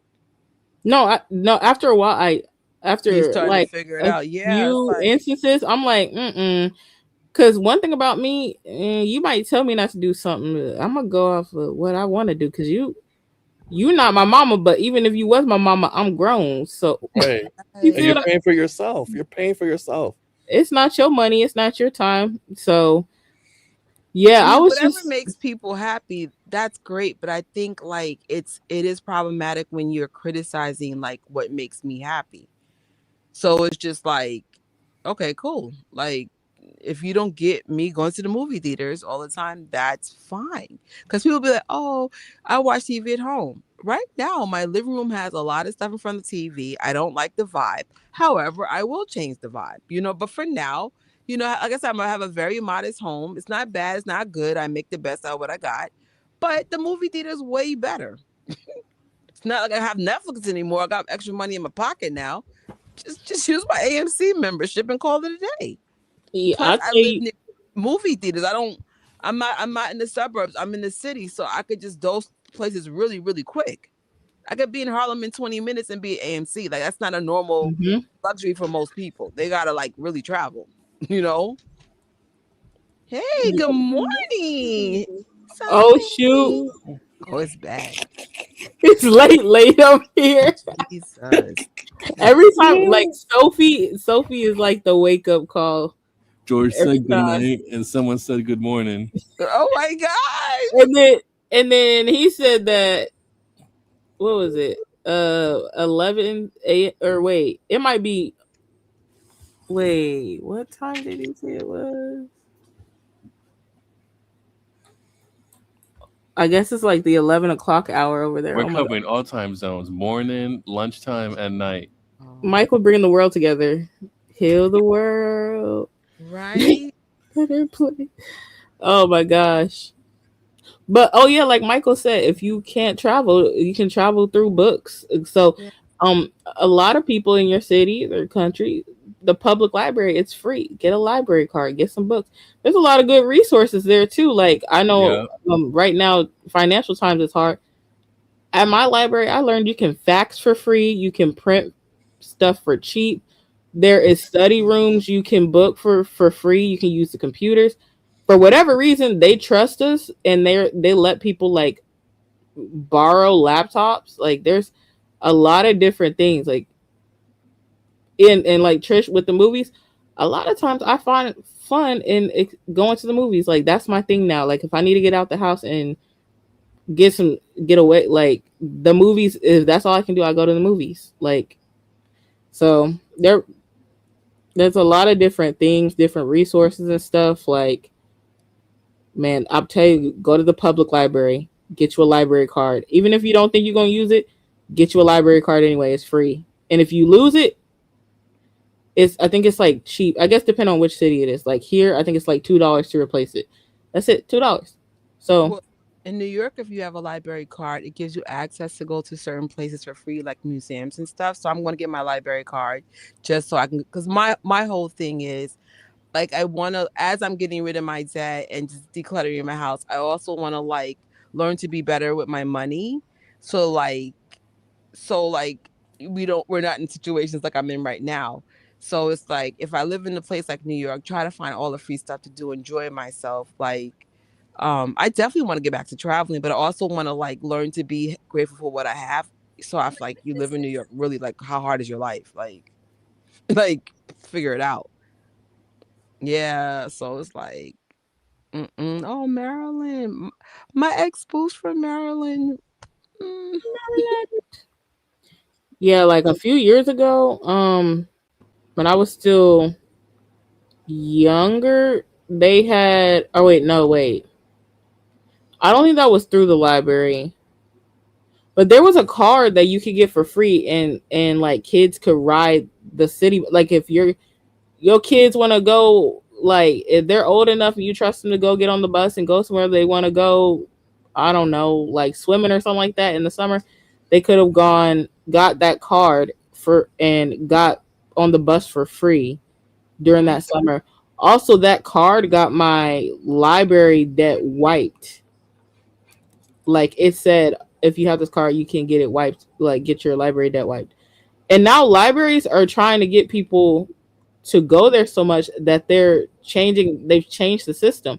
So like they will auto renew your book. If your book is not on hold or somebody's on the wait list to get it next, um they will send you an email and say, "Oh, it's been auto renewed." They'll let you keep a book up to what 2 or 3 months. And you can use the Libby app. You can get you don't even have to go in there. If you have your card, you sign in with your card.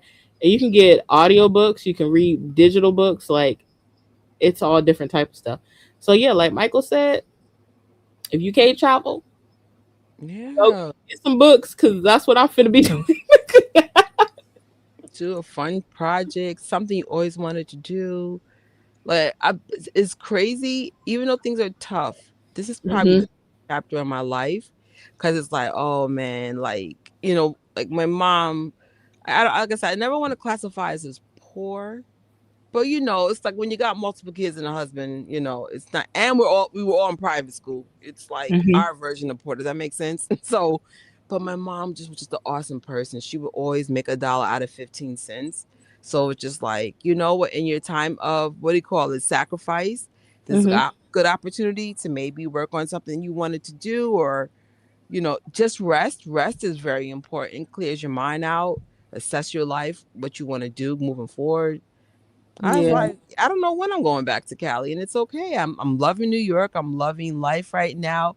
Like yesterday, I guess Mexico won. So there's a bunch of people just coming down to me, Mexico, Mexico. The next thing you know, I'm like dancing with them, and I never realized I haven't lived in my city until now. I grew up here, but I haven't lived in the city until now. Wait, Just were you there with all the celebration for the Knicks? so that was so hype. So I was here and not here. So I went to go see Michael Jackson for like God knows like 18th time or something. So I had the Knicks outfit on, and they were like, "Oh, I love your fit. Can we interview?" I said, "No, no, no. I'm going to see Michael." So then they were like, "What do you?" So then I made the guy look at my shirt. I was like, "Yo, this is it was MJ Fango design. It said Jam, and it had like a Michael inspired character." So in the meantime, though, everybody's dancing. They got Timberlands around their neck. It was just so fire. I got some of the footage in my stuff, but when I came back out, that's when things got dark. I heard the sirens, so I Oh, went to go back to the train. They said, "Where you going?" I said, "To the train." They said, "No, you're not." So then they pointed me to another train. They said, "This is where you have to get on." It took oh so my long to get God. home. Like even if I wanted to be part of the festivities, I couldn't figure out where it went. So then I heard it went to 42nd Street, which is like 10 blocks away from where I was. But then my friend said these fools were burning school buses. They were acting a fool, bro. So then I was going to go to the parade. Now, this is how you know God is protecting you. I got up at 3 in the morning and fell back to sleep. When I woke back up, it was like the parade was already playing. I come to find out people were falling off scaffolds. There were fights. There was pepper spray. So like y'all were seeing the nice part. They were like, nah, nah, nah. New York was acting like New York, acting stupid as always. Oh no, I So it saw was some like, stuff. oh my, it was bad. So I'm happy for my little celebration I had on the way to the movie theater with my little Michael Jackson Nick fit. But I was like, oh hell no. And I was going to hang out at 42nd the whole night. But then they were like, nah, they were burning stuff. They were acting a fool. They were just doing New York dumb stuff. So no, I did enough to be happy, but I don't have to be in the mix. That's part of peace too. Like when you don't have to be in the mix of everything, we're good. I can live through social media. I could just tell overall, like with the Michael movie, with the World Cup, with the Knicks winning, it's a lot of like togetherness stuff. Like I think Yeah. Rocky had posted something about like Michael like being like or like would be happy to see this togetherness with like the World Cup and all that because different countries come in here and that's what the powers that be, the political powers, they don't want that. That's why they keep us separate. And like there was so much like before there was so much like especially on social media there was so much discourse and like back and and forth with the US and the UK and people from the and UK came division. over Yeah, here. Yeah, and now it's like, oh my goodness, like we love your food and they said they're going to leave with the instead of the freshman 15 the FIFA 15 because they like our food. They like are having so much fun here and even in like Mexico I think it's the Korean fans were down there and they were all celebrating like a mass of like people around the world. Like it's just man it's good right now even though it ain't easy. It's good. Oh, somebody asked, I saw you, mama. So I'm kind of on schedule. I did skip a week because I was just trying to catch up. But I thought Michael Jackson movie was over. So I was just like, oh, we got to change our schedule. And then I was like, wait, it's still playing? That's all right, though, because it's still helping with our 1 billion cause. So, yeah. I hope 1 to be billion back for soon. Michael. I know for Gadget Trish, I want to start doing watch parties. And then this channel, I haven't decided if we're doing a watch party next or more likely a watch party. There's so Wait, much we on can where? watch on not Gadget Trish, the other one. I love the Jackson. We still have the Bohemian Rhapsody, Elvis, and of course we have to see Michael for sure. for watch parties, and then but Gadget Trish, though, I need to like go back to my, you know, that world because I didn't think Michael Jackson was going to be such a thing, and it's a thing. So it's like, oh wow, this is still going. 2 months later, of course, it's Michael Jackson. Of course, it's still going. Because out of all the movies, I agree with you, Tori. No movie got the kind of traction that Michael got this year. Honorable mentions, Project Hail Mary. We'll give them because they did their thing, and I think that's it, right? Mm, Maybe Toy Story probably be the next big thing, yeah, because the theater that I was in was big, but it looked pretty packed in there. right? And Well, then the trick though is the social media presence though of Toy Story. For at least for me, it's not on my timeline yet. no, it's not. Like I feel like I saw a lot of traction with the song Right. that. Or a lot. I felt like He Man had more traction, but even though the movie flopped, I was like, "Where's the Toy Story Mm-hmm. stuff?" And I actually posted 2 things with Toy Story. Nothing came up on my social media wall yet. I haven't seen since the song when the song got announced. Like everybody, the whole internet was going crazy. They were like, "Oh my gosh, it's Tay Story," and blah blah blah blah. And then as soon as the movie came out, because I was trying to avoid spoilers, I'm like, you know what? There's nothing for me to avoid because I'm not seeing anything. So I'm like, I hope it's doing good, Right? but let me see. Actually, George said, "Keep with the movie." All right, Michael first, right? hmm I know for Gadget Trish, I'm definitely going to come back. There's a reason why, but I don't want to say because like sometimes something goes out of your mouth and then some other YouTuber takes the idea. So let's just be quiet until I start it. But I love the Jackson family. More likely, we'll just keep catch up with the biopics we promised, and we still want to like do a tribute for Toya Jackson. I didn't forget, y'all. I didn't forget. oh yeah, It's just unfortunately I was dealing with someone with cancer in my family, and it was just a lot going on. And me and Toya needed a timeout for whatever reasons we took a timeout. So it's like, no, we didn't forget you, Toya. If nothing else, I have more admiration for Toya and the whole family that probably had to see her fight for her life. Now that I know what it looks like, my heart goes out even more for her husband and her kids and anyone that was by her side during those times. It's not easy fighting cancer, and sometimes yeah. you don't win. Mm-hmm. I So feel so bad. Like I haven't. I mean, it's clear why. I'm sure he has a lot going on, but I haven't even seen Siggy post any. And I'm sure it's so bittersweet because it's like, oh, his uncle is, his movie's out, the world loves him, but then at the same time, more personally, his wife, like his kid's mom, like now he has 4 kids, and youngest kids, they're yeah, like preteens and teens, like the age group that needs a mom. Like this is serious. and I'm sure the Yeah. family is there for him and they're helping him out and stuff too, but it's still hard.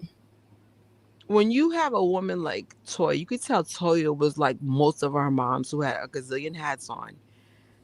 The type of voice, so you're missing the person themselves, and then you're missing a support system.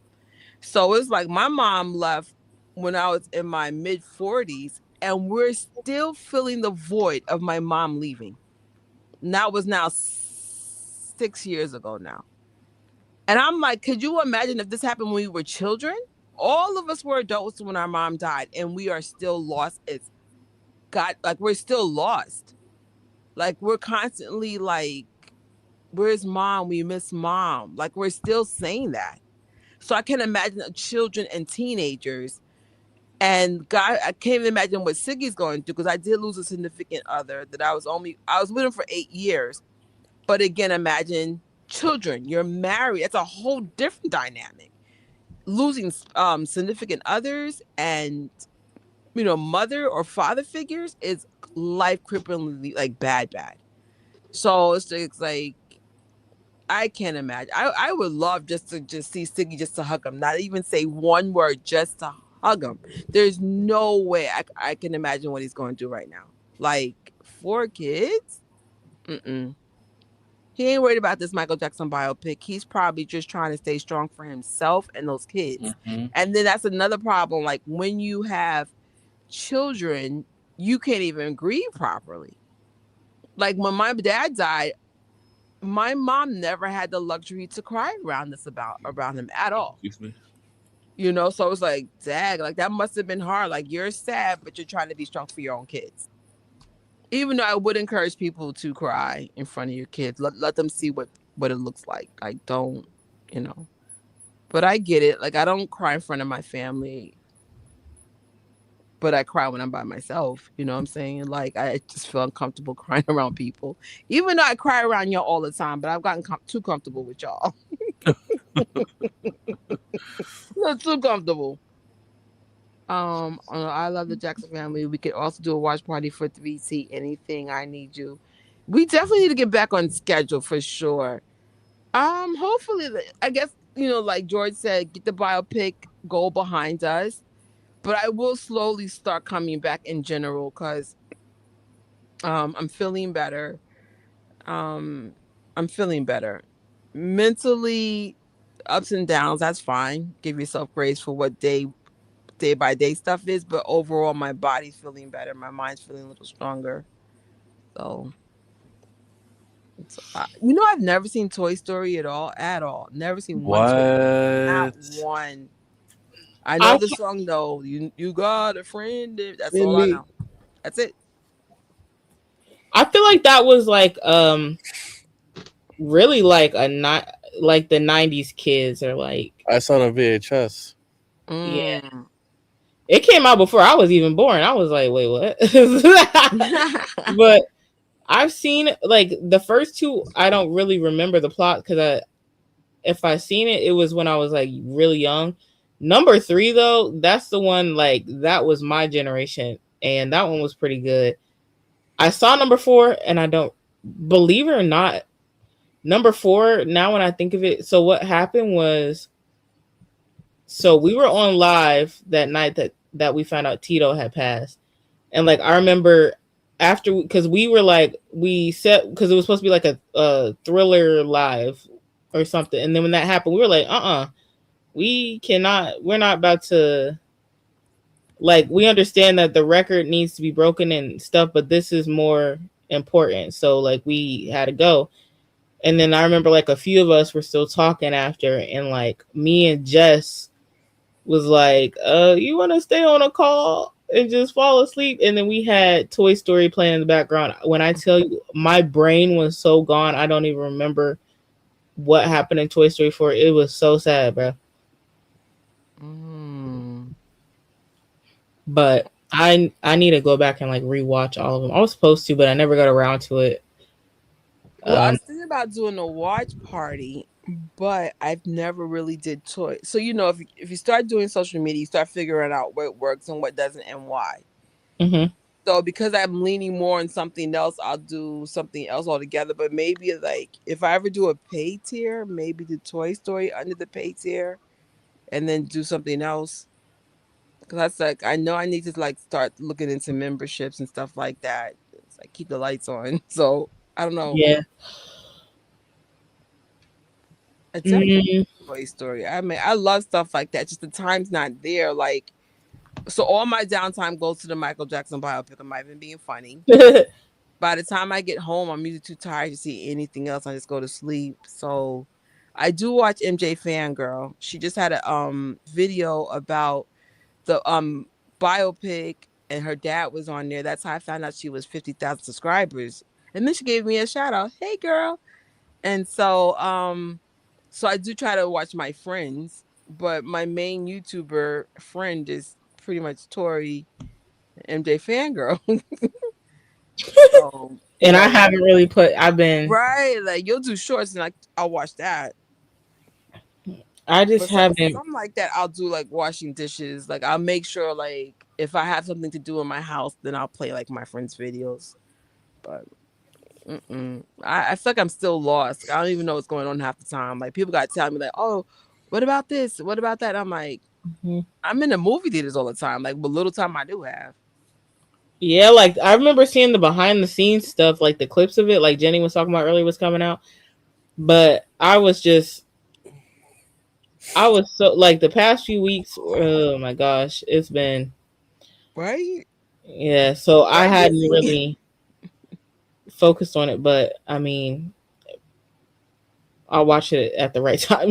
So yeah, I but mean, it could be a watch party. Like we just gotta, like, right now. I honestly do want everyone to focus on seeing the biopic in the theaters if you could, and then like when mhm. it comes out, then we can come back on.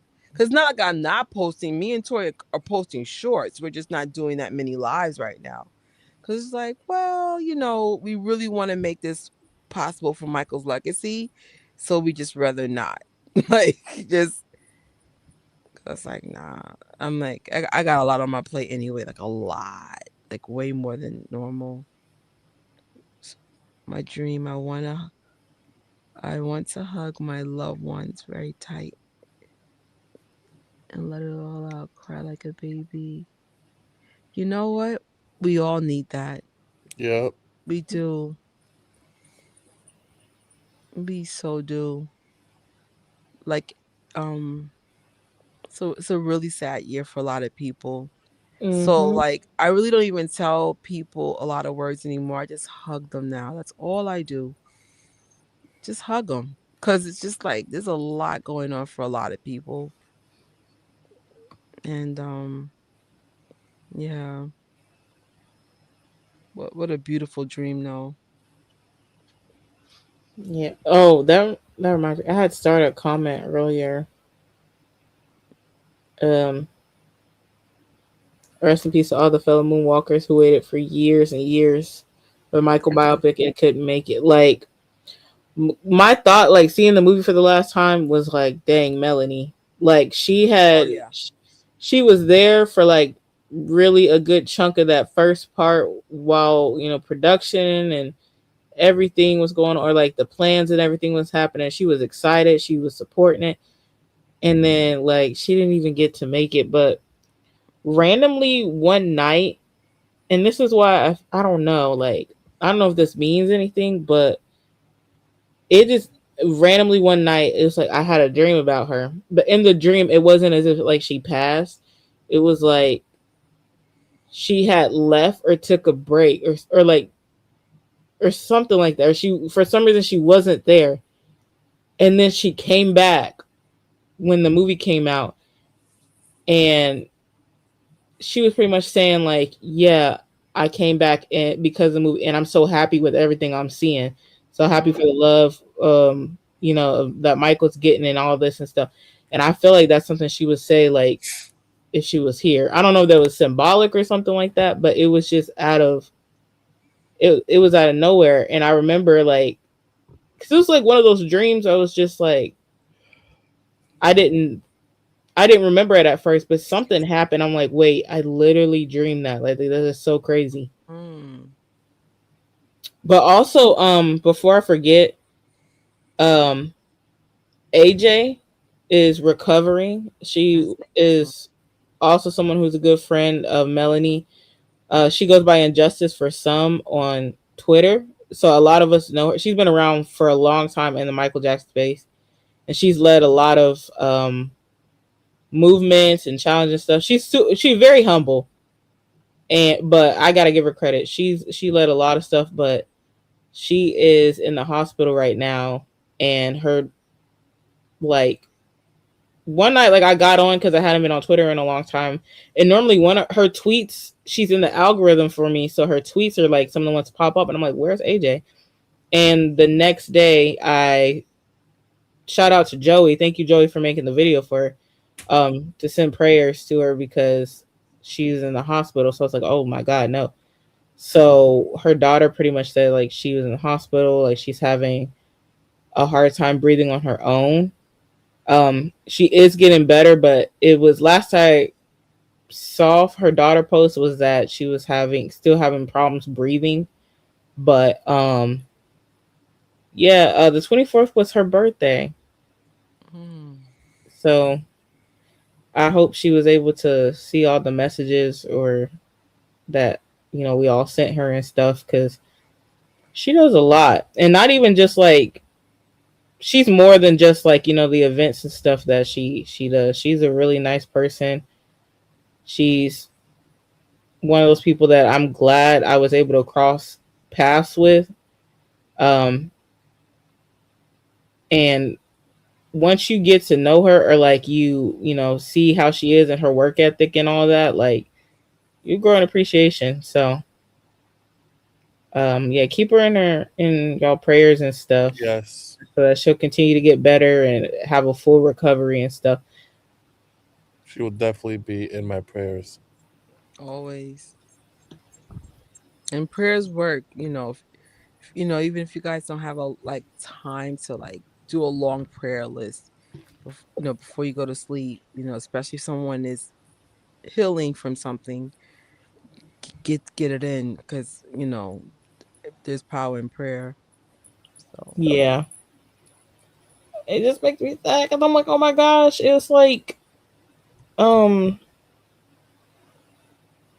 June 25th, and even though it's like ideally it's not something like you wish Michael was here, but like I just know she would have been online and sharing tributes or doing something, or so her not being well right now is just kind of different, because she's always there. So but I'm believing that she'll have a full recovery and she'll be back whenever she's ready. She'll be back.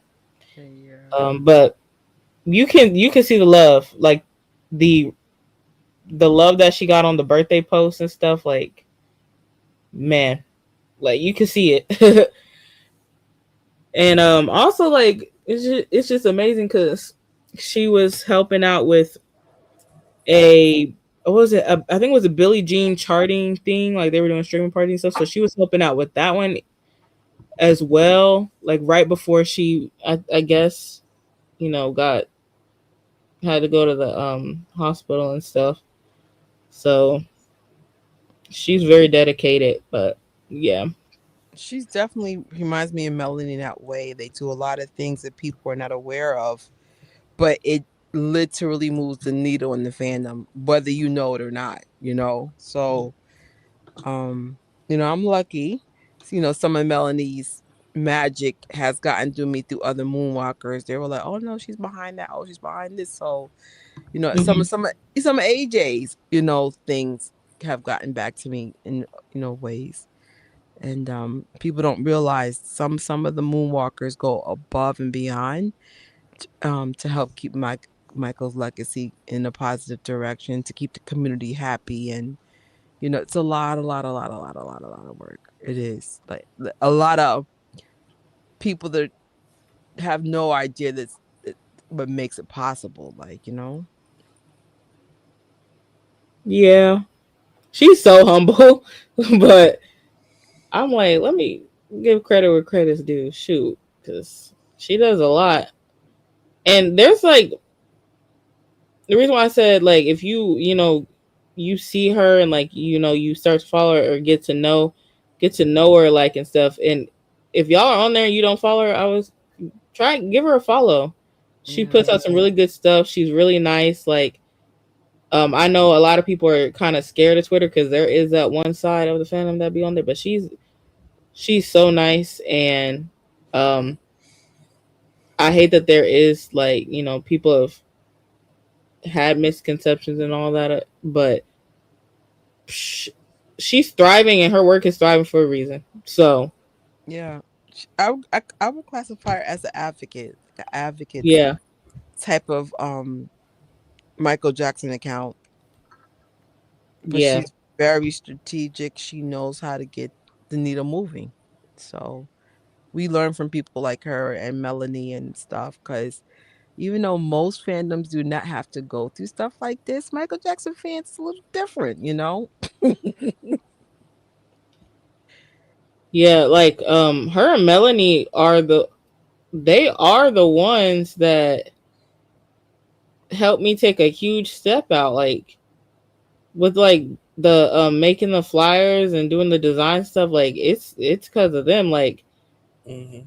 because they asked me to be like a part of stuff or do something. I'm like, yeah, I'll try. And then one of the last times I talked to Melanie, she she took a chance on me, and I didn't even know like she took a chance on me or something really special happened. And I was just like, oh my gosh, like wow. So yeah, I just got to give them their props for that. Oh Yeah. snap! Mm-hmm. That's Shoot, awesome. That's great, George. snaps to that. What do you study? Well, if you feel comfortable, share. What are you gonna study?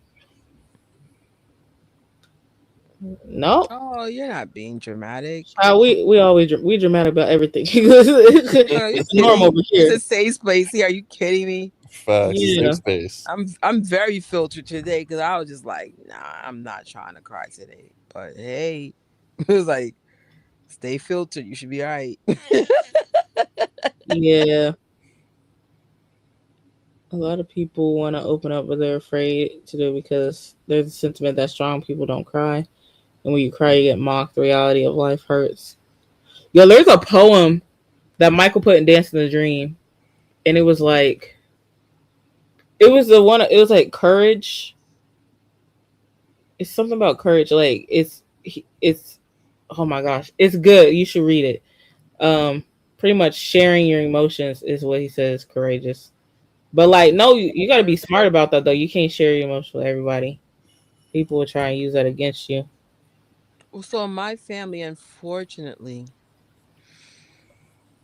they're not as emotional as I am. So I've learned to neutralize it for a long, long, long, long, long time. Mm-hmm. Right. But then my boyfriend passed away, and then my mom shortly, and my brother all within 18 months. No human can stay that detached. So that's when y'all were seeing me in the. So y'all met me in the crying era because that's exactly like there's no way I was able to keep all that pain in. So then, the funny thing is that's what changed the channel around because I forgot who asked me, "Am I okay?" And I said, "No, I'm not. Like, I'm not. There's no way. I lost the top three people in my life all in 18 months." And then the pandemic was that same era when that was the normal too. So my family did not die from pandemic related stuff, but it was literally not too far when the pandemic happened. So there were other people that were losing people, two, three. I know someone who lost like 10 people in 1 year. So that's eventually going to get to you. And I think I've gotten to that point where I don't care if my crying's making you uncomfortable. I have to be, my mental health is important. But my family, they're not emotional at all. Like, I love them because that's part of my strength too. But showing your emotions is strength too. Like, if you're not good, let it out. So I don't cry in front of them because I don't want to make them uncomfortable. They don't cry. They barely cry. I can count on one hand. They like from my grandmother's funeral, like there was some tears, but it wasn't like people falling down none of that. Same thing with my mom. Like I was very stoic. I smiled. I did everything I was taught to do. But when the dust settles, eventually you're going to feel that. You're going to feel their absence. You're going to realize what made them so important. Like you don't know how dope a mother is until you lose one. Because then they do so many things for you, and you don't even realize, like, oh, this is the reason why things got done. Yeah, because they were doing all this stuff for you. Even when you're adult children, mothers are amazing. We just don't give them enough credit. So it's Mm-hmm. like, of course, my boyfriend and I lived together. He was paying the other half of the rent. Financially, it's very hard to do all this stuff by myself. And then, of course, my brother, if you look at my vlogs, that's the one who was driving me to all these Jackson events. So I was like, my partner, that was the only kid that I got along with that understood me because we were both equally outcasts. So I was like, the other outcast kid. So, rest in peace to them all, rest in power. But it took a long time to I'm still healing, to be honest. Like, you don't get over stuff like that, even 6 years later. So that's why I feel sorry when people say, I lost my parents or I lost. I lost a sibling. I'm like, shoot, like some of those things, they sting, they linger, you Mm-hmm. know. Oh no, never dramatic. It's safe here, man. Like, are you kidding me? This times like y'all be with me and start crying. I'm like, I'll hug you. I'm not gonna judge you. That means you're in a lot of pain. It's okay. As Michael would say in the bio, okay, it's okay.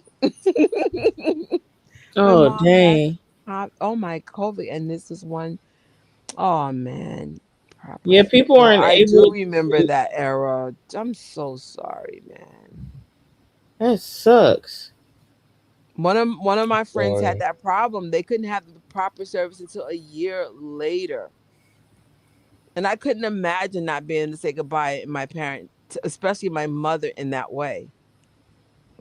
That's so sad, man. My heart's here. I'm sure you're still healing, man. Just keep doing what you got to do.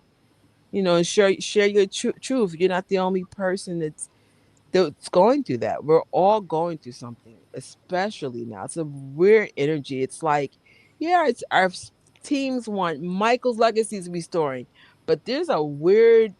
I can't explain. There's a weird dark clouds that we were all like, hey, everything's good, but it's still weird. It kind of feels like COVID without the stimmy checks. Oh, It's like, damn, we gotta go okay. to work. Listen, because I was like, can we get the stimmy checks without the COVID?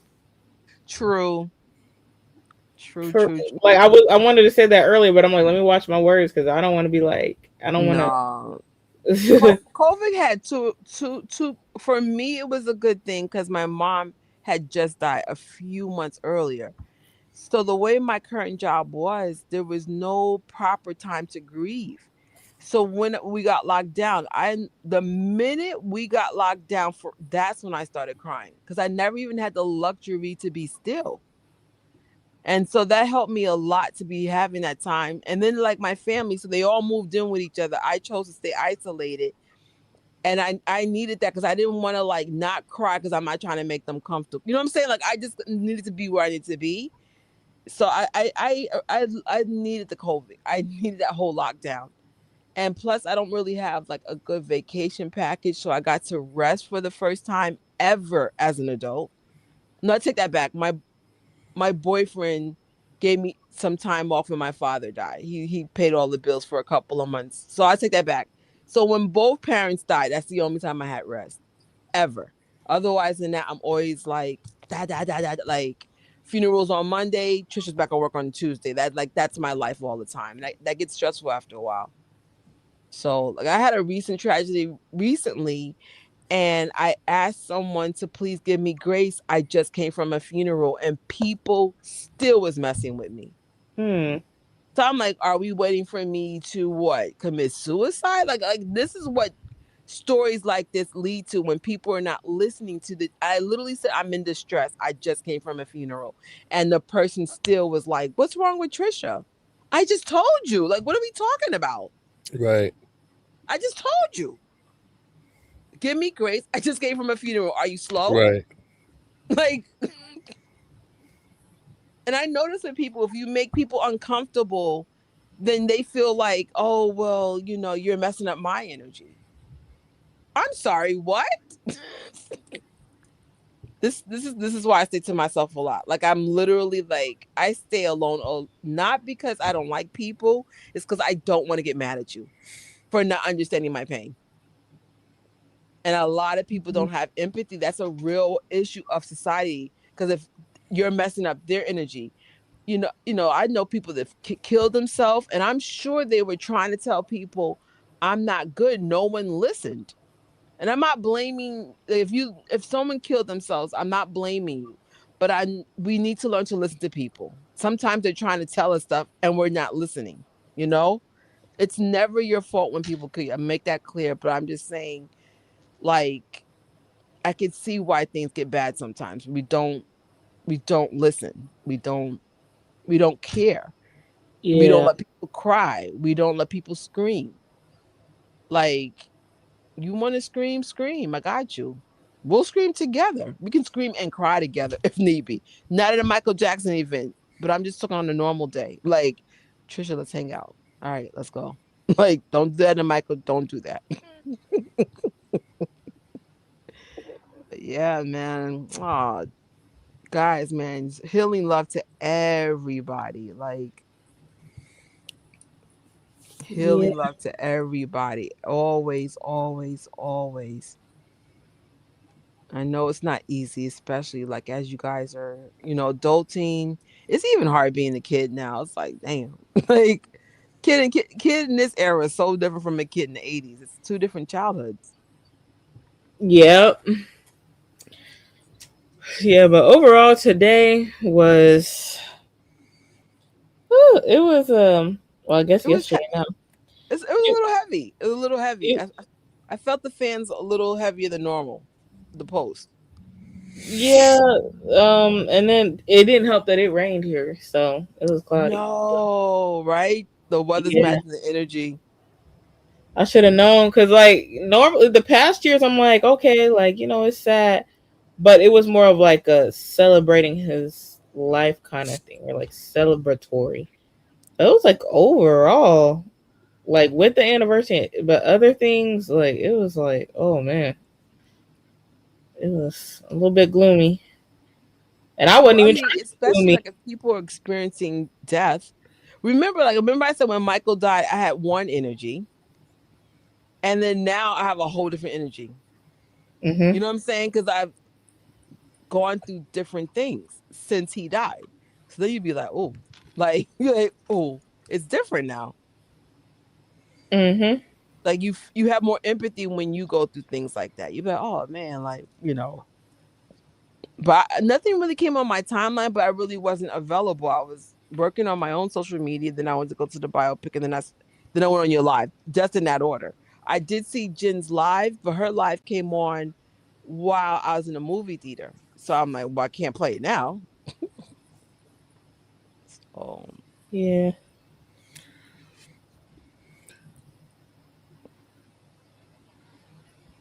All right, you guys. so It's been a night. when are we Yeah. coming back? Uh, I don't know, because this was not a play.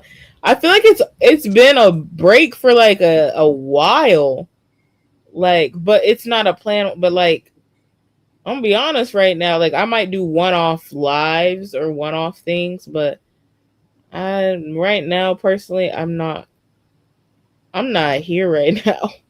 It's all I'm good. not good, so Hmm. I Okay. understand.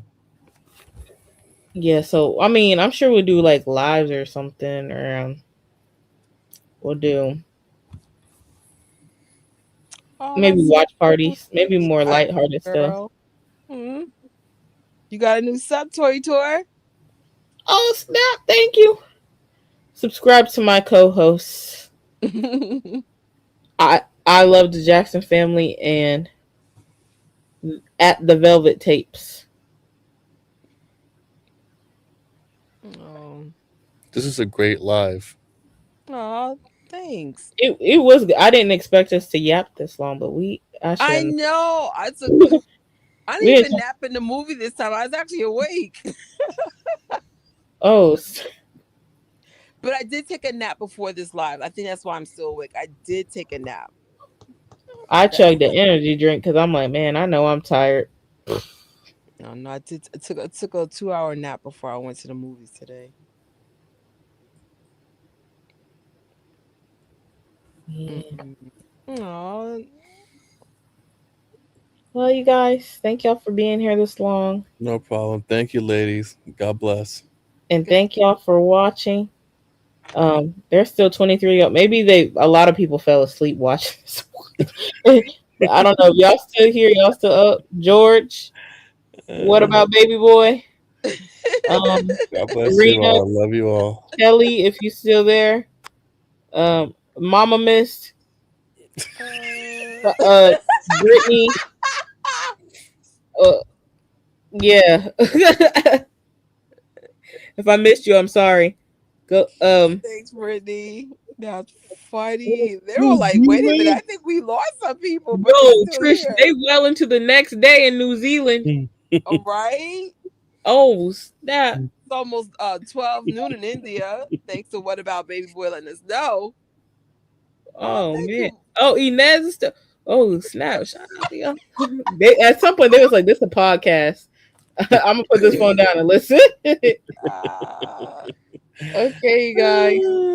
good Good night night. Good or good night. God morning. bless. Well, thank God it's Friday. Yep. Good Right? night, y'all. That's awesome. Gonna close this out. Morgan. Wow. It's 9 All right. a.m. I'm done. It's well into morning for people. This It is is the morning commute. so. This is the hour. If we want to bring the world together, this is the hour to do so. Got it. Okay. All right. Well, keep Michaeling. Take it easy. Get a library card. All right. Good night, guys. And keep the faith. Good night. Keep the faith. Good night. Good night. Good night. Can't with us.